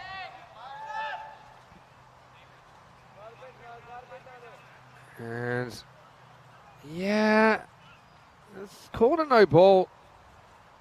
I mean, for front foot, to be honest, I didn't really see it, but I guess the umpire's a lot closer than we are. Got to say that was a tight one. I think actually what it might have been is he might have actually kicked the stumps over. Right, so he's dislodged the bails with his foot. We couldn't see it because the umpire was in the way. So that's why it's a no ball. Okay, that makes sense. So Wunakula Surya, after booting the stumps, is going to change direction. He's going to go over the wicket. So, yeah, frustration because the bowlers are forced to get pretty close to the stumps, closer than they might bowl otherwise. So here's a free hit. Hassan just climbs into it, finds the gap and gets another boundary. 4 more runs. That's Chokalagya. But Hassan just very keen to go out and meet the ball. He's got such a good eye. Now, Hassan has played for Italy before. And he's a player we have seen even at the ECC for Italy, but now qualified for Switzerland. He's enjoying his time. Right now, it's Osama Mahmood, though, who is doing the job. It's just tight. Osama with a damaged finger, but he's back a lot quicker than we thought we'd see him. Gets sent back by Hassan this time, and yeah, if that hits, I think he's out. Wunakula Surya not able to take advantage of the opportunity.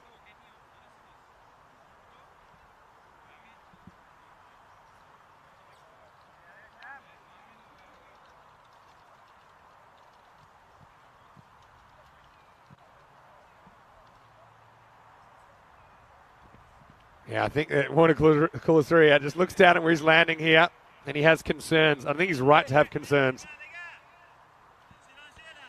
That step as he was launching his delivery stride, he hit the edge of the mat, and he said, well, hold on. I don't want to come down.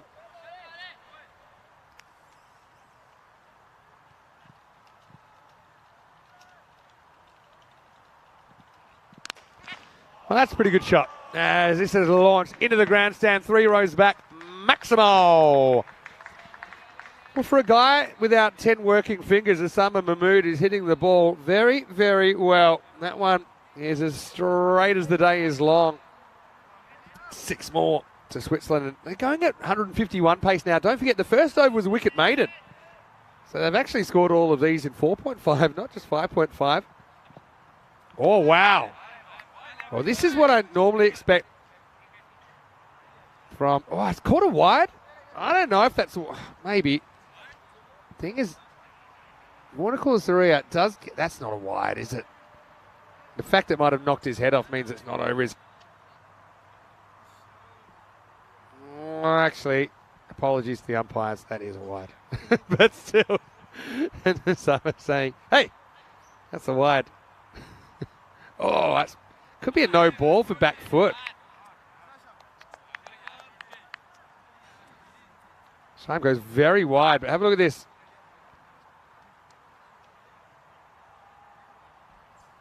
Yeah, how wide is this?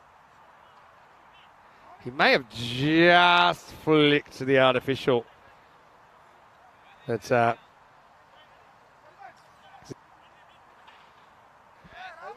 he'll get away with it. Anyway, 89 for 3 after 6. Shayam is known for getting the ball to lift, and we see one example.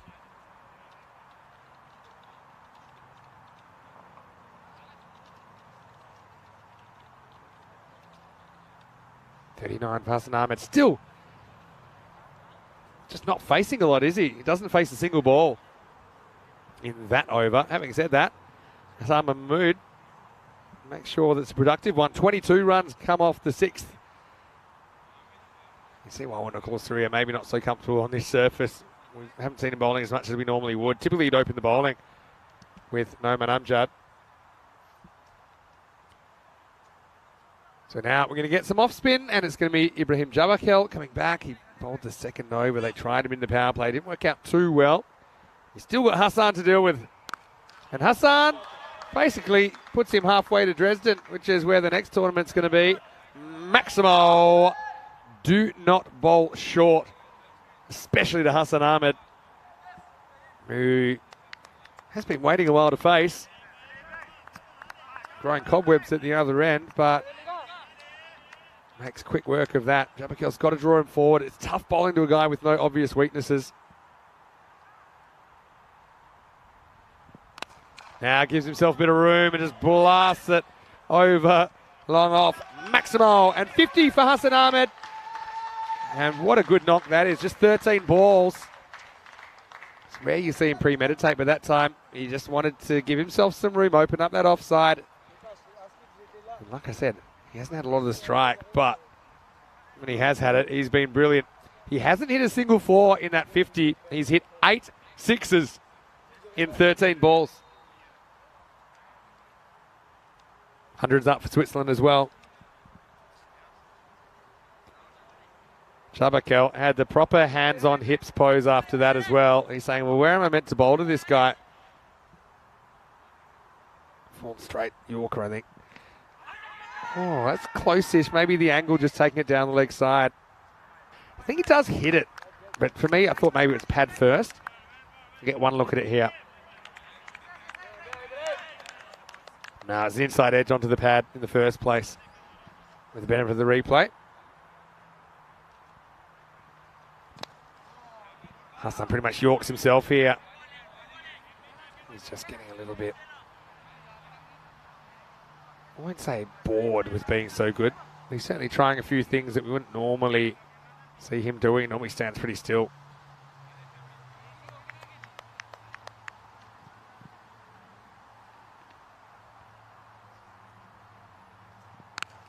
Osama, he gets a little bit of length and he puts it out of the ground. Maximo, excellent catch from Mukhtar. The only one problem he had was he was about 5 metres over the boundary, but I think some of our blue crew can learn a few things from Mukhtar here about how to take the crowd catches, as Mukhtar becomes an honorary crowd member. Later James Cantor as well, who's down visiting from ECN headquarters today. Saw him in the background then. Last ball for Jabakel. He's gone for 40 now. Make that 46. And it just doesn't work out too well. The first and last balls of that over are a mirror image of each other. End of 7. Hassan Ahmed and Osama Mahmood putting on a show here, the two lefties. That makes it 114 for 3 after 7. And Osama Mahmood now 33 off just 10 balls. A reminder that we've got more cricket coming tomorrow, not only in Germany, where Rico is currently just settling in before day 1 of that European Cricket Series, but also we have a T20 International women's match between the Netherlands and Ireland. Corey Ruckers will take you through all the action. It starts tomorrow, which is Monday at noon GMT, which is 2 p.m. in Central Europe, and it's 5:30 p.m. in India, 6 o'clock in Bangladesh. And why don't you tune in? I know I will be. And first time we've ever had Ireland on the network in a women's match. I know they've been doing some very, very good things. Anyway, here's Rahula Mangal to bowl for the first time. Doesn't quite get the Yorker, but gets away with it. I mean, Rahula, he's been okay in patches. I mean, the French bowling lineup, it's one of the most feared in European cricket, but with this pitch being how it is, with the approach and the narrowness and the kind of lack of life in it, they're a little bit like toothless tigers out there. Les Bleus. Again, doesn't quite get the Yorker. And this will be just a single. You can see Rahula, even the vibrations of him bowling here, I think you see how the bail comes off, but he doesn't actually touch the stump, so that's perfectly okay.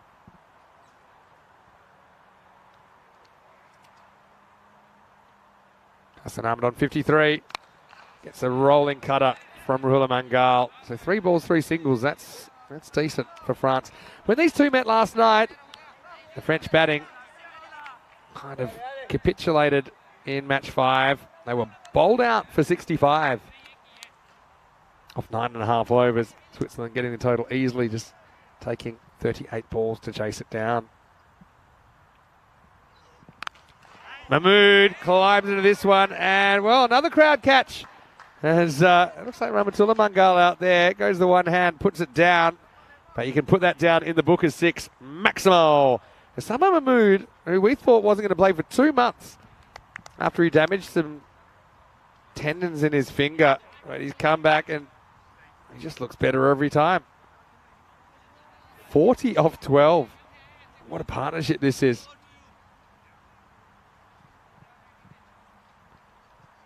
Came together.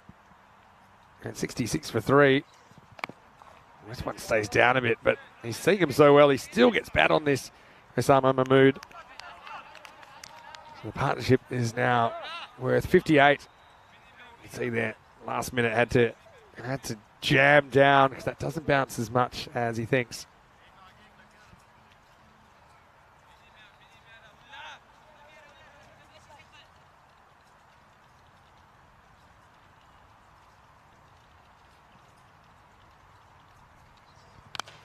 Full toss, trouble. Usman Khan takes the catch. So Hassan goes. Often safe, you're going to miss the Yorker, miss it full. The low full toss isn't always an easy one to put away, and Hassan's a little bit late on this.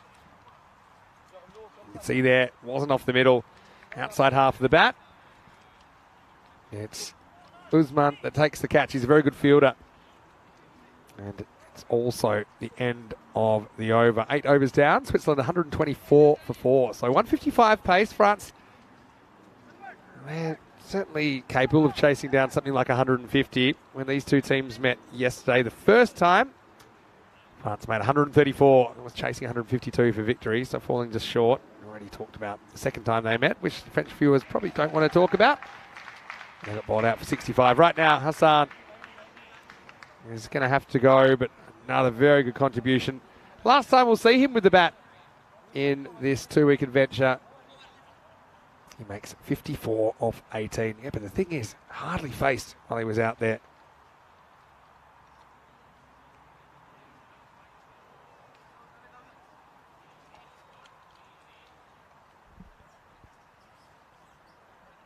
Dawud Ahmedzai to bowl over number 9. He's always full of energy. Wait for him to go right off if he takes a wicket here. He's a very expressive cricketer. Osama Mahmood is on a heater though. 41 off just 13. And Darwood's kind of been forced to bowl quicker. That's kind of what's worked for him, but hasn't always worked because then he kind of loses his powers as a genuine wrist spinner. This is the first one. It just comes out as pretty much a pace on delivery. It doesn't come over the wrist. Ali Naya, the new batter, captain coming out at number 6.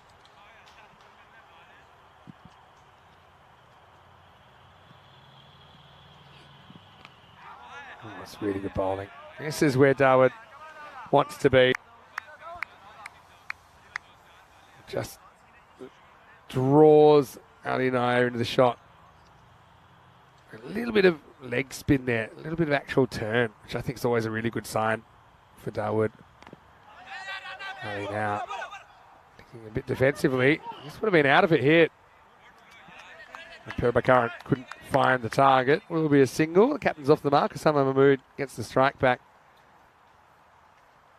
Ali was just kind of cruising, but then he's going to have a rude shock if this hits, because he wasn't going to be in.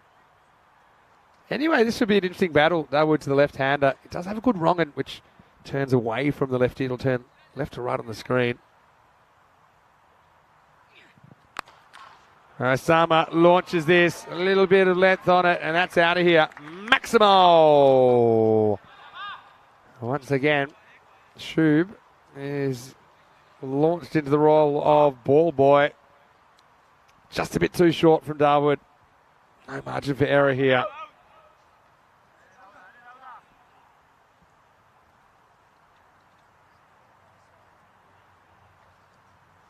.48 for Osama Mahmood. There is the wrong end. That's really well bowled.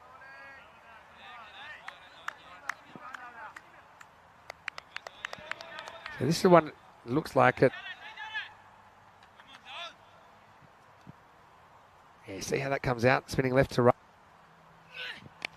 All right, so back to the action. Mahmood will move to 49 with this, and he will retain the strike. And Ahmed Zai, well, he doesn't get a wicket, but he entertains us like he always does. He goes for 28 in his spell, and after 9 overs, Switzerland 133 for 4.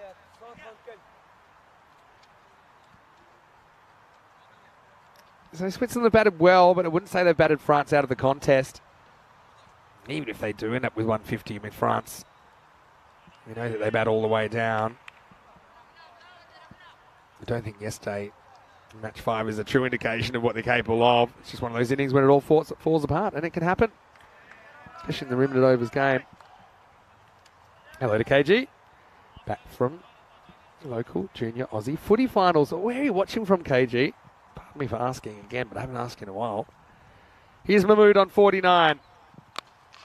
Well, he may go no further. The fielder comes in and takes a brilliant catch. And that's Ibrahim Jabarkel, so it won't be 50 for Mahmood, but you've got to tip your hat to the fielder there. Came a long way in to turn that into a catch. Take nothing away from the innings of Osama Mahmood, who was absolutely outstanding for Team Switzerland there. But it's an acrobatic catch from Jabarkel, who then turns, protects the ball, and then gets some congratulations from his teammates. But nonetheless, Osama, very, very well hit. Last time we'll see him during this series as he departs. 5 balls remaining. Switzerland 133 for 5. Yeah, great catch. My money was on the ball for sure. I saw that falling into what looked like a Bermuda Triangle. Had the outfielder coming in. You had the infielder going back. You had the deep cover kind of making it towards the drop zone as well. Brilliant bit of work. This is Lasanga Gayan who gets a bat then. So you haven't seen too much of Lasanga. His club not part of the ECS. So let's see what he can do. 5 balls remaining. Here's Rahula. Gets a piece of it. I think it'll just be a single. Ali Naya try and finish things off.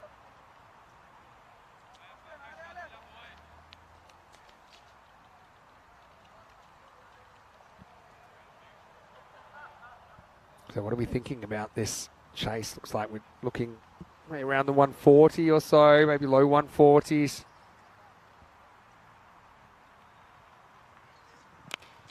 Ali Naya, he nails it. Maximo! Well, there's your 140. As Rahula tries out a slight slow ball, but whether it's a slow ball or not, you got to hit the block hole. This one is just a metre short, and it's a comfortable length for Ali Naya to drive up and out of the ground. Look where this bounces. See, it's just kind of metre or so short of the front foot.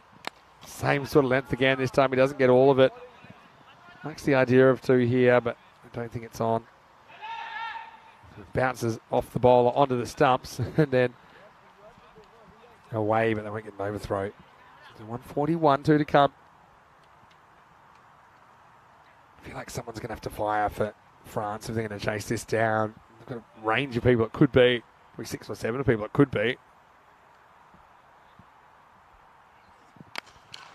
Kayan tries to whack it down the ground, but I think he's in trouble. He's going to go off the second last ball. Shine Warner-Kulasaria with the catch.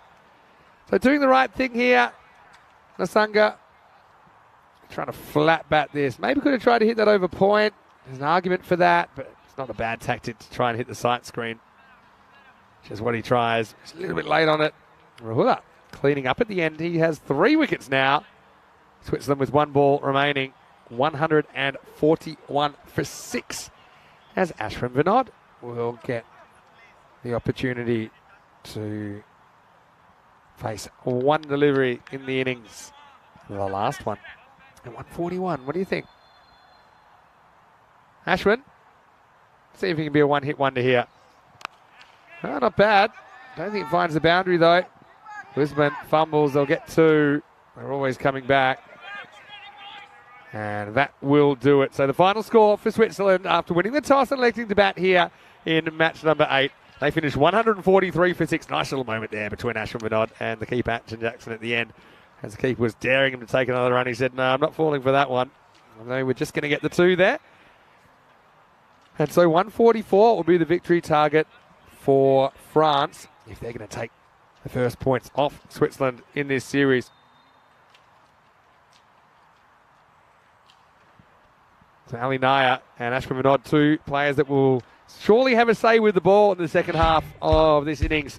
They walk off with their team at 143. Let's go back to the highlights. And how about Noman Amjad hold an incredible first over. Still hard to believe when you see that 143 that the first over was a maiden. In fact, a wicket maiden as he cleaned up Adrisul Haq with a very good in-swing in Yorker.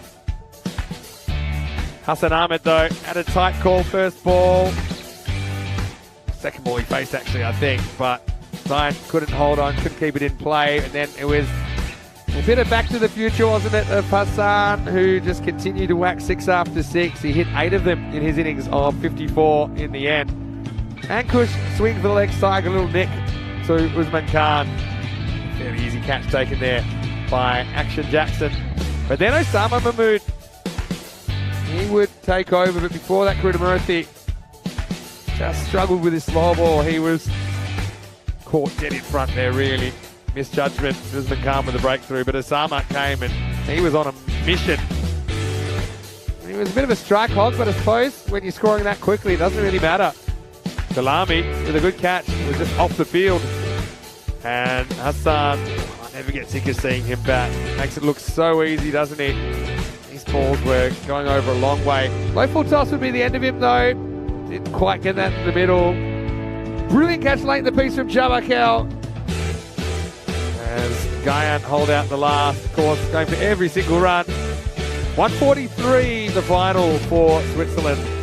I think France will fancy themselves here.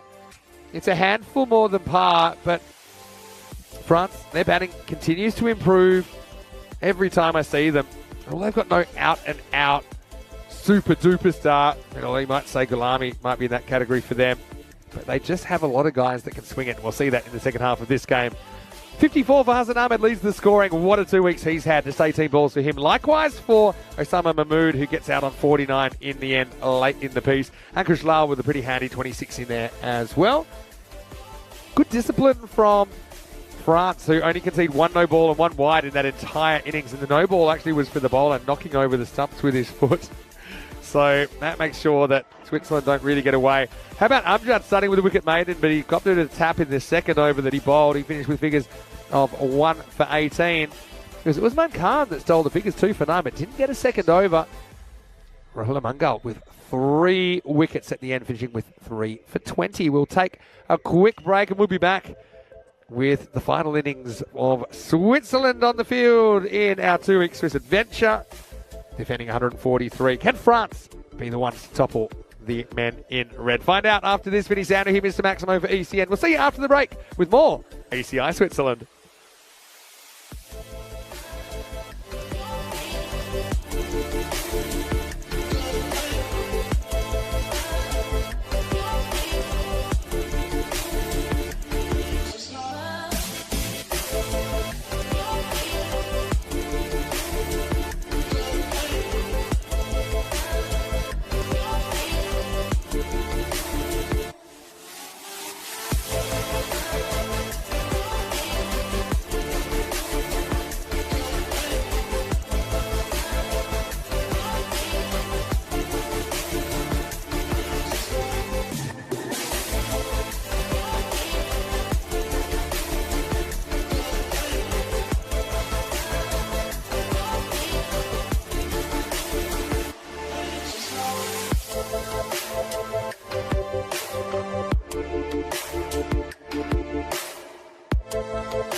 Hello and welcome back to Switzerland. Time for the second half of match number 8.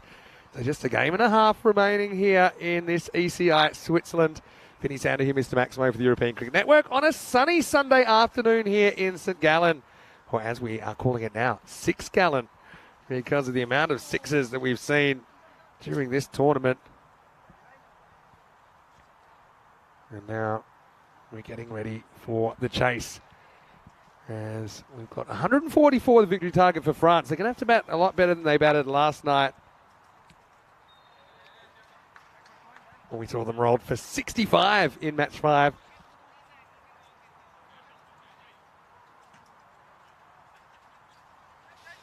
So, wherever you're watching from around the world, get ready, because this will be a show.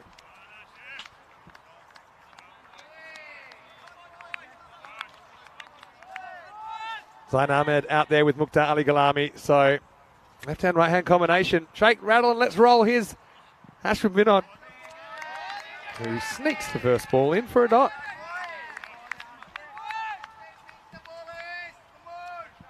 So a big thank you to everyone here at Cricket Switzerland, who made us so comfortable. They've been very generous with us as well. Zain comes down, pretty much Yorks himself. He will get a single, and France are off the mark. French batting, bit hit and miss. Probably better than it used to be, when it used to be miss and miss. When we first saw them in the 10-over game in the ECC 22. They were actually the best bowling side in that group, but they were also the worst batting side. It was such a weird combination. They couldn't get 100 to save themselves.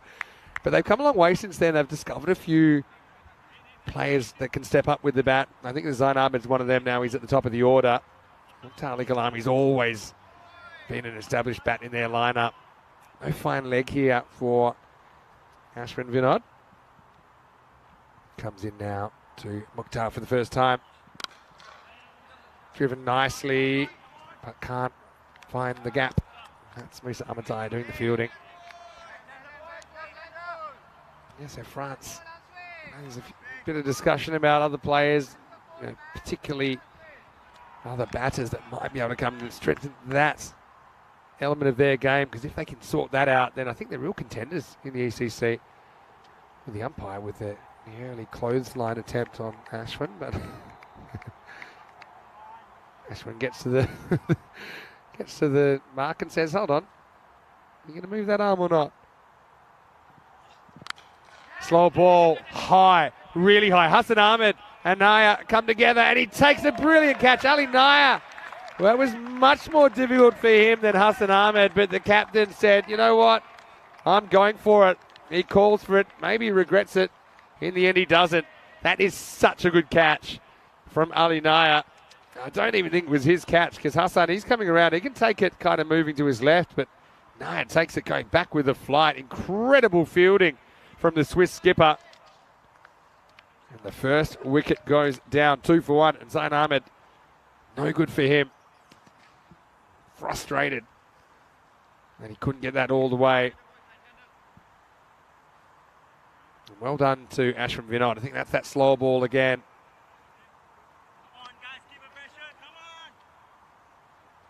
It draws a false shot, but what an incredible catch.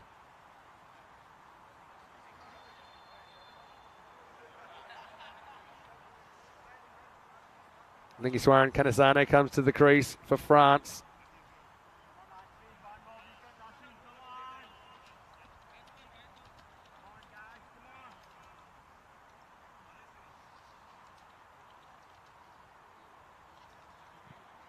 So it takes care of the left-hand, right-hand situation at least.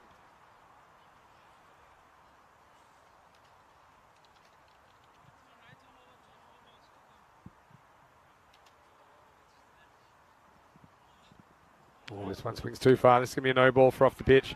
Ashwin's a bit of a funny one, because he's a bit of an ambiguous swing bowler, in that sometimes he bowls out swingers, sometimes he bowls in swingers, and I'm not sure that he knows which one is going to come out on any particular day or at any particular time.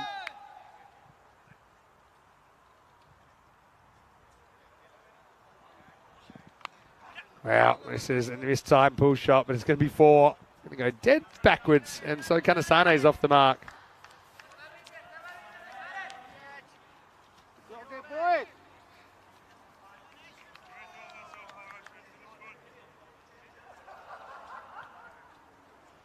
So, add 4 to the total. France have lost a wicket, but I guess they've got time to recover, but not too much time. Last ball of the over. There's the in-swinger. So, yeah, Ashwin Vinod is a bit of a magician.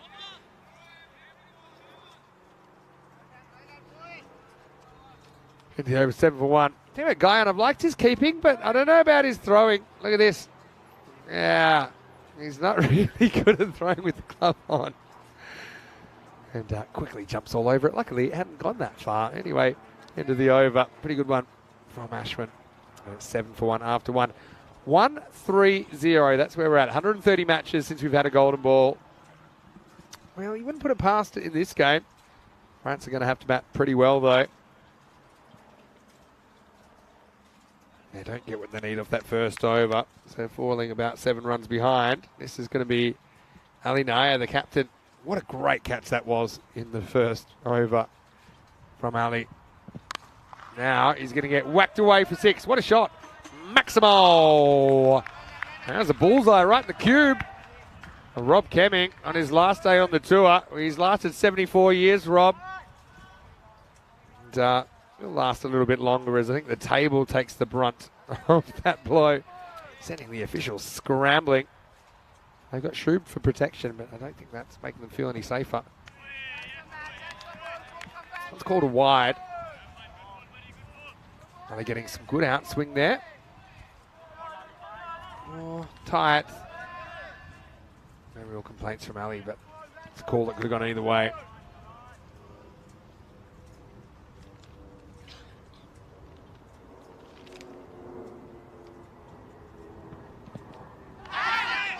Ooh. I wonder if there's a little scratch on this. I feel like there was. Yeah. I mean, we don't know because the umpire wasn't forced to make a decision. I think it might have just flicked the bottom of the bat of Gulami, and if it was an edge, then Guyan, he puts down a sitter. I guess we won't know. Goes down as a dot ball. Does take this one. The reaction from the fielder seemed a genuine one, that there was a little touch on that. Hello to Ken, and oh, there's a fake Mr. Maximo in the chat. Hello. Where are you watching from? It's always strange to see a fake version of you in the chat. I don't mind. Stick around. Oh, that's shot. That's a really good shot from Galami. The man they call the Beast, and that's a major banker. And to sweep Ali Naya and to sweep him about 80, 90 metres off the stick, that is a shot and a half. Incredible timing. Goes down and escorts that one and doesn't move a muscle after he hits it. It's almost the shot of the day from Mukhtar.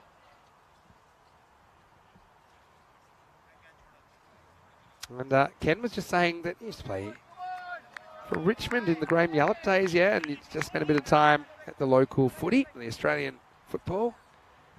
I know my West Coast Eagles are having a bit of a tough season at the moment.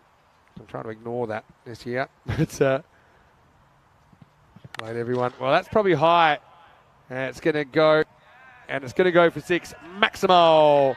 But, yeah, no ball is called on the field. Yeah, that's fair enough. And it's gone for 6. So that's a 7 up. There's a fast delivery. It was in. It was waist high, really.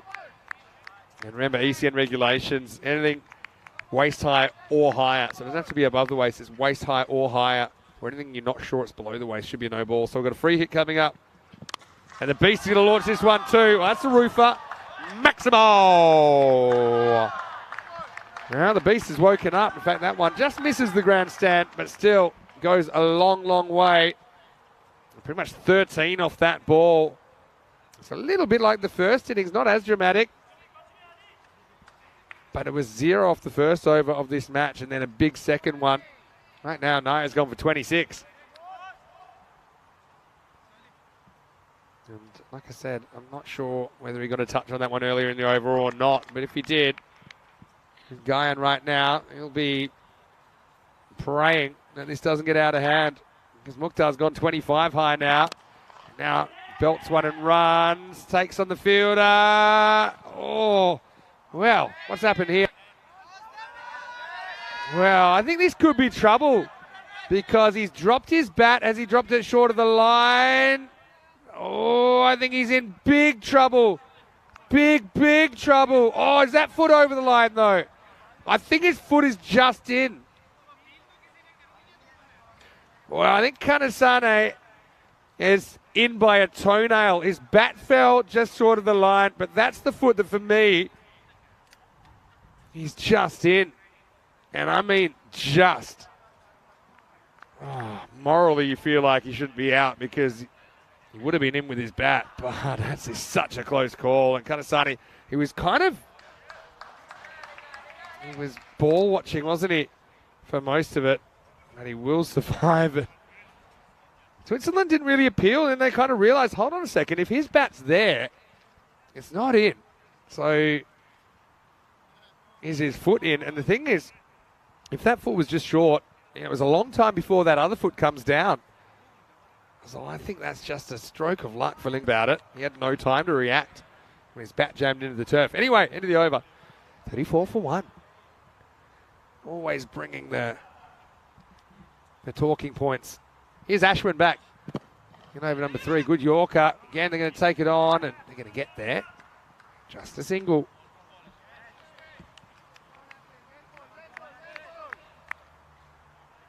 Hello to Ben as well. Has fake Mr. Maximo stuck around a little bit.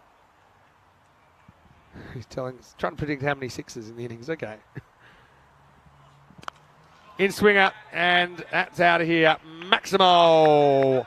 Kanasane, probably lucky he's the shoe size he is because that's all that saved him in the last over, but now gets an in swinger that just drifts onto his pads. He lifts that up and out of the ground. Right now, France ahead of where they need to be.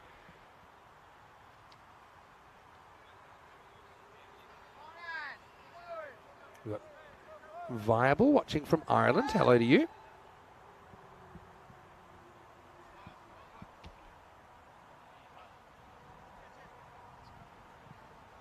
Kanasane can pack a punch. Not a slow ball. This one almost takes the umpire with it over the boundary. That was a slight change of pace. Has worked really well for Ashwin Vinod today. But this time Kanasane nails it. Almost takes out the umpire. Hit really hard. Watch the umpire here. You've got to have your wits about you. Oh, that was a close call. Said there. Still with us. That's the main thing. That's a good shot. Yeah, this is a very Lingeswaran Kanasane shot. He doesn't move his feet too much, but he goes and fetches it from outside the off stump and smacks it through the leg side for more. France up and away. Switzerland trying to go the perfect 6-0, but they've got their work cut out for them with these two up and going in the power play. And only 7 came off that first over. Already up at 49 with 2 balls to go in the third.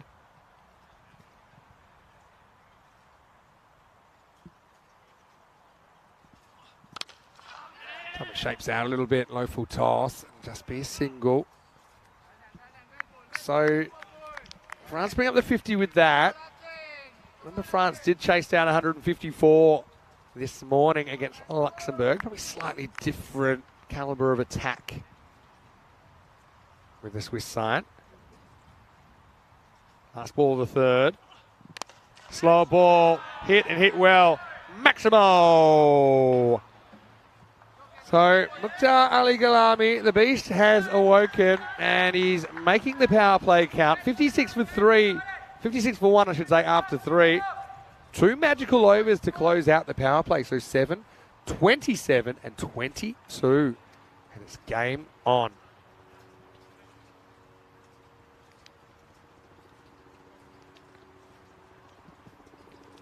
So Canado Fletcher is into the Swiss side today. He's going to bowl over number 4. Big burly left armour. Bit of a cult figure. Because he's got that kind of Caribbean swagger to him. And I think the viewers really like it. I certainly love to watch Canado operate. Might have seen him in the promotional video at the start of every game. Talking all about the wonderful area that this ground is located.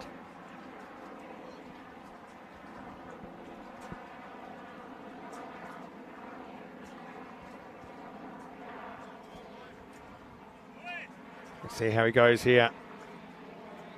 France well ahead of where they need to be at the moment. Probably an over ahead actually. Could have been 56 off 4, I mean, more or less at the rate.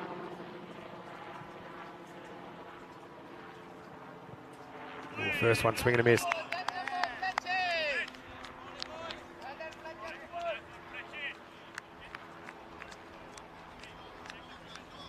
So you see, got a big, strong action. Canado Fletcher.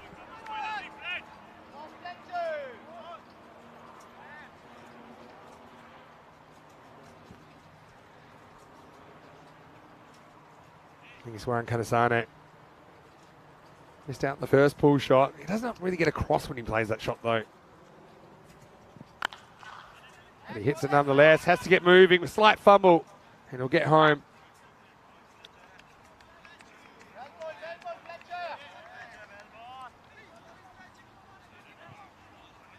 So yeah, Fletcher. Just similar kind of length. Really muscles the ball down there.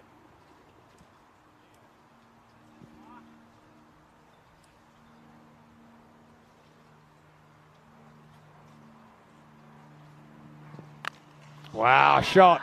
Hooks it away, out of the ground. Maximo. What a shot by Mukhtar. Well, that's not an easy shot to play to a guy that, you know, he's very strong. Nice and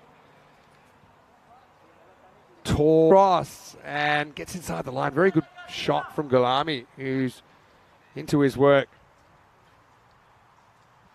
And now they're going to have to find that up the bank. It's hard to believe that this French side, they were bowled out for 65 in the corresponding fixture last time these two teams met. And that's the unpredictability of European cricket, particularly the 10 over format. I mean, they're already about that many. We're only 3.5 overs in here.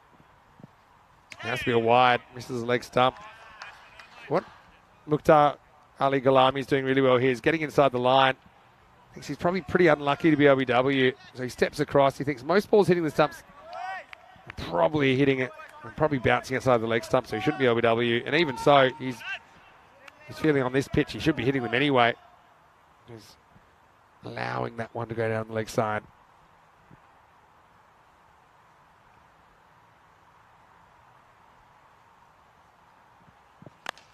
Another pull shot, another 6. Maximo! Mukhtar enjoying his work out there as Fletcher goes the distance. 14 have come off this over. Yeah, Fletcher does like to normally bang it in like we said, but this pitch doesn't really allow it. Not giving him a lot of assistance. Maybe he can try a Yorker. Maybe he can get Gulami caught on the crease, or LBW if he pitches it right up. France doing well, as Ken says in the chat. Well, slow ball, I like that. At least there's something different. I think of a bye, but it's not on. It's just a really good variation. Rolls it out of the fingers. Takes about 30% of the pace off.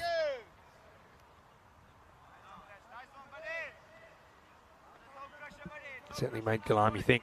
Don't let batters get into a groove. Big hello to Wayne as well. Nice to have you with us, as always. Last ball of the over. Yeah, it's pitched up. It's a bit of length. And a bit of the good, the bad, and the ugly for big Canado. He goes for 14 in the over. And after 4, France are 70 for 1.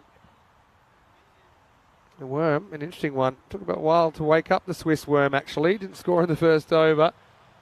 Both teams having a pretty quiet first over, but then accelerating into the second. And right now, Frant's ahead of the rate, but can they stay there? Good partnership being put together at the moment. Came together at 2 for 1. It was after just 4 deliveries.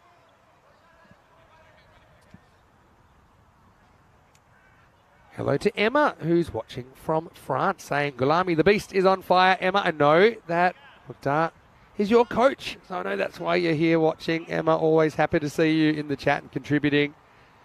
A very big bonjour to you and all of our French viewers, of course. Hello to Twilight. So, Emma, I've got a challenge for you, because I know you're listening. Tell us something about Mukhtar the Beast that we wouldn't know. Doesn't even have to be about cricket. Tell us a bit about what he's like, because I know he's got a lot of time for developing cricket in France. He works pretty heavily in the women's sector. Yeah, tell us something about Mukhtar that we wouldn't know. Give us the scoop, Emma, in the chat. ECN European Cricket Network. As Tanabala Singham comes on and he gets edged away. I don't know if there's 2 here. Legiswaran Kanasani took a long time to get going. Then Paul hits the edge of the pitch when it comes back. So maybe they would have gotten away with it. But I don't think it's a bad thing to have Gulami on strike. He's the one scoring quicker. He's going over 3 a ball. Kanasani just over 2 a ball. Switzerland at this stage, they were 58. And France have crept ahead on the comparison, but can they stay ahead?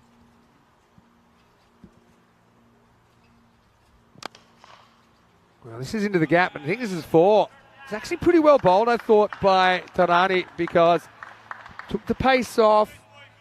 And I think the batter, Mukhtar, probably likes that hitting that in the air, but he couldn't get it in the air. But what he did do, he found a gap. And although Tanabala Simmons sticks out the foot, he can't make the stop.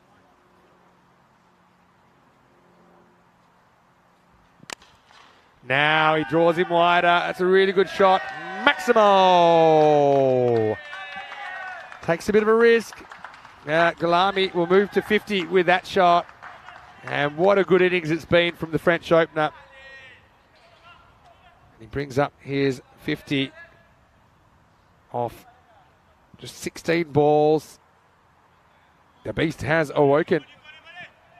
8 Maximos and a 4 in his innings. So out of 16 balls, 9 have gone for boundaries, and 8 of them for sixes. That's half of the 16. That's a pretty good rate to be going. Oh no, that's going to be no ball off the pitch. Kanasane in some bit of trouble at the non-strikers end. You can understand him wanting to sneak on strike for the free hit. Gulami says, no. That's gone to the field. I'm just going to turn my back on you and you can run back, which is exactly what Legiswaran Kanasane does. All right, here's the free hit. Egg. You can see Tanabala Singham was kind of out of ideas about where to put this. He can't really go wider, can he? With this pitch being so narrow.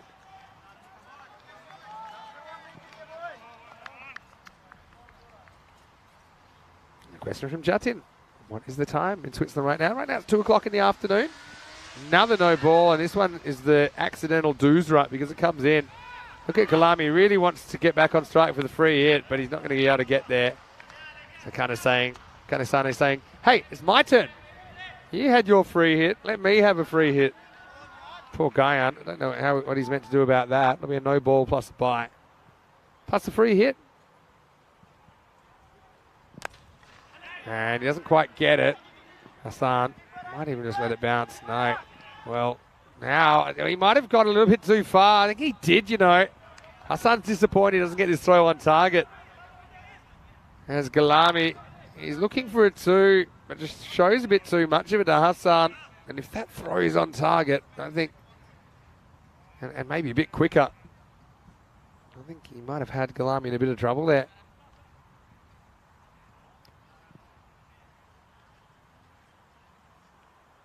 Last ball, the over. Cut and past the infield. Nice stop made out there by Musa Ahmadzai, who we haven't seen bowling just yet. That'll just be a single. And at the end of the 5th over, France are 90 for 1. Well, Emma, thank you very much for answering the call. I asked her to tell us something about Galami that we may not know. I'll come to that in a second. Firstly, let's just have a look at the fixtures for tomorrow. This is in Germany. Rico's already there, and Charlie Hunt will be joining him tomorrow. 5 matches a day, same format as here in Switzerland for the European Cricket Series. 11 teams will be narrowed down to 5 for the second Friday, which is known as Finals Friday. Join Rico and Charlie and the gang, 7:15 a.m. GMT, which is 9:15 in Central Europe. It's 12:45 in India, so slightly later start, 30 minutes delayed compared to this series. Day 1 should be great in Dresden, and we'll get to see the Tigers taking on Berlin Cricket Academy first up. Also, USC Magdeburg on show, and Halle are also going to take part in the first day. Tigers, it's their first ever ECS, so let's see how they go. They're on very first game of the day. Okay, Emma, I asked you what do you know about Mukhtar Galami that we wouldn't know? And Emma says that Galami is not only a very good cricket player, but also an excellent softball and baseball player and pitcher. Well, that's so interesting that you say that, Emma, because I actually have played both of those sports, and they're very interesting as a cricketer to play. There's a lot of similarities, but there's a few key differences as well. And softball pitchers in particular, they can do some amazing things, considering they have to throw underarm.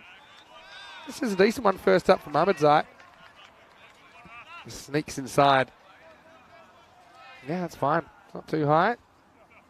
It's not too wide. So yeah, I've got to say, I liked both baseball and softball. Probably played a lot more baseball than softball. I played 1 year of softball. Probably played 6 or 7 years of baseball. Got to a decent level as well. This one's straighter. They want 2. 2's the call off the bat, and they should get it if they go straight away. Although, he could be gone here. I'm going to say he's gone. He just stopped for a second thinking he could slack off a bit, Galami, but on this field you can't. And for me, he's in big trouble. And when I say big trouble, I mean real big trouble. He's gone. So great pickup from Guyan. But Mukhtar Galami's going to run himself out here. Probably feels like he's in, but he's not. And he's going to get his marching orders. You see here, he wants to do, he does the right thing first. And, maybe a little slip there. Maybe needed to abort it because of the slip, but then I suppose Kanasano was already heading back. Maybe she's a bit unlucky, but I've got to say it was well executed. Run out from the Swiss. You've got to feel for Galami, who's essentially tagged out at home base, to use a softball or baseball expression. He gets a good ovation from the supporters here as well. And he is run out for 61. And the score 91 for 2. So that really throws this game wide open, because he has 61 of the 91 runs on the board for France so far. Usman Khan comes out. Now they do bat deep, France. But sometimes they lack that player that makes the big score. And 61's a pretty big score. I just think Galami, if he had his time over, no doubt he would have been happy with a single, risking his wicket for just 1 extra run. Yeah, good little bounce throw there. Came in quickly from Ashwin Vinod to Guyan. Usman, gets so lucky. This is a Yorker that would have hit middle stump. Has edged away for 4. Again, Guyan, should he have done better here? It's hard to say. I mean, he's wrong-footed. Yeah, it's a tough one for the keeper. Probably the one tip I would say for Guyan, and I know he's got to be able to see, but you need to try and avoid stepping to your left if there's a right-handed batter, because when there's an edge, it always goes to your right. And so if you're wrong-footed, it's very difficult, because that wasn't that far away from him, but he just didn't have a play on the ball. Musa Ahmadzai gets a bit straight this time.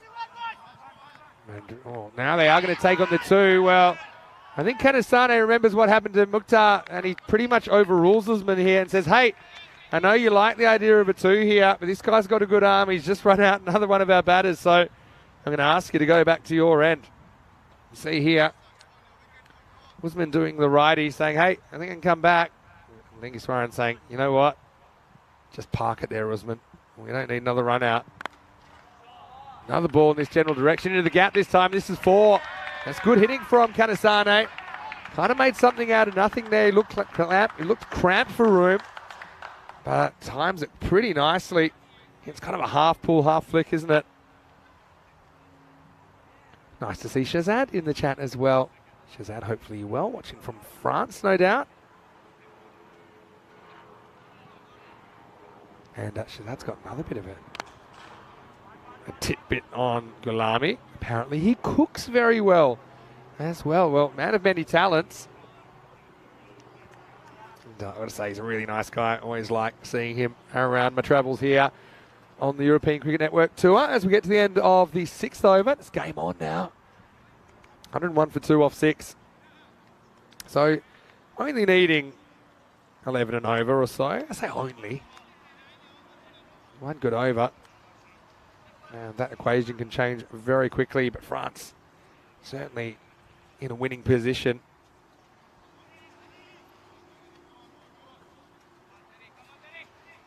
Yeah, thanks for the little behind the scenes on Gulami. Loving the interaction here.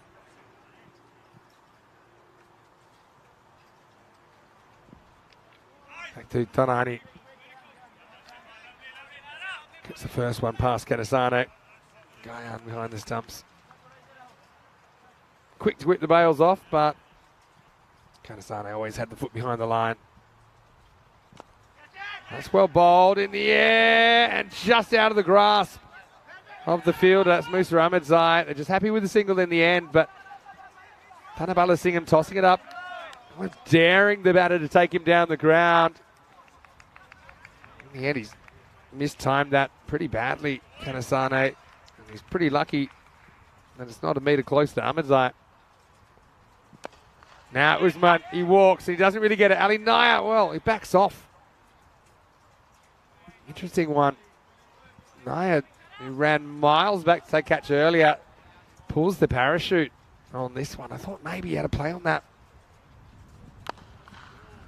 There's still just ones at the moment. That's a big win for Switzerland because it'll push that rate out to 2 a ball and beyond if they can keep doing that. In fact, right now it is back out to 2 a ball, 40 of 20. Tanabala Singham's bowled a good over, but can he hold on here? Don't think so, because this is 2 straight and it's going to disappear.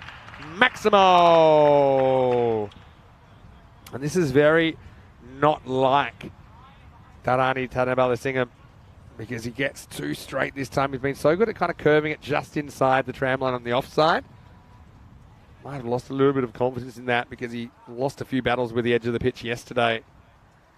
34 off 19 in one swing of the bat. That run rate comes down a long way back into the 10s from 12. This is just a single though. And that is the end of the over. 7 overs down, 111 for 2.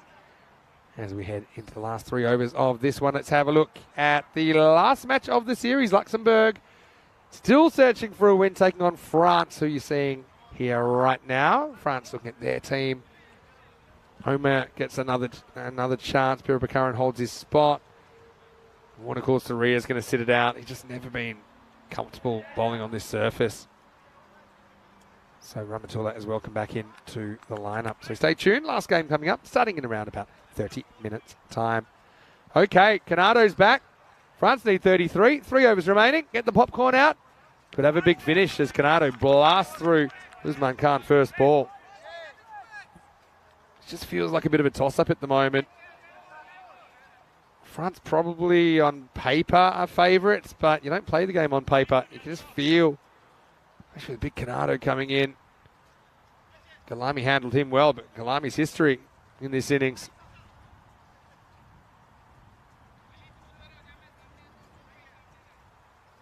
What kind of length is Canado bowling here? Does he pitch it up or does he stick to the short stuff?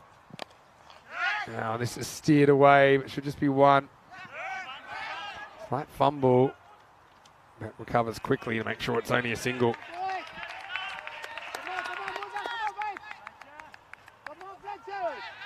Just feel like we might have some late drama. Feel like we will one way or another. Canasano, he's been there for a while now, 29 off 16, 4 fours and a maximum in his innings. Here he is in the 8th facing Fletcher. He can't get it past him. Big Fletch wraps his massive hands around the ball and says, "You're not going anywhere." One ball can change the face of this contest at the moment. And we're back at 2 a ball now. 32 required off 16. 15 now after the dot. Now goes on the hit, or they go the long way. And I don't know if that was the right choice. As Kanasane went with the hit. That's Anish Kumar who's on the field at the moment. Somebody must have gone off with an injury, but you can see that Usman Khan, he was the one that was cruising. It was actually Kanasane that was struggling. He was on the back foot when he first plays that. So 31 of 14. Slow ball, miss hit. Ball holds up and he's caught. Nice bit of fielding there. And look who it is. It is the 12th man. Anish Kumar that takes the catch. And I remember he put one down when he was wearing the vest, but now that he's on, he is able to hold on to the opportunity.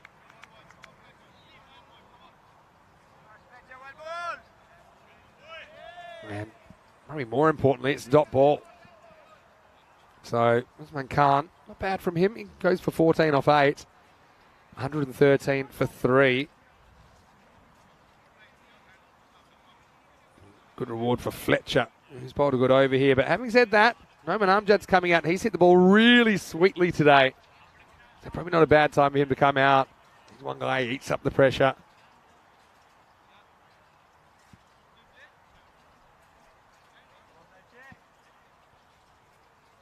So, yeah, Anish Kumar, left arm spinner, but not in the 11. But he is out there. Spot who's off here. In fact, it's Krunamurthy who's off at the moment with a slight injury.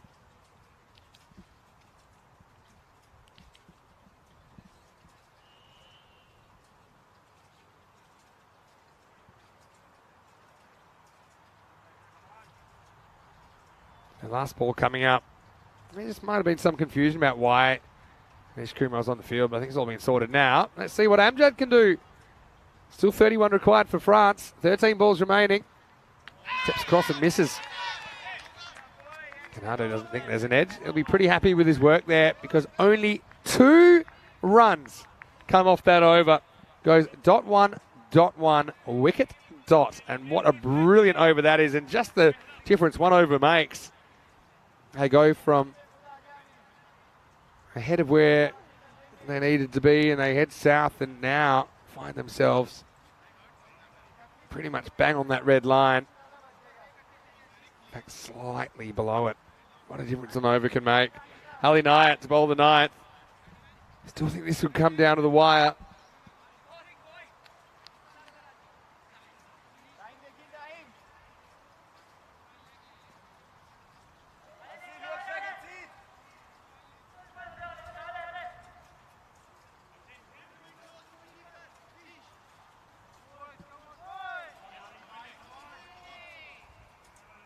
So, yeah, we go. All happens in the 9th. Kanasani's been out there for what seems like an eternity. He's 30 off 18.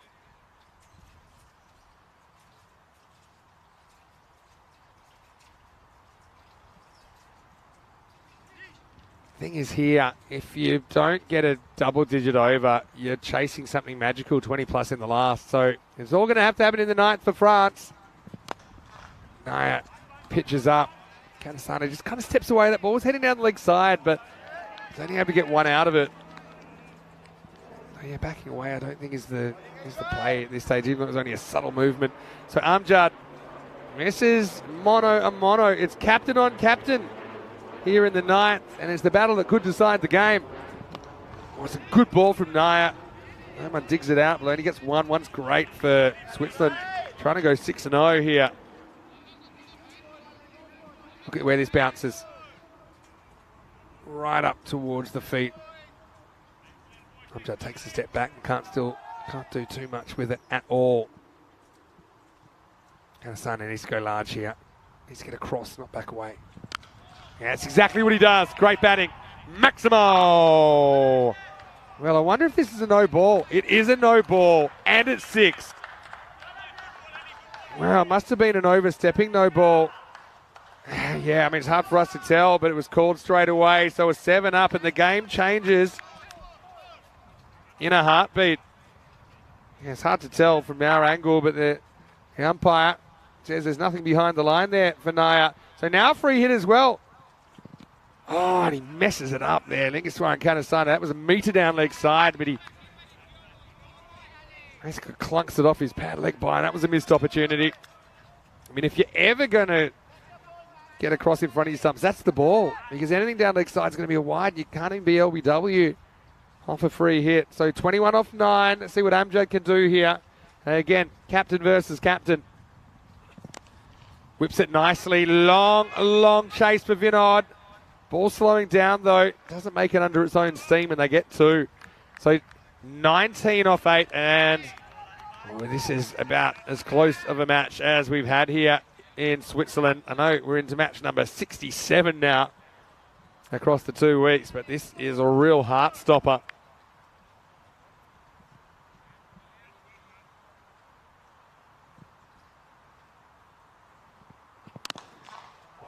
Full toss, but he's laid on it, just chops it down into the turf. So Kanasana gets one more opportunity. 18 off 7. Again, boundary makes all the difference here.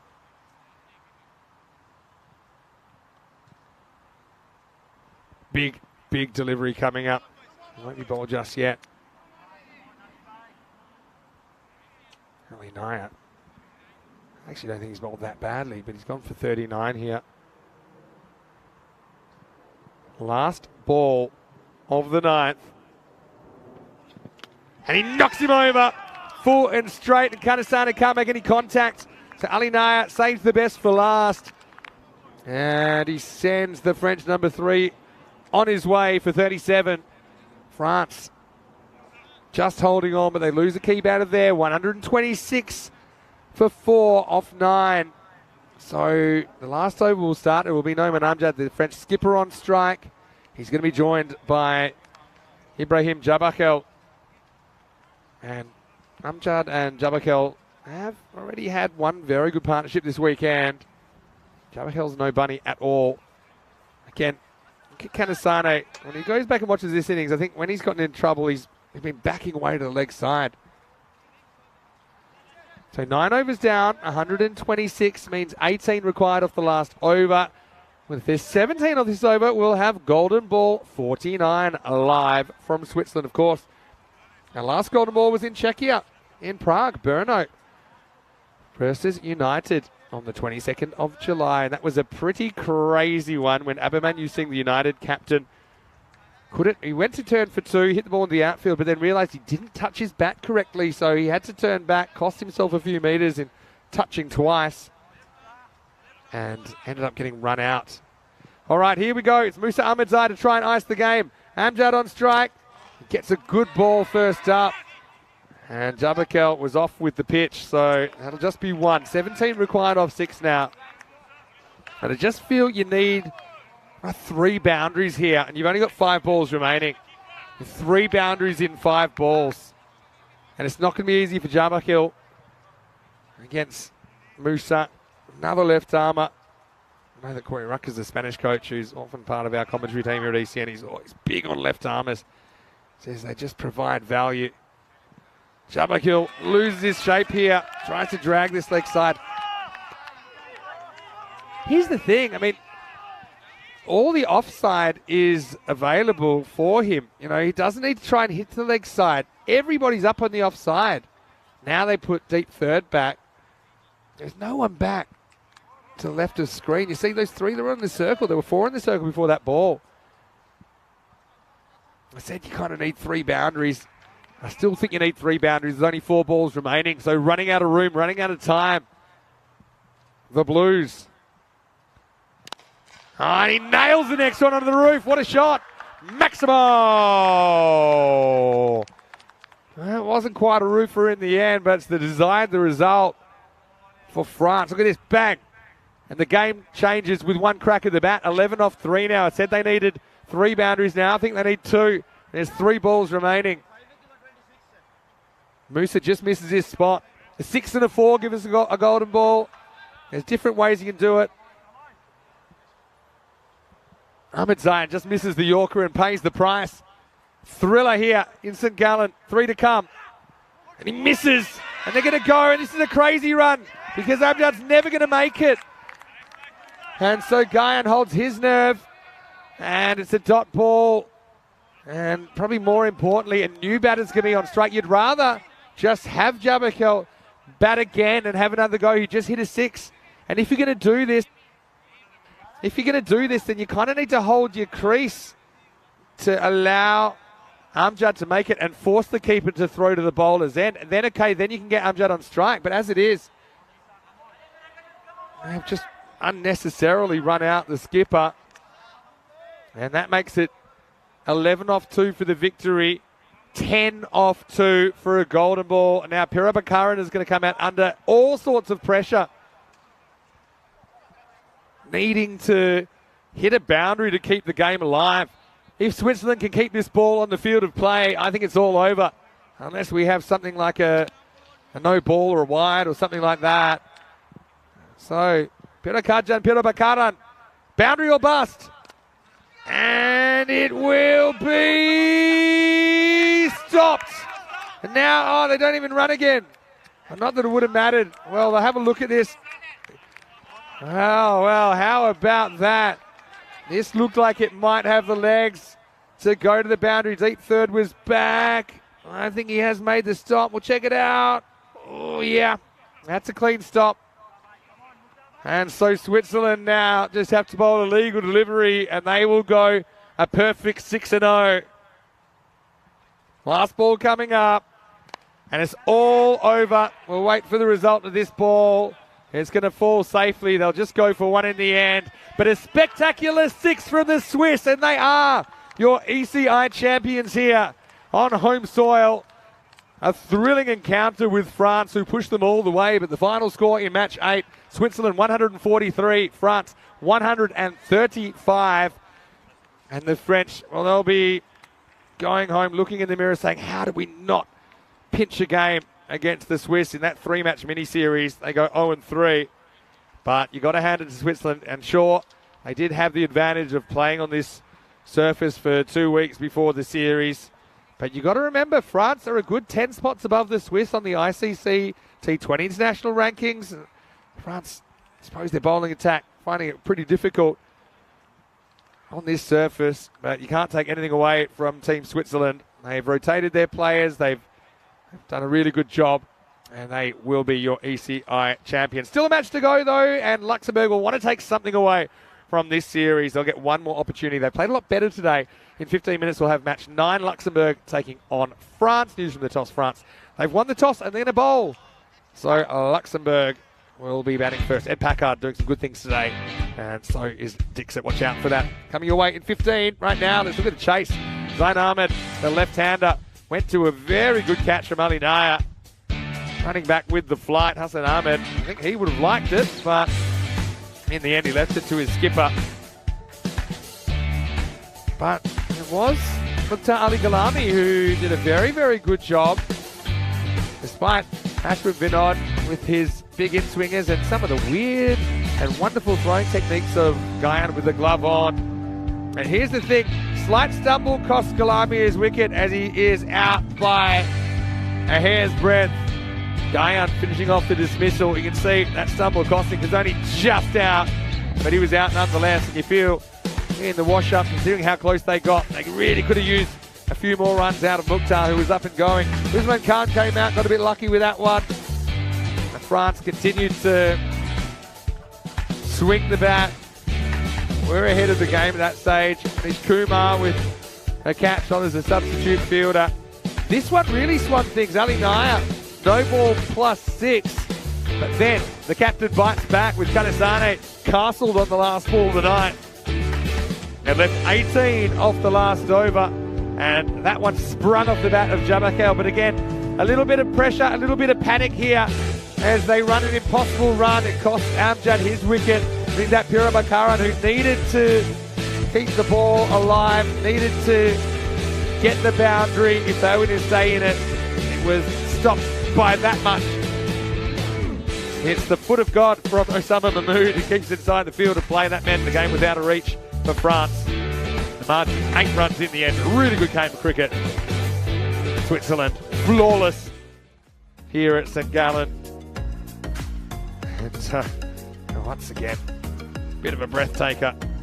We'll be back with more in 15 minutes. And we'll see if Luxembourg can pull something out of the fire. France, so they'll be hungry to avenge this defeat. Mukhtar Ali Ghalami, 61 before he was run out by inches. 37 to Kanasane, but just fell at a crucial time as well. Usman Khan with 14, the only other batter to hit double figures. Jamakel with a late blow. And then he swung and missed, and the game kind of went with the captain, Oman Amjad, as he was run out for 5. 135, more or less a par score. Not quite the 140s they needed to pull the points off the Swiss. As far as the bowling went, Canado Fletcher, I think he was incredible. What about that 2-run over that swung the game late in the piece? 1 for 16, his final figures. Wickets also for Ashwin Vinod and Ali Nair in there. But Switzerland, they can go home very, very proud of their performance. Not often you see a team going 6-0 in an ECI, but that's exactly what Switzerland have done here. We'll be back in around about 10 minutes' time, taking you to match number 9. Luxembourg, they certainly have improved a lot, but have they improved enough to challenge the French in this last game? We'll find out very shortly. Vinny Stanley here, Mr. Maximo for ECN. Come back and join us for another Sunday afternoon stroll, because match 9 is around the corner. We'll see you shortly for more action right here in Switzerland in the European Cricket International.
Here we are with St. Gallen Cricket Club at Mount Saintis, the highest mountain in East Switzerland with a height of 2,500 meters, looking over 4 different countries. What an unusual place to play cricket.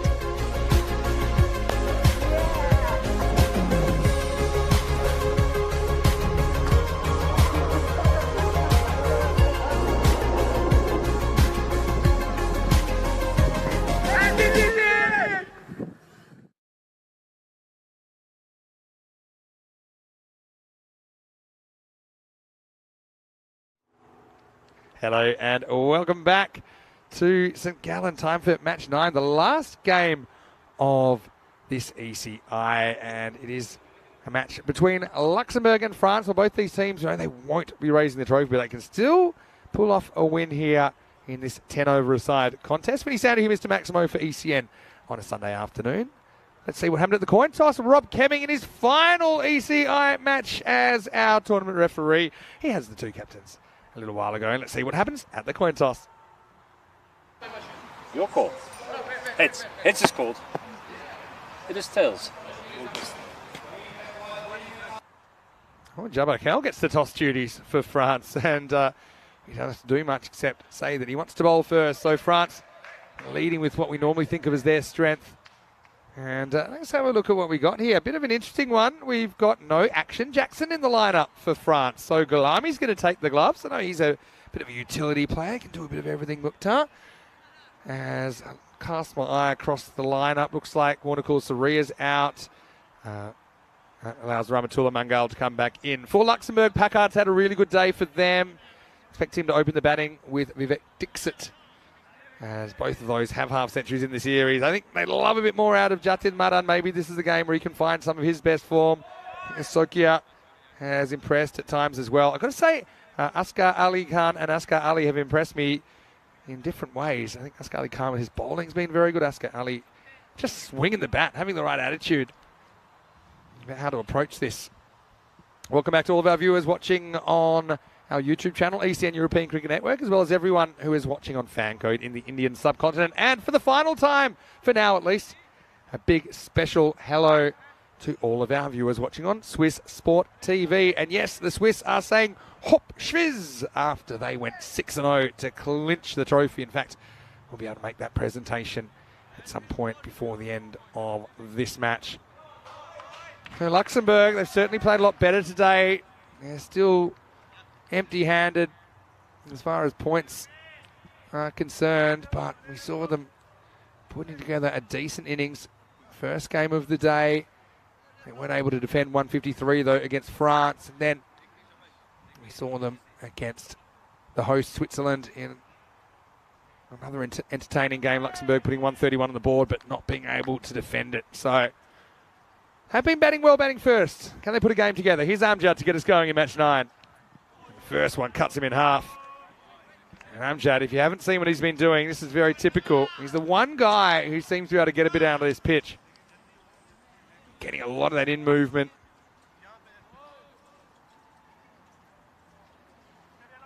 And interesting that we don't have the opening combination that I expected, because that looks like Bingu who's out there opening the batting. So Packard just giving an opportunity to another player. Bingu's probably wondering what he did to deserve this, because the next one whacks him as well. And another dot. Amjad started with a maiden before.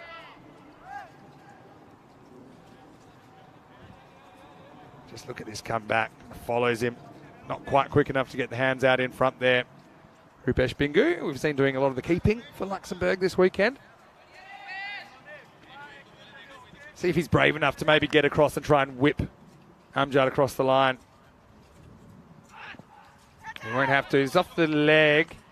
Partly handled by Gulami, who is the keeper for France. Leg by signalled. I've actually seen Lingeswaran Kanasane doing a bit of keeping for France as well. He took an innings during the Valletta Cup T20 Internationals a few weeks ago. Gulami, pretty useful guy in a number of sports, as we were finding out. Emma was telling us that he is also a very good baseballer and softballer. So here's Dixit, who has been pretty good in this series, has a half century, has a 49 as well to his name. He's going to have his hands full here with Noman Amjad, the French skipper. See that Dixit's already seen a bit of Amjad and he knows what to expect. He knows that the ball's going to come into him. Plays it away. It's always going to be tough to hit Amjad inside out or to the offside because of that big in movement that he gets.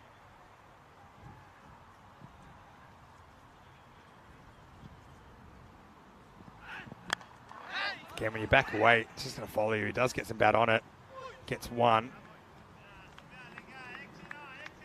Hello to everyone in the chat as well. ECN European Cricket Network. I suppose just want to remind everyone that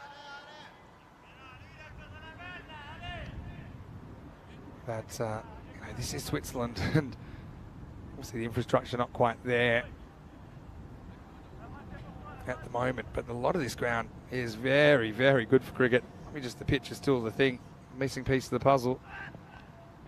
All right, it's a bit of a strange one actually. Bingu tries to work his way, gets a bit of a muddle. I think he hits his bat on the way out. Look, there, see, look, Bush off the back of the bat. And he's pretty lucky that doesn't go all the way to the keeper. End of the first over, pretty tight one from Amjad. 2 without loss after 1. I had a question in the chat from Jatin, who's asking about a game yesterday. I'll tell you about that in a second. Right now, let's have a look at the ECC groups with Luxembourg in Group F. They're the final group before Championship Week. And we've got France all the way at the other end at Group A. And it does look like it'll be France versus Spain in the first match of the ECC on the 25th of September. So Switzerland, the other team this weekend we're seeing, they're in Group E on the 9th of October. Fast-paced and frenetic. That's what you can expect for 4 weeks in Spain as we'll play the Euros of cricket for the third time. 31 nations doing battle for the European Cricket Championship. Dawud Ahmadzai to bowl over number 2. And he's always a tough proposition.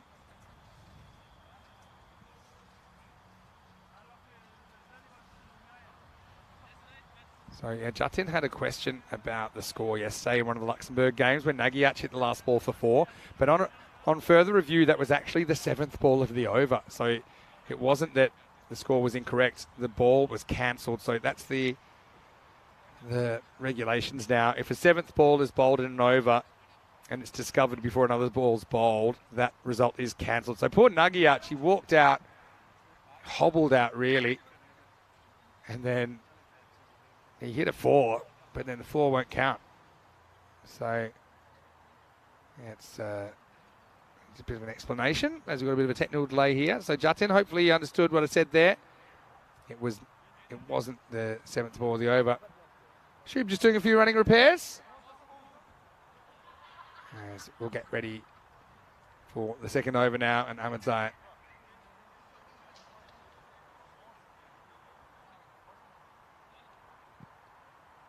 See how Dixit handles this.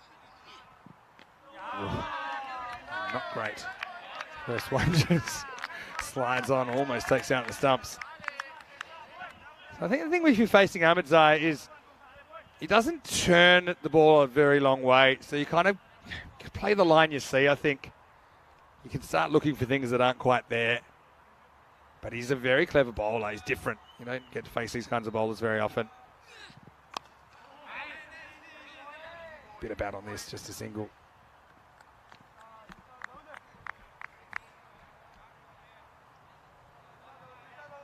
All right, Bingu. 0 off 4. It's not going to get a lot easier here. A little bit high, I think, here.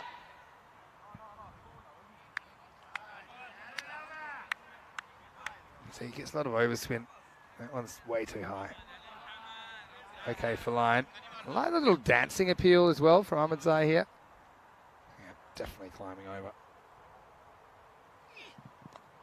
Oh, well, this could be trouble, and Bingu's going to have to go. Kanasane in the right place at the right time as he tries to sweep Ahmadzai. Bingu is going to go for a drawn-out duck. None off 6 for him. Again, top edge. Knows he's in trouble straight away. Lingaswaran Kanasane in perfect position. So, Bingu given opportunity, but not able to make the most of it as he departs without scoring. Haven't seen that much of Derek this weekend, have we? But he is here. And he is active as Luxembourg now are 3 for 1.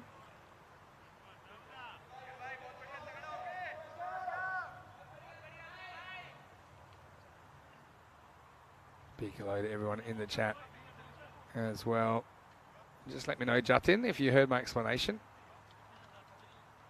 about the 7-ball over.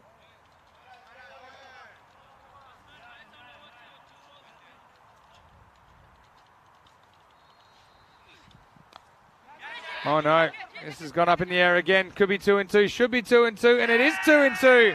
Asghar Ali, we know that he likes to go lard. And he tries, but he's going to go for a golden. And Luxembourg having a horrendous start. 3 for 2. Hangs up in the air a long time. Simple catch taken. And yeah, well, Dawid Ahmadzai, well, we know he likes to celebrate. And once again goes Mr. Universe as the batter. Asghar Ali has to go. Well, Derek shines brightly, a little bit like the afternoon sun on this ground.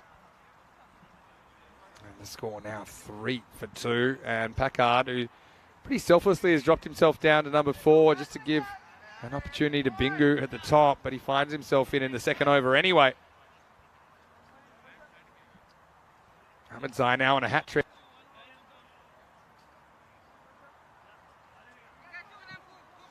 Packard. Hat-trick ball. We've only had the one hat-trick. Packard keeps it out. I think that would slip a little bit on his back foot there. Pakaran with a good catch. Had a long time to think about it to get rid of Asghar Ali.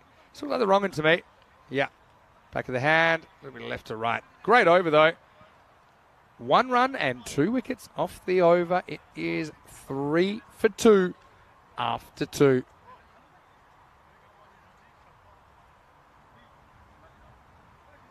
Looking at the table, you can see they're not going to move positions now. Even if Luxembourg win, they'll be in 3rd. But still, you're wanting to walk away with a win from all you can. Luxembourg, of course, a bit of a different looking side for them. But giving these guys a taste of the first team action.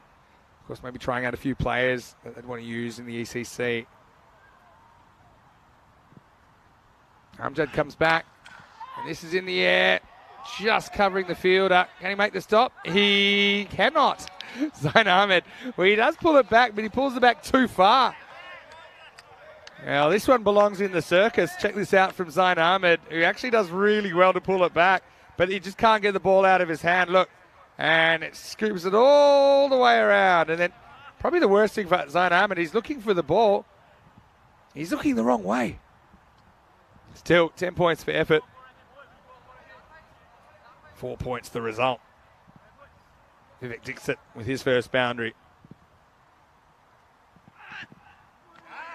And this next one through, sailing through to Mukhtar Ghalami, who's got the gloves this game. No action Jackson, like I said, for France. But Nice bit of wicket keeping there. Amjad hasn't always worked out when he's come back to bowl straight away, even after a good first over. So I wonder if he thought to maybe hold himself back. He probably says, no, you know, I'm moving the ball a lot. I'm enjoying this new ball. I'm going to use it. Ticks it in and beats Dixit for pace. We'll say, though, that these two at the crease right now, they put together a very good opening partnership for Luxembourg in the first game of the day. 67 in 4.5 overs. Packard scoring 83 against this attack, so he's in form against the French. He's only faced the one ball so far. Again, look where Dixit ends up here. Again, the footwork's just not quite right here for a guy that's bringing the ball in. Look how dramatically his feet end up. He's actually off the pitch. Just not a good strategy. Got to get across. Make the swing your friend, not your enemy. Hello to the robot. Nice to see you in the chat. Saying great effort, Mount St. Ahmed. Again, stays leg side of the ball. Amjad's gone for the one boundary, but he really hasn't gone for too much else. And just a reminder, I'll be taking a little bit of a breather from the commentary box. I'll still be working hard in the background. Don't you worry about that. Just take a little bit of time away from the commentary box after I put in a few weeks here, and I'll be back during the ECS Germany in Krefeld just over a couple of weeks. But Rico and Charlie will take you through Dresden. All right. I have a feeling that Dixon can't wait for this over to end. Last ball of it coming up. Oh, well, that's a nice shot. So this time he decides he's just going to hang the bat out there, use the pace of Amjad, who for sure is giving it the high eye roll here as it flies away. I find it hard to believe they wouldn't have a third man back, or maybe a fine leg back as well, considering just the batters didn't look like getting a run in front of the wicket there. Okay, there was the one that got pulled over. That wasn't particularly convincing either. 11 for 2 after 3, so fairly quiet in the power play. Luxembourg, they do have the opportunity to move things along in the middle overs. Wayne in the chat saying, it's okay, Mr. Ed will steady the ship for Luxembourg. Well, certainly no horsing around with the score where it is. Just 37 pace at the moment. Ahmedzai coming back for a second over, and why not? Took 2 for 1 in his first. 5 outfielders in place. A little bit short, hit, and well stopped there. Just a single, so Packard gets his first run. I think Ahmedzai drags that one down. Wasn't intended to be that short.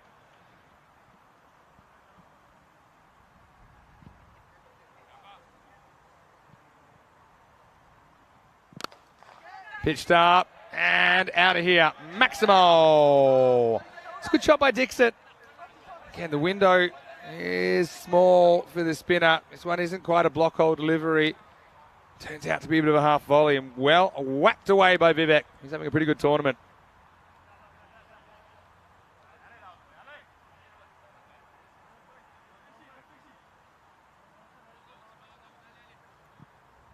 Takes it to 16 then. He has 16 of the 18 runs. Now thick edge flies away, and that is going to be 4 as well. He'll take it. That's Mustafa Roma down there. And that just spins away from the fielder for 4 runs.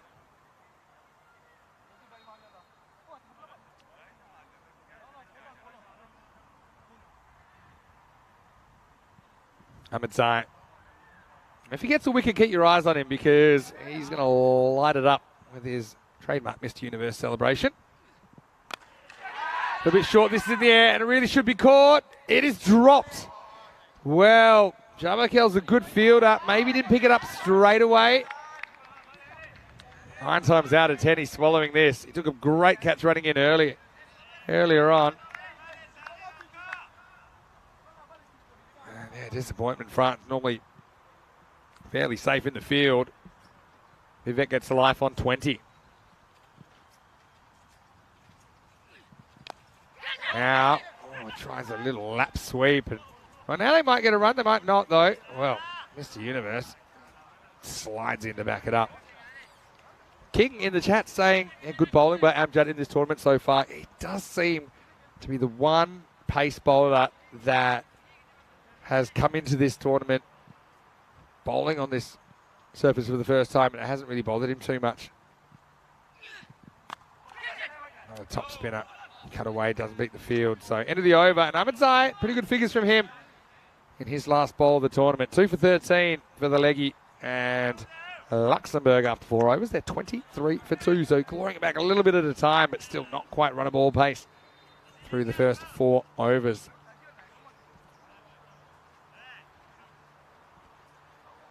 Yeah, so it's my last chance to have a chat with you from the box. So you can always send me a message, ECN European Cricket Network. Also, I'll say it's random question time. So if you want to have a random question, you can get involved in the conversation. Jabakel, who's built that catch, is going to get a bowl now with his off spin. And I think Jabakel's a good off spinner, but he's the bowler that you're going to have to roll the dice and attack. You've got 2 right-handers there, kind of hitting with the movement. Back yourself, hit up and over the top. It's exactly what Dixit does, but he's found trouble. He might get lucky though, because it's a Bermuda Triangle situation. 2 outfielders and the bowler converge, and he gets away with it. Luck always plays a part. Jabakel, he was off to try and turn that into a catch, but it was just a little bit too far away from him.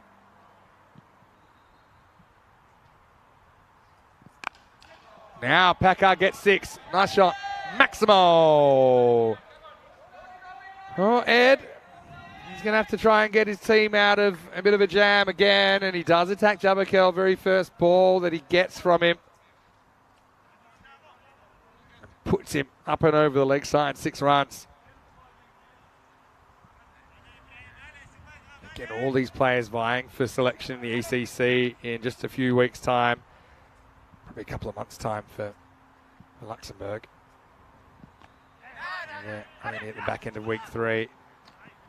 Mukhtar makes an absolute meal of this.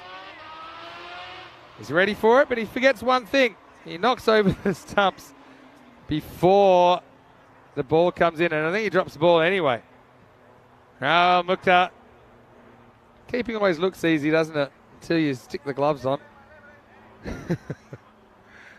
Anyway, you can see actually if that was executed well, then Dixit might have been short of his ground.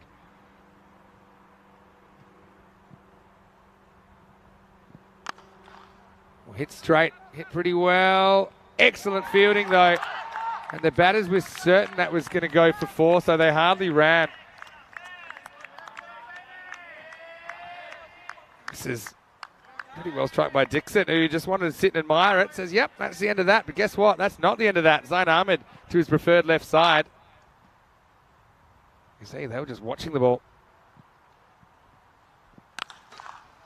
Now, Packard gets the strike. He walks at it, just gets 1. So Jabakel, okay, yeah, got whacked for a 6, but you get whacked for a 6 and then you still come out of the over about 12 or so, then I think you've done pretty well. Still kind of an average over, but it had a worse than average start. So all things considered, I think you can be pretty happy with it. But will it be 12 or less? We'll find out, because Dixit's after him. Last ball, the 5th. Just stroked away. Ahmedzai doesn't have a play on it, so it'll be 4 runs. Dixit moves to 27. Jabakel goes for 14 in the end, in the 5th, and the score.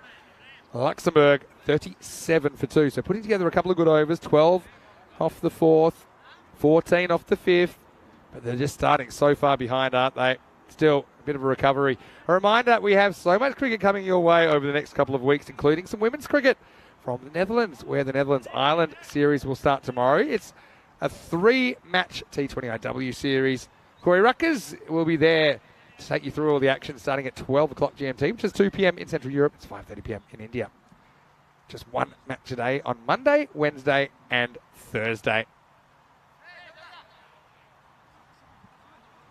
Hello to Egan, who's watching from Spain. Nice to see you, Egan. He's asking, why isn't Nabi playing well? I know there's a lot of Nabi chat, all of our viewers.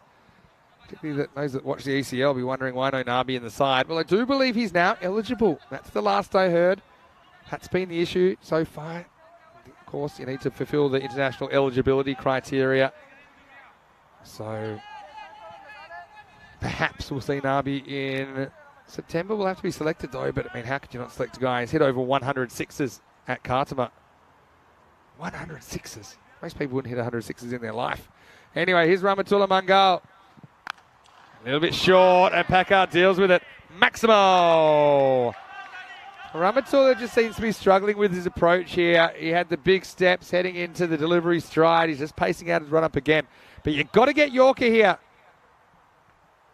If you're not going to bowl a Yorker, you might as well just throw the ball for 6. Save everyone a lot of time.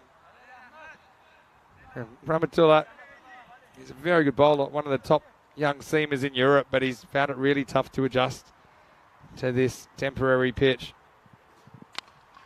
Packard not in control of the shot, goes a long way back and takes the friendly bounce. Amjad can't chase it down. 4 more. Luxembourg fighting back.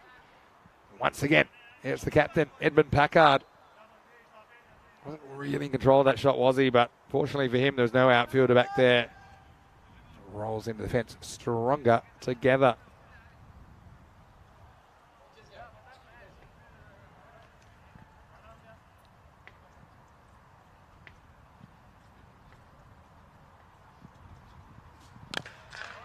Makes a bit of a quick step down the pitch, but Packard can't get this one in the air. Just has to settle for 1. The umpire does the backing up. You don't often see that. Wanting to get into the action. Onesimus and Saeed, they put in a big shift today, doing all four of the matches. Beautiful ground. Certainly will miss this vantage point at the top of the grandstand.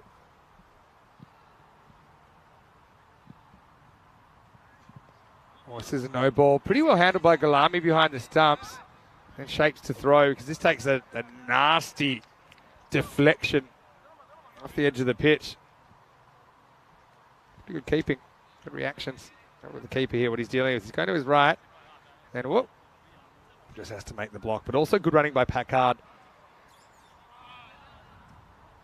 Why wouldn't you want to get down there for a free hit?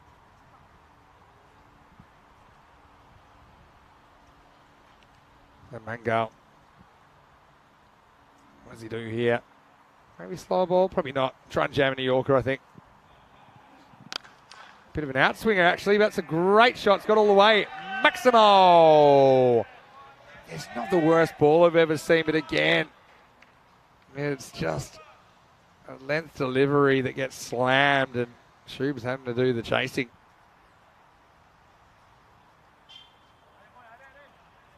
So, Egan, look forward to seeing you soon at the Khartoum Oval, I'm sure.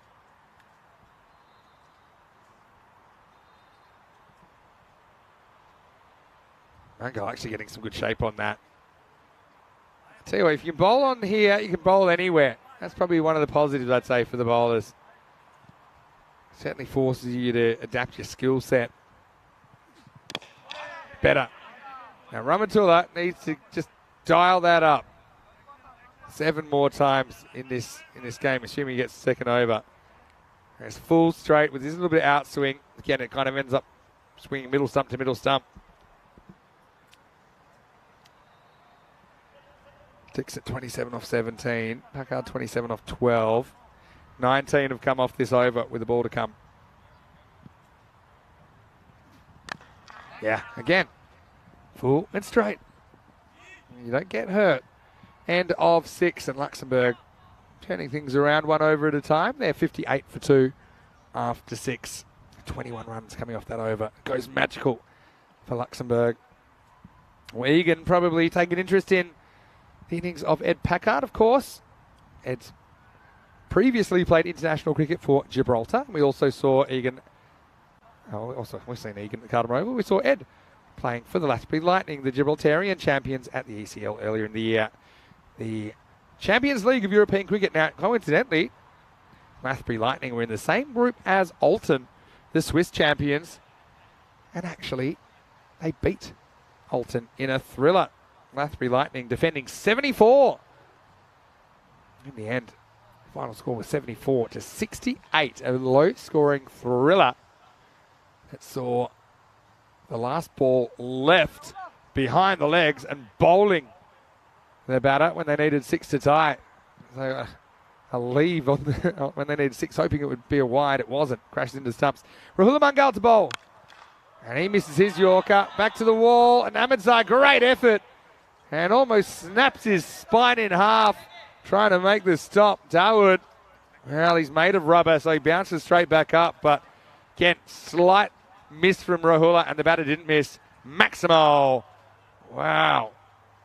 I mean, that wouldn't look out of place in the WWE right there. Bounces up off the canvas, and yeah, well, Dawood doesn't really care about the match situation or anything else. He just sees the ball. He's trying to catch it. Pretty good shot, though, from Dixit. I love him when he just stands still and hits. Play the line of the ball. Rahula's going to go over the wicket to him now.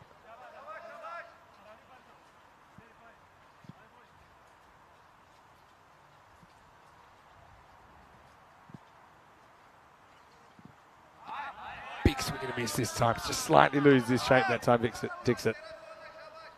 Dixit, no relation to Mohit Dixit, who we've also seen playing for Gibraltar as recently as the Valletta Cup just a few short weeks ago.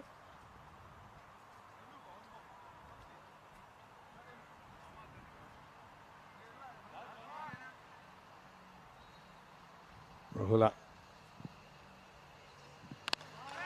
in the air. Usman Khan, he's going to try and make a play and he can't do it. Maximo. Well, I think Usman gets there in the end. Again, wasn't quite in control of this shot. Usman comes around. Again, we've seen him take catches like this, but he's not able to judge this one perfectly and just taps it across the line. Maximo, 6 runs to Dixon, who moves up to 40 now.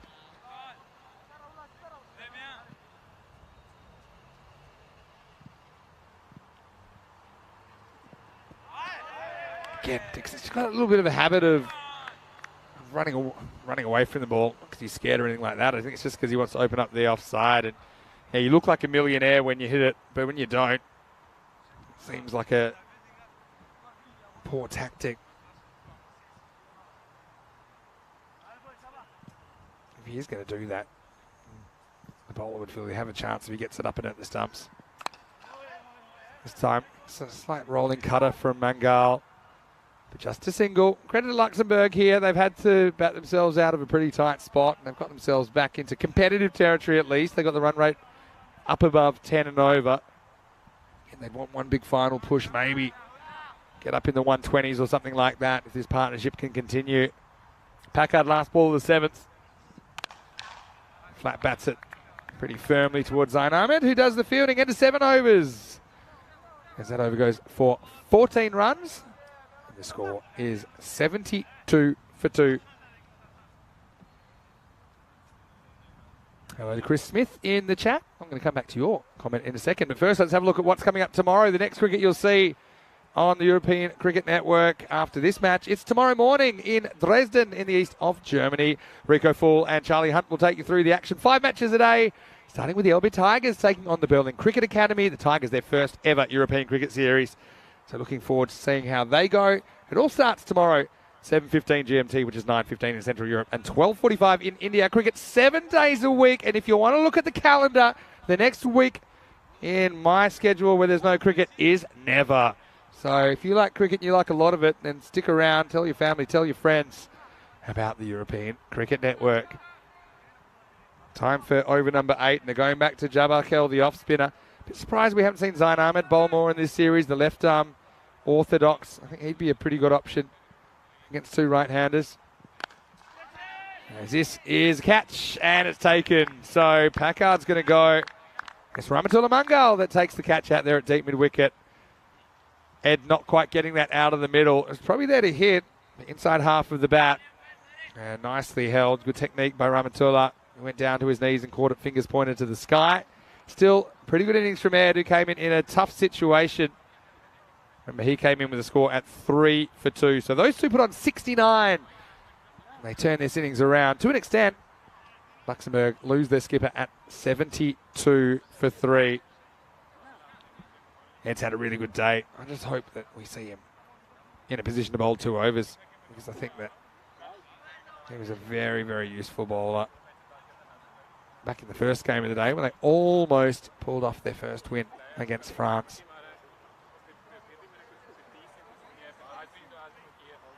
Jabakel will take the wicket, and Jatin Madan will walk to the wicket here at number 5.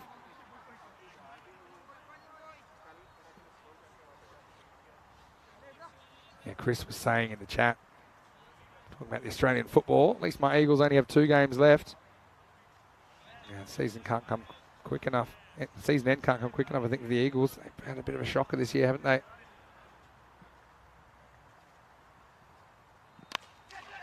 Oh, a similar direction, this time on a bounce to Mangal. Madan's off the mark immediately. Manray just dipping below the 10 momentarily.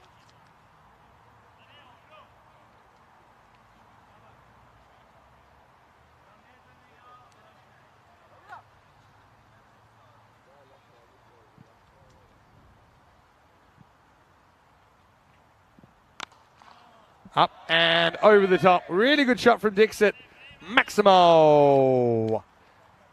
Dixit, you got to give credit to him. He's one guy that's had a really good weekend with the bat. Okay, it hasn't been perfect, but it's never going to be perfect.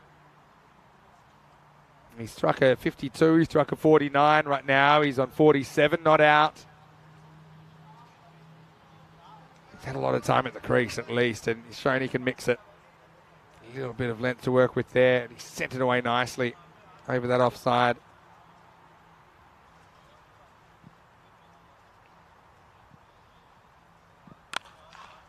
Up and over the top again, and this will be 50 for Dixit. Brings up his second half century of the series and brings it up off 25 balls, and he gets a good ovation from his teammates as well. It's going to be a really proud moment for Vivek, who's represented Luxembourg with distinction this weekend. He watched a couple of early wickets fall at the other end, and this is how he brought it up. Again, just gives himself a little bit of room. I guess against the slower bowler, it's a bit easier to do that. And, yeah, nice bit of batting. Brings up his 50. Now, back to live action. And the next ball will just be a single. Jabakel. Can't be easy for the bowlers at any time, even though you'd argue the bowling team's on top here, but as a finger spinner, you know they're just going to be going after absolutely everything. Can't miss your spot even a bit. Last ball there over his Madan. It's a miss hit, and it could be trouble. Zain Ahmed comes in and takes the catch. So Madan just has not been able to get anything going in this series. Jabakel will get a second winning wicket and finishes with 2 for 26. Jatin not able to move the needle, goes for 6 with the 1 boundary in there. In fact, pardon me, in this game he goes for just the 1 off 2. Made 6 earlier in the first game of the day. But Luxembourg now 84 for 4 after 8. Well, sometimes it can happen. You can just have a weekend where nothing really goes your way, and Jatin's certainly a player that I rate very highly. Saw him starring for Star CC at the ECL, and hopefully he has a bit more success the next time we see him. Anyway, we're into the 9th, and we say it all happens in the 9th. Luxembourg 84. So, I mean, 100 seems a bare minimum. Maybe if they could have a really good finish, they could get 15 and over or something like that. 114 still seems a bit light on, but France, we know their batting can disintegrate at times as well. Dixit faces up now to Rahul Mangal, as this could be gone as well. It is. It's a full toss that he hits straight at the fielder on the walk. Yeah, no issues with height or anything like that. A fairly simple catch taken out there. And so Vivek's good innings comes to an end. And so he can be very proud of his efforts. 52, his final score.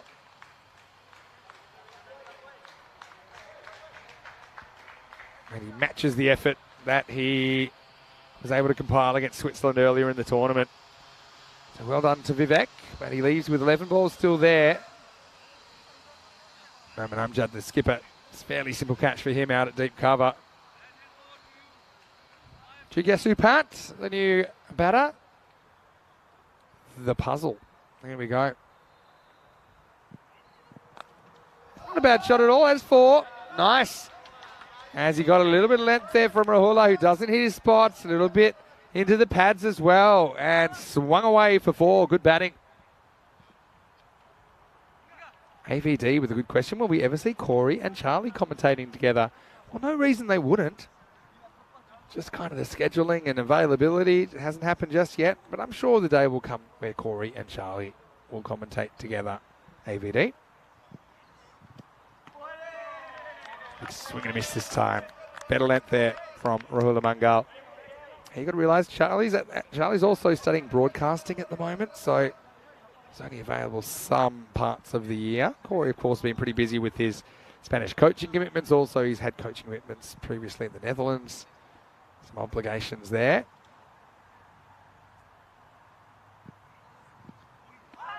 Another big swing and a miss from Pat. He's getting excited by the leg side after he hit the first one away. But yeah, this is probably not the right shot to all outside the off stump.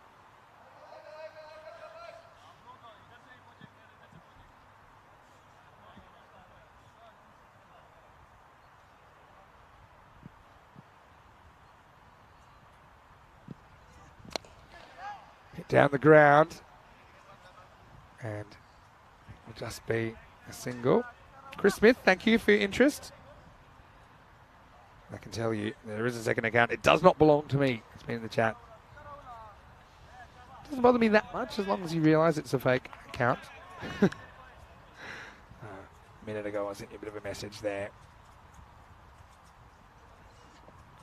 Well, he completely loses the handle on this one. Gulami deputising for Action Jackson behind the stumps.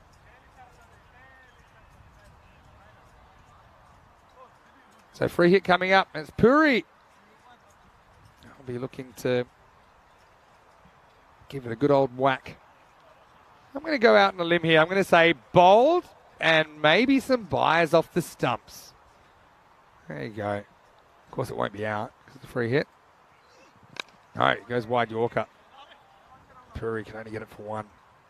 So it'll take us to the end of the 9th over. Luxembourg 91 for 5 after 9.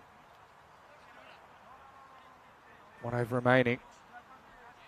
See who gets it. Looks like this is Ramatullah Mangal coming back. So going for the Mangal finish. Beautiful scenery here. Got to say, Switzerland is a beautiful country. A lot of it's very high, of course.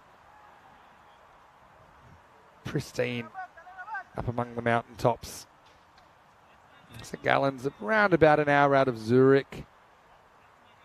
It's such an interesting country as well. The melting pot of cultures and ethnicities, backgrounds all coming together to form a nation. It's quite unique. Here's Ramatullah in over number 10. Just straight through everyone, including Mukhtar. He can't deal with it, and we'll get a bye first ball.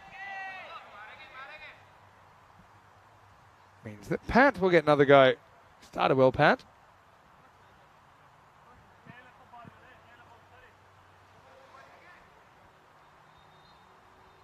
Let's see what Ramatullah can do here, Pat. We'll have to take him down. That's pretty well bowled. Full straight again. You bowl there, then you're probably going to be fine. You get the occasional French cut, which might sneak away to the boundary, but I think that's a really good spot. Can't really get the middle of the bat on that. You just got to jam down, take one, move on.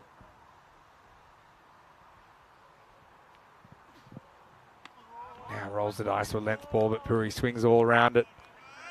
So even that 100 might be looking a little bit distant at the moment.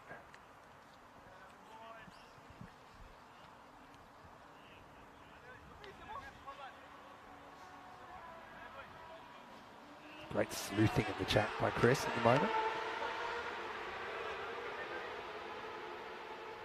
3 to come then. Luxembourg 93. Yeah, good length. This is where I think Ramatula is getting it right, and he hasn't necessarily got it right for a lot of this series. Look at that bounces. Bang right up. Around where the batter's standing. Don't give the batter a look at it. 2 to come.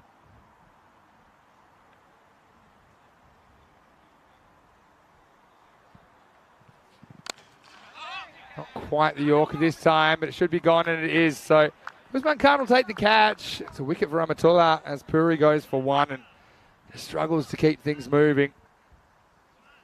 With the ball remaining, Luxembourg 93 for 6. That gives me a chance to turn to the chat. And yeah, Chris saying that his co-worker, her son was working in Zurich and lives between there and St. Moritz. Yeah, St. Moritz is a place I've played actually, cricket on ice. She said, it is expensive out there, yeah. Well, I mean, if you compare it to other countries, it is a pretty expensive country, but I suppose also there's a lot of infrastructure here in Switzerland, so it's one of those countries with quite high rates of taxation, and it pays for all these things.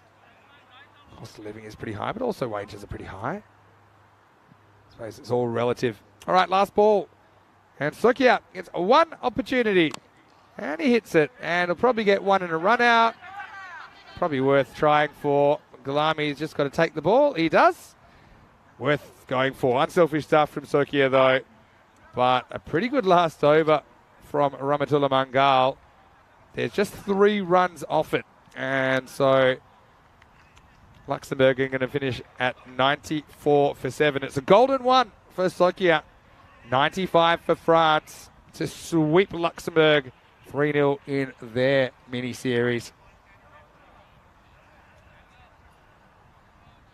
As we roll into the highlights, and Luxembourg, there's trouble at the old mill early. They tried Bingu at the top of the order. That didn't work out. Tried to sweep Mr. Universe. Went absolutely crazy, as usual, every time he takes the wicket. Then it was double the fun. As Askar went first ball, he wasn't laughing. Hat-trick ball was negotiated by Packard. It really was up to Dixon and Packard to pick up the pieces again for Luxembourg after those first 2 wickets. They were 3 for 2 when they came together. But then a partnership of 69 brought some respectability to the scoreline.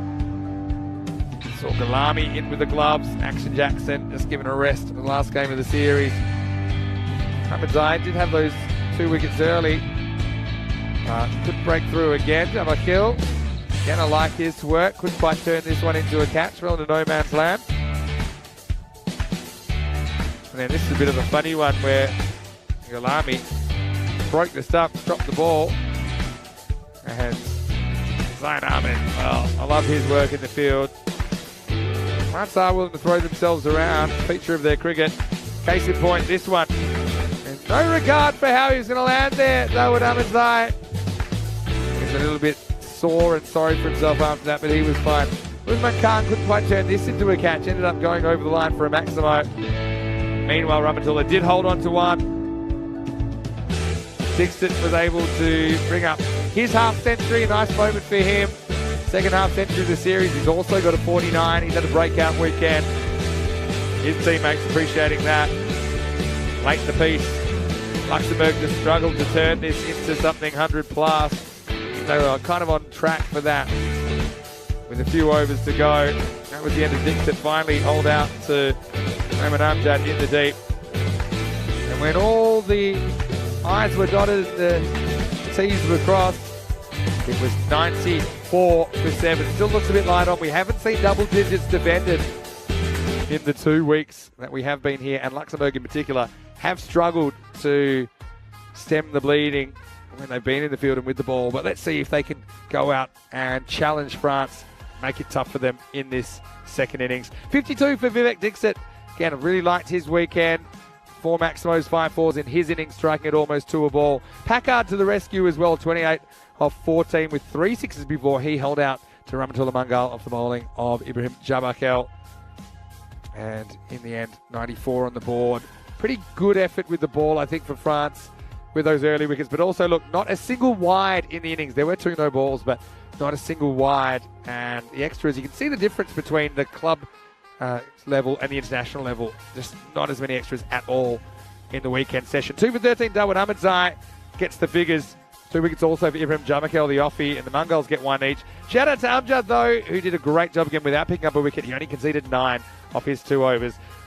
Always a quick turnaround. Last innings of the day coming up, and France will need 95 to just consolidate their spot in the middle of the table and try and make it 3-zip over the Luxembourgers. Find out if they can do that after this break. Vinny Sander here, Mr. Maximo for ECN. We'll see you after this for the final instalment of our Swiss adventure in this ECI.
Hello and welcome back to Switzerland for the final time in our 2-week adventure in this wonderful country.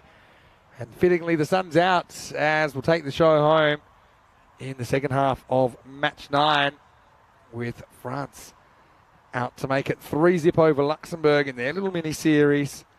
They'll need 95 runs if they're to do that. Zain Ahmed has come out to open the batting. And he's gone out there with, well, I thought for a second that might be Rahul Mangal, but normally it would be Mukhtar Ali Gulami.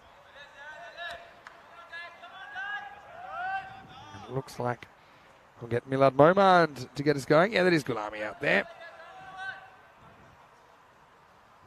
And so 95, you'd think France should be able to do this fairly easily, but you never know in ECN cricket. And don't forget, in the last game last night, France were only able to get 65. Let's get going then. Momand to kick us off. And the first one's gone. Well, he's gone very first ball, if you don't mind. Well, there's some discussion, but I don't know what that's about. I can tell you that Zain Ahmed, he's gone very first ball. And it was Asghar Ali that takes the catch. And nice to see Luxembourg having a bit of fun, but Zain, he's not having too much fun at all. Just drives on the duck, drives on the up and has a golden duck for company. Derek makes an early appearance. And the first wicket falls 0 for 1 as Lingaswaran Kanasana comes to the crease.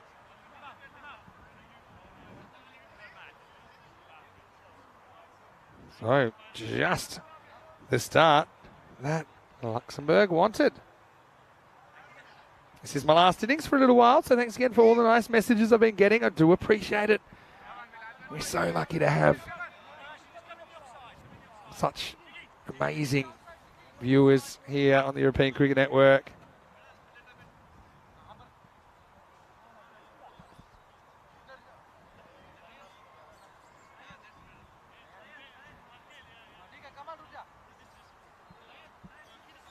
This will bring Lingaswaran Kanasani out effectively as an opener.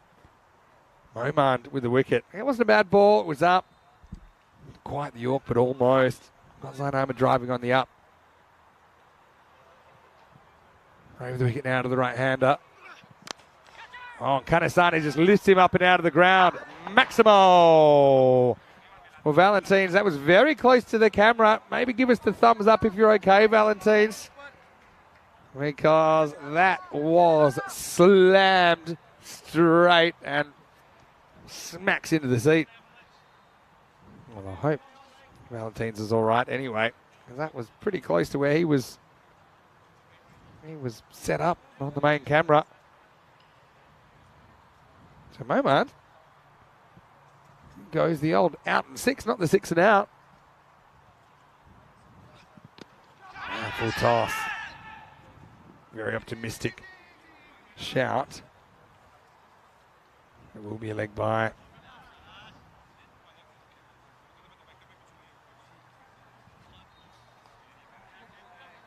And Mukhtar Ali Gulami comes out.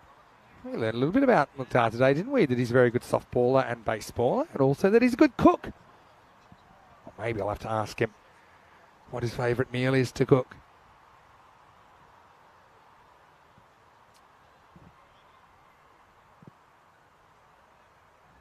Mukhtar faced up for the first time. Pitched up, driven. They go on the hit. Oh, had to hustle for it, but I think he was home anyway. This is the time of the day where it starts to get a bit difficult to pick out the line with the sun in the position it is. Safely home at any rate. Good judge of a run.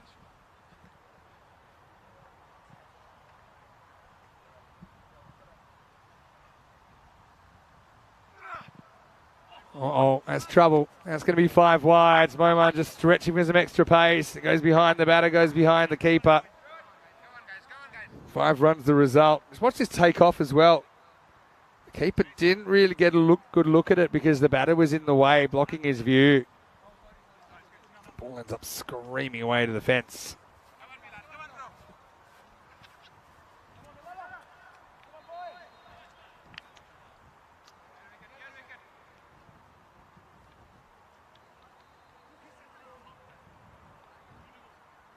Kanasane faces up again. Absolutely horns it leg side. He's a pretty no-nonsense character. He just sets the feet and decides it has to go. That made a real ping off the back of Lingaswaran there. Going in record time. France aren't going to creep up on this. They're going to go all guns blazing. That's the only way they know how. Kanasane, 2 sixes and 3 balls. He's also watched the ball go behind him to the boundary. And although they do have a wicket first ball, since then we've seen 19 in the next 4 legal deliveries.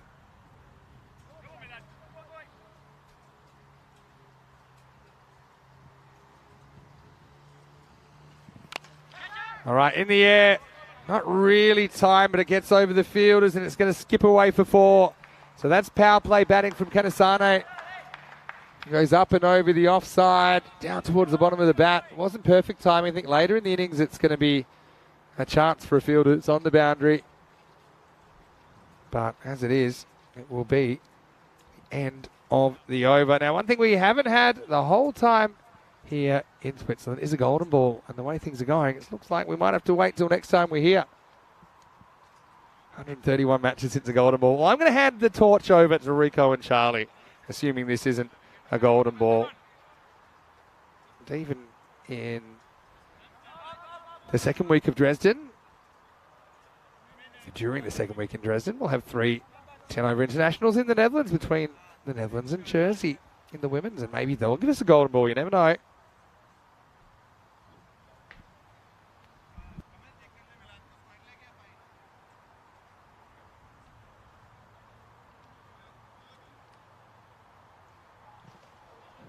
Sokia will bowl over number 2. And he's hit.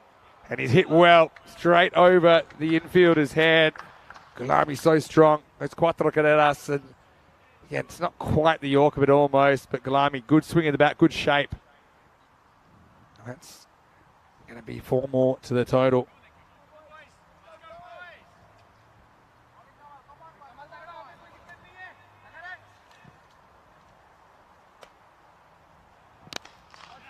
Now, crisp looking drive, but if he hits, he's going to be in trouble. Well, what's happened here? Did the ball hit the stumps, or did the stumps get knocked over by the vibrations around? Yeah. Wow. I mean, I'm not sure if the ball's flicked the stumps or not. And then if it has, I'm not sure if he's in or not. I'm going to go in, just because there's a fair bit of doubt around that. Might want to have one more look at this. Let's assume the ball hits the stumps.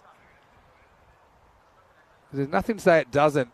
Oh, it's so close. I think you've got to go benefit of the doubt there, because the bail isn't dislodged until both ends are out of their groove. So the fact that the bail takes so long to fall, I think, basically costs them. Interesting.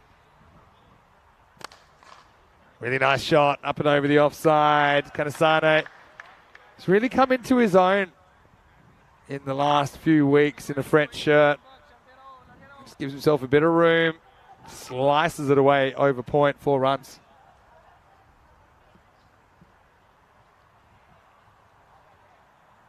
$20 off just 5. What a start for him.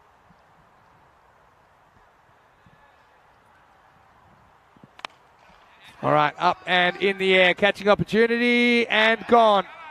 It's Puri that takes the catch. So Kanasane with a lightning 20, but he's going to have to go. Last we'll see of him in this ECI. Again, taking on that pull shot. We know he doesn't really get across. He just kind of stands there and swings for the hills. Works sometimes. That time doesn't quite get the distance. And another wicket falls, 32 for 2.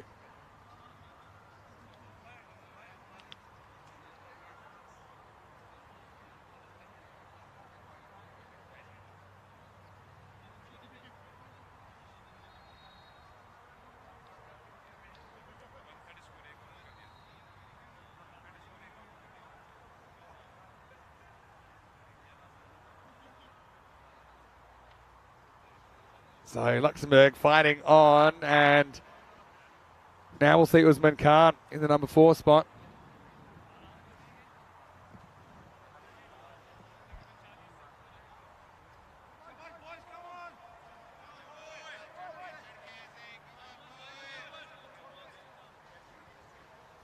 All right, 2 to come then in the second over.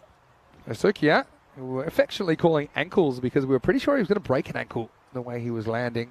But anyway, gets one up to Usman Khan and pushes it out for 1.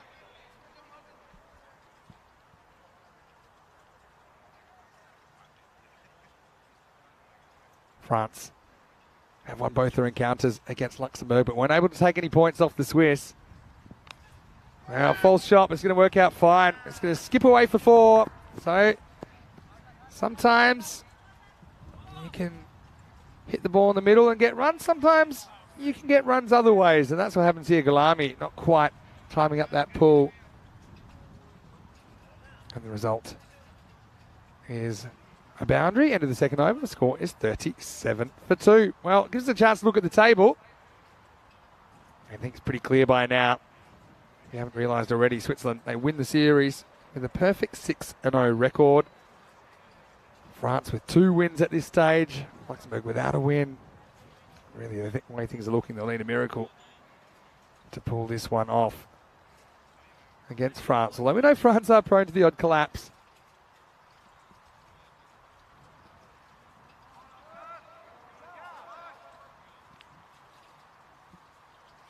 Over number 3 begins, and it's Askar Ali Khan to bowl. It's a slower bouncer, but certainly a slower ball. Usman Khan's a long way through the shot before the ball arrives, and then he's frustrated. Maybe he got out Usman, and that's what he normally does. Got a very good slower ball.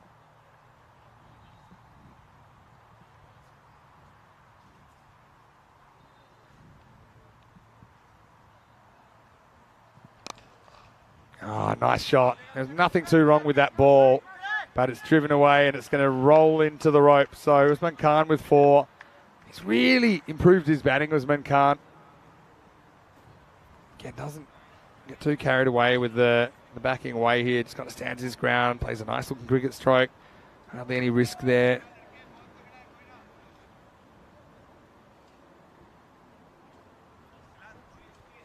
France in pretty good shape, to say the least. 54 required or 46 now.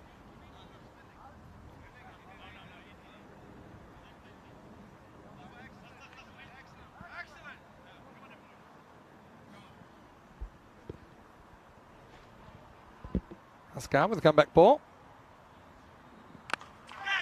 Slight miss hit. Opportunity. Oh, and he can't quite get there, Vivek Dixon. Can't get off his feet. It won't go for 4 because Sukia's going to jump all over it, but oh, no way. Well, this will be quite something if this is out, because Usman wasn't really watching, and the throw, I don't think it was even intended for the keeper's end. Oh, I think he's just in. Let's have a look. This is super tight. Here he comes. He's just in. Just in. Well, this would have been comical, and I'll show you why. Because look at what happened here. He's just sitting watching it. He's assuming that he'll probably go for 4 if it's not caught. So he just kind of trots and pretty much stopped watching. And then he says, oh, hold on a second, that's coming my way. Like he realised at the last moment that he had to turn the afterburners on. But he does survive, and he gets 2. Now he's going to chop on very next ball, so his luck runs out. And it's Askar Ali Khan with the wicket. So one Khan gets another. And France have lost 3 wickets now in the power play, 43 for 3. And this is the risk with Usman Khan's technique, because he stays leg side of the ball. He's reaching. The ball's a long way away from his eye line. And he just gets a little inside edge back onto the stumps. So Luxembourg may be feeling there a glimmer of hope, but they're going to have to keep taking wickets. It's very hard to see how they can contain the French to under 94. I think you've got to continue to take wickets, make opportunities, take opportunities. Add 2 or 3 wickets onto the score right now. It's a very different looking contest. So Amjad comes out at number 5. He's a good cricketer, Noman Amjad. He's the one bowler, I think. I have him as the bowler of the weekend, actually, because even though he hasn't always taken wickets, he's very rarely gone for runs. Here's this one pretty much straight back to where the bowler was, but the bowler was following through. So it's just a single. How long can Luxembourg keep that runs required versus balls remaining equation in their favour? Currently a difference of 8. Galami hasn't really hit his straps yet, but he's a very, very good striker. And this is up in the air. Another opportunity. This time it's an easy one, and he's caught it. Well, Dixit kind of went on a little march around to nowhere in particular. He was wandering around, didn't really get his eyes behind it, so he made it tough for himself, but he's still got the composure to hold on to the catch. So he lets it get a bit to his left, maybe drifting a bit in the wind. So, well, there's another wicket, another piece of the puzzle. 44 for 4 at the end of the power play. Are we going to have some late drama here on a Sunday afternoon?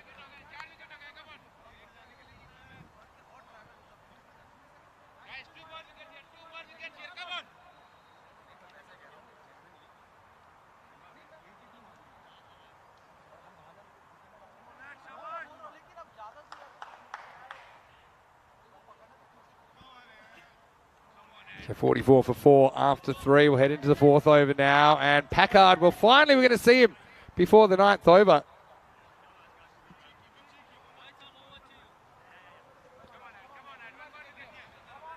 Edmund has actually had a really good day. Shows you how much one day can make a big difference. They call cricket the great leveller. Edmund didn't have a great day yesterday, but he's cracked the runs today. He's taken important wickets.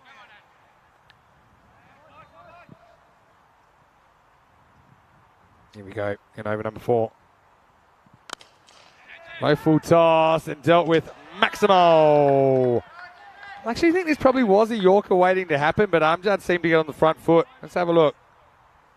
Yeah, that's what it is. It's a little press. It's a ball that probably would have dropped into a perfect Yorker, but Amjad, just that little shuffle making all the difference.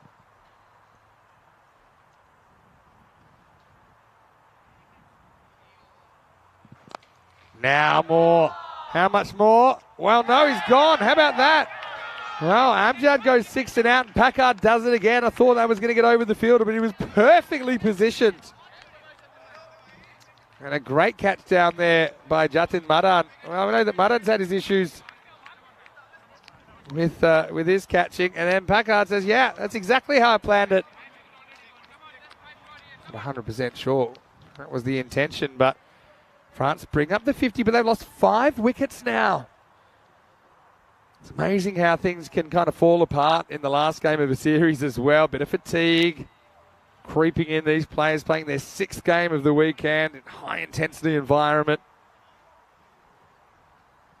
We talked about the need to take wickets, and that's exactly what Luxembourg have done here. 50 for 5 now in the 4th. It's 5 wickets in 20 balls, to give you a bit of context.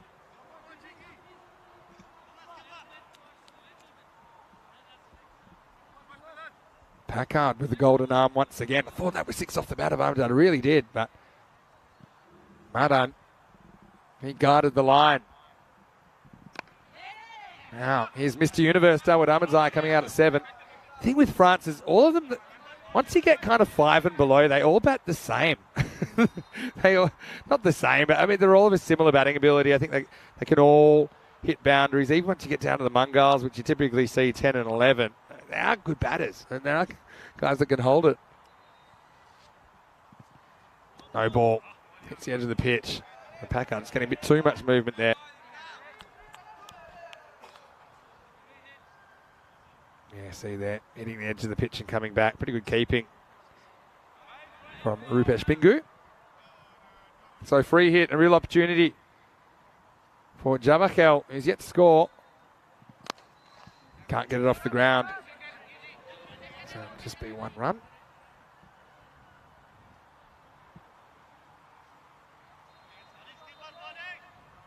Are we going to see an unlikely defence? We haven't seen double digits defended this whole time here in Switzerland. Will we see it in our very last match? Flicked away, but same man down there is Maran. Just a single. Yeah, so Amjad's gone. Kalami's gone. Kanasane's gone. Usman Khan's gone.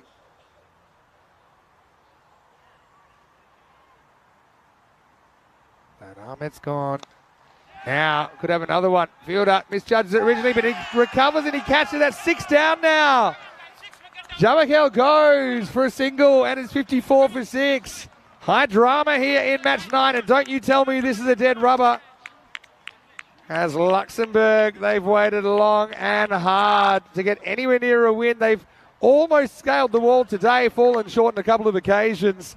But right now, I don't know if they're on top, but you could argue it's a 50-50. As 6 wickets have gone in the first 4 overs, 54 for 6.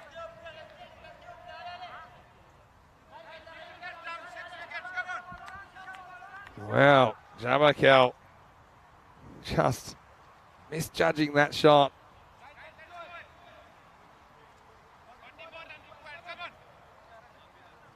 What do you think about this?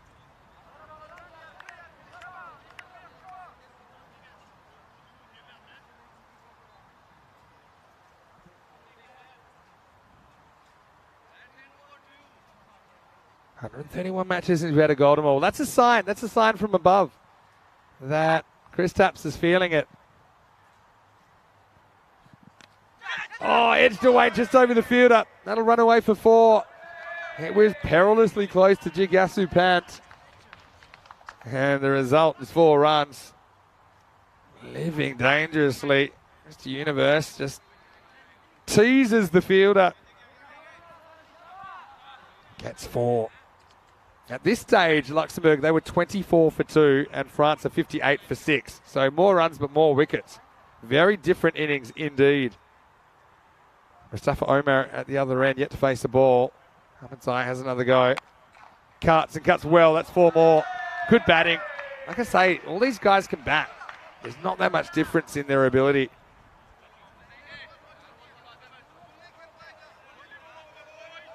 And just leans on that. I like the way he goes offside. That was the line of the ball.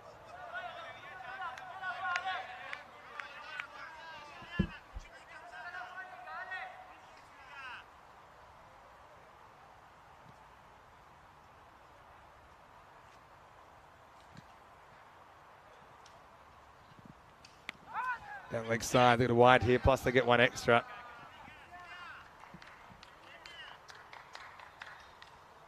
So 2 more to the total. France edge closer. 6 wickets down, though, in the first half.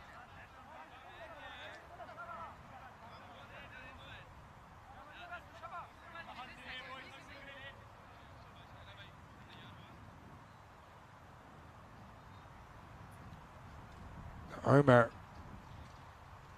is going to face up now for the first time. He lets it go. A sign that he's concentrating pretty hard on not getting out here.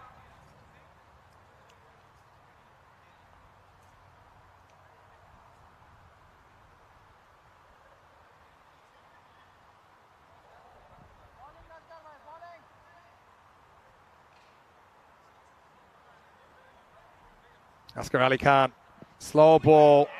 And here's the thing about Omar, he's only playing his first kind of batch of 10-over cricket for France, and you can see he's been thrown into some pressure situations. One thing about his batting, I would like to see him try and hold his shape a bit more and open up that offside. Seems to really want that leg side, and I think at the international level, you just can't be too one-dimensional that way. That's hit the edge of the pitch. This will be a no ball. So what a nice opportunity for Omar to maybe whack a boundary.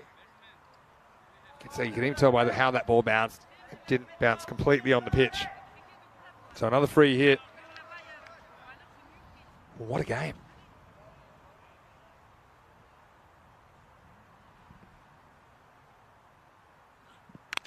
Well, he does get it, and he gets it pretty good, and that's why he's in the team, as he launches that one high into the sky. Maximo! And Omer shows a bit of what he can do. Had the immunity cloak. Little mistakes having big consequences, as essentially that goes for 7.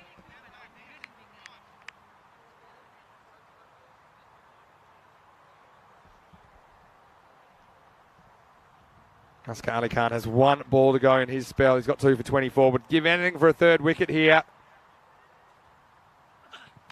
Oh, straightens down the line. Omer good enough to keep it out. End of the over. It's 72 for 6.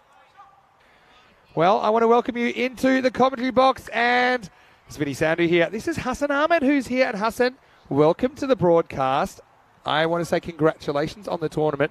I'm proud to present you with the MVP award on behalf of Local Lifestyle and everyone at the European Cricket Network. Congratulations. Thank you, Vinny, and see you soon. See you soon. I'm going to ask you one question. How are you enjoying playing for Switzerland? I love watching you in the red shirt. You obviously are very proud. It's wonderful, and let's hope I'm in Spain. We have a next tournament. I'd love to see you in Spain, and I want to congratulate you too, because you've hit more sixes in this 2 weeks than anybody in ECN history. So Hassan Ahmed, big congratulations. Hold that up and show everyone you are the MVP. Thank you. It drops well. And well, this is going to be a drop chance. He jams down on this. It goes late. Just have a look at this. Bingu's a little bit wrong-footed. Definitely bounces, takes the edge, and then he just basically clangs it. This will be a great view. He's in pretty good position. He's not wrong-footed. He just has to react with his hands because he's not that far back, and Packard could have had a wicket. Unfortunately, it goes down. Now, full toss, and that's into the gap. That's 4. So little things making a big difference at the moment, as France will get 4 more.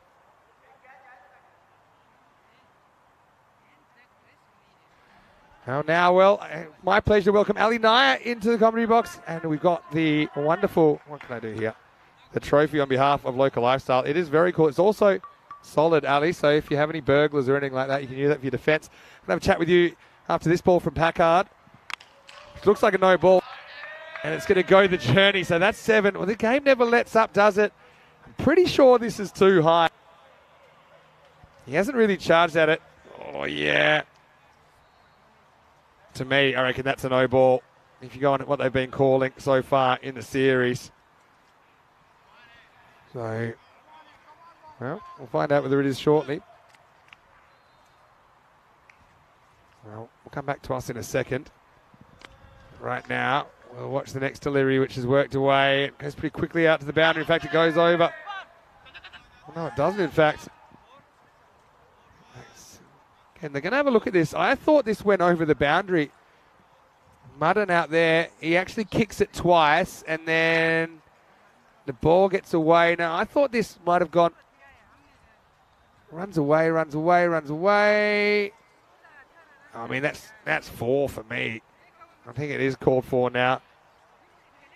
Well, Ali, sorry, I know it's very hectic, but I want to say congratulations on your win in the ECI this weekend. How do you feel leading the side? Very happy as a team, as a captain, and yeah, it's been a wonderful tournament and really enjoyed. And it's also very nice to see every young comer is playing very good, performing. So it's a very good thing as a captain. Yeah, I've really enjoyed some new guys coming to your setup as well. Obviously, you want to have a look at as many guys as possible heading into the ECC. We've seen you a fair bit at the Carlton Oval. You must be looking forward to getting back there again. Of course. We are all very excited to that. Yeah, absolutely. And in your group, you've got the England 11, you've got Cyprus, you've got Malta and Romania in there. You must be pretty confident, especially because you won the Valletta Cup recently. As we get to the end of the over here, 88 for 6, just 7 runs required right now for the win. You must be pretty confident. England 11, of course, they'll be tough. Yeah, of course, but also, you guys, you've played some of the format, and you're looking in some really good form. Yeah. I think we are very positive that we want to go on the final day. And hopefully that all the players come also together and try to win also that. Yeah, well, I'm we're just going to present you this trophy now on behalf of Local Lifestyle and everyone at European Thank you Cricket so much, Vin. Congratulations on winning the ECI Thank you this so weekend. much. Thank you. Always a pleasure to see you. Thank You're you. a fantastic Same. player to watch, and to you and all the guys. It's going to be hard to pick your team, that's for sure, but I'll be seeing you pretty soon in Spain. Thank you. Ali Naya, the Swiss skipper, of course, you. Switzerland going 6-0 to win the series. Let's get back to the action here because we're rapidly drawing to the conclusion of this match. France have had a scare. 7 to win and make that 6 to win after this. So yeah, France, as they tend to do, they tend to lose wickets sometimes, but they don't really slow down. They have confidence in each other. I've got to feel really happy for Mustafa Omar here, who's put together a pretty crucial innings, and that's whacked away. And where's that gone? It's gone for 4. So this is going to get them ever closer. Luxembourg, got a feel for them.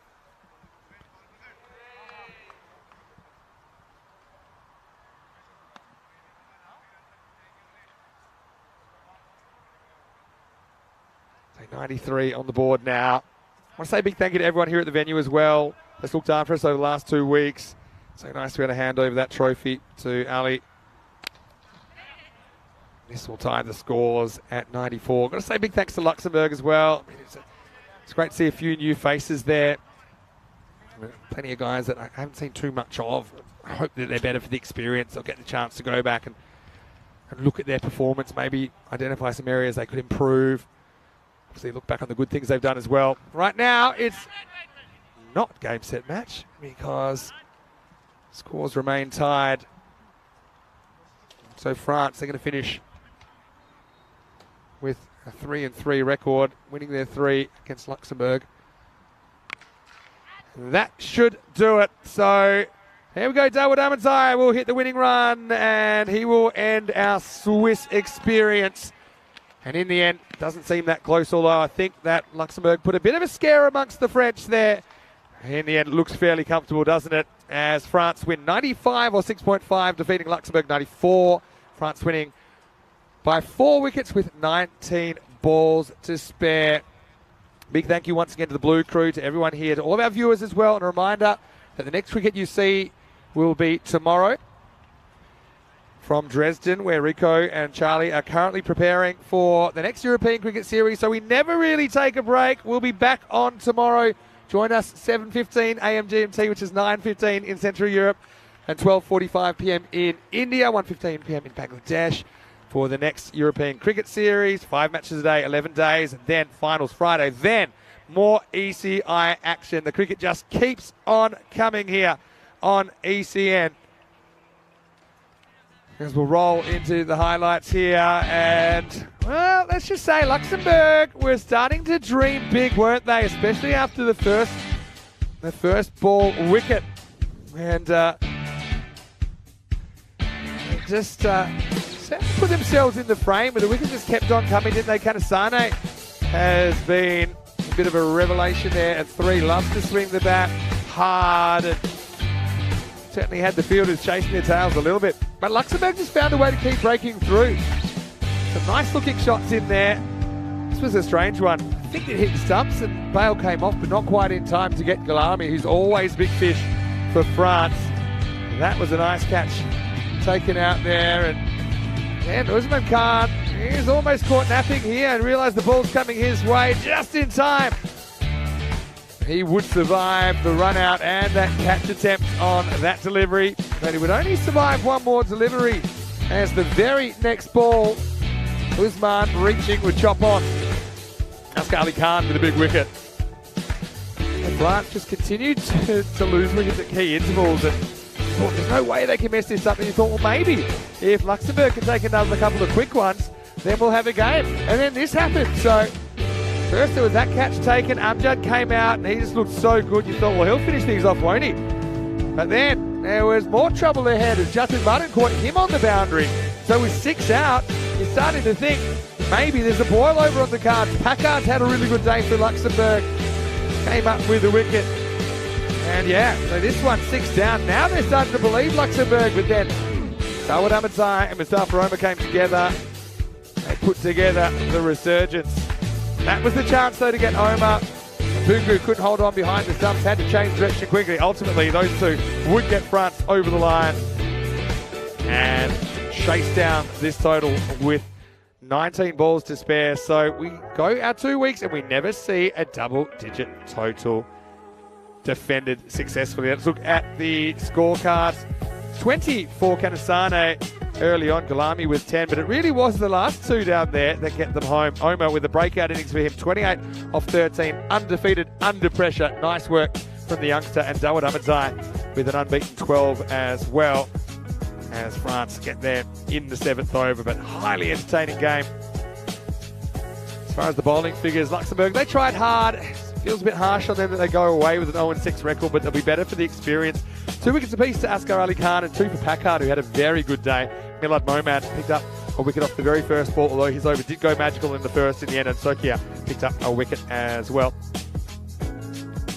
Once again, I want to say one quick final goodbye to everyone out there. A reminder to tune in tomorrow because there's cricket from Germany. There's also women's cricket from the Netherlands as well. Big thank you to our team at Spring Productions, the Blue Crew, to Aspen from Cricket Switzerland, and everyone who's been so kind to me and all of our ECN family here.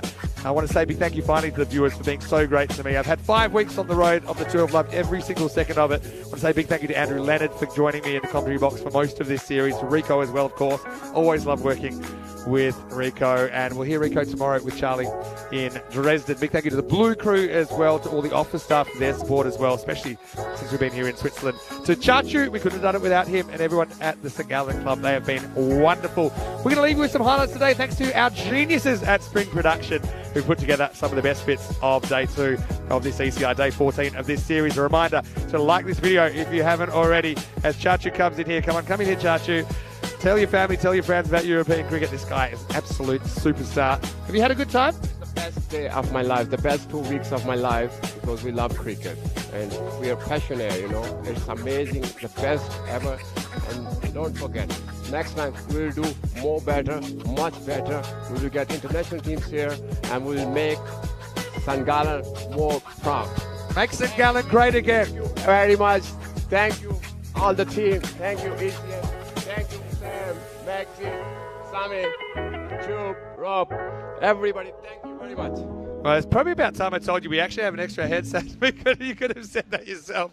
But yeah, it's been a great family affair. So I want to say big thank you once again to everyone out there. Don't forget our website, EuropeanCricket.com, and our social media at European Cricket, as well as like and subscribing to our YouTube channel. Final thanks to everyone watching on Swiss Sport TV. Thank you for your company. And don't forget that you can flick over anytime to our YouTube channel, ECN European Cricket Network, and watch every day.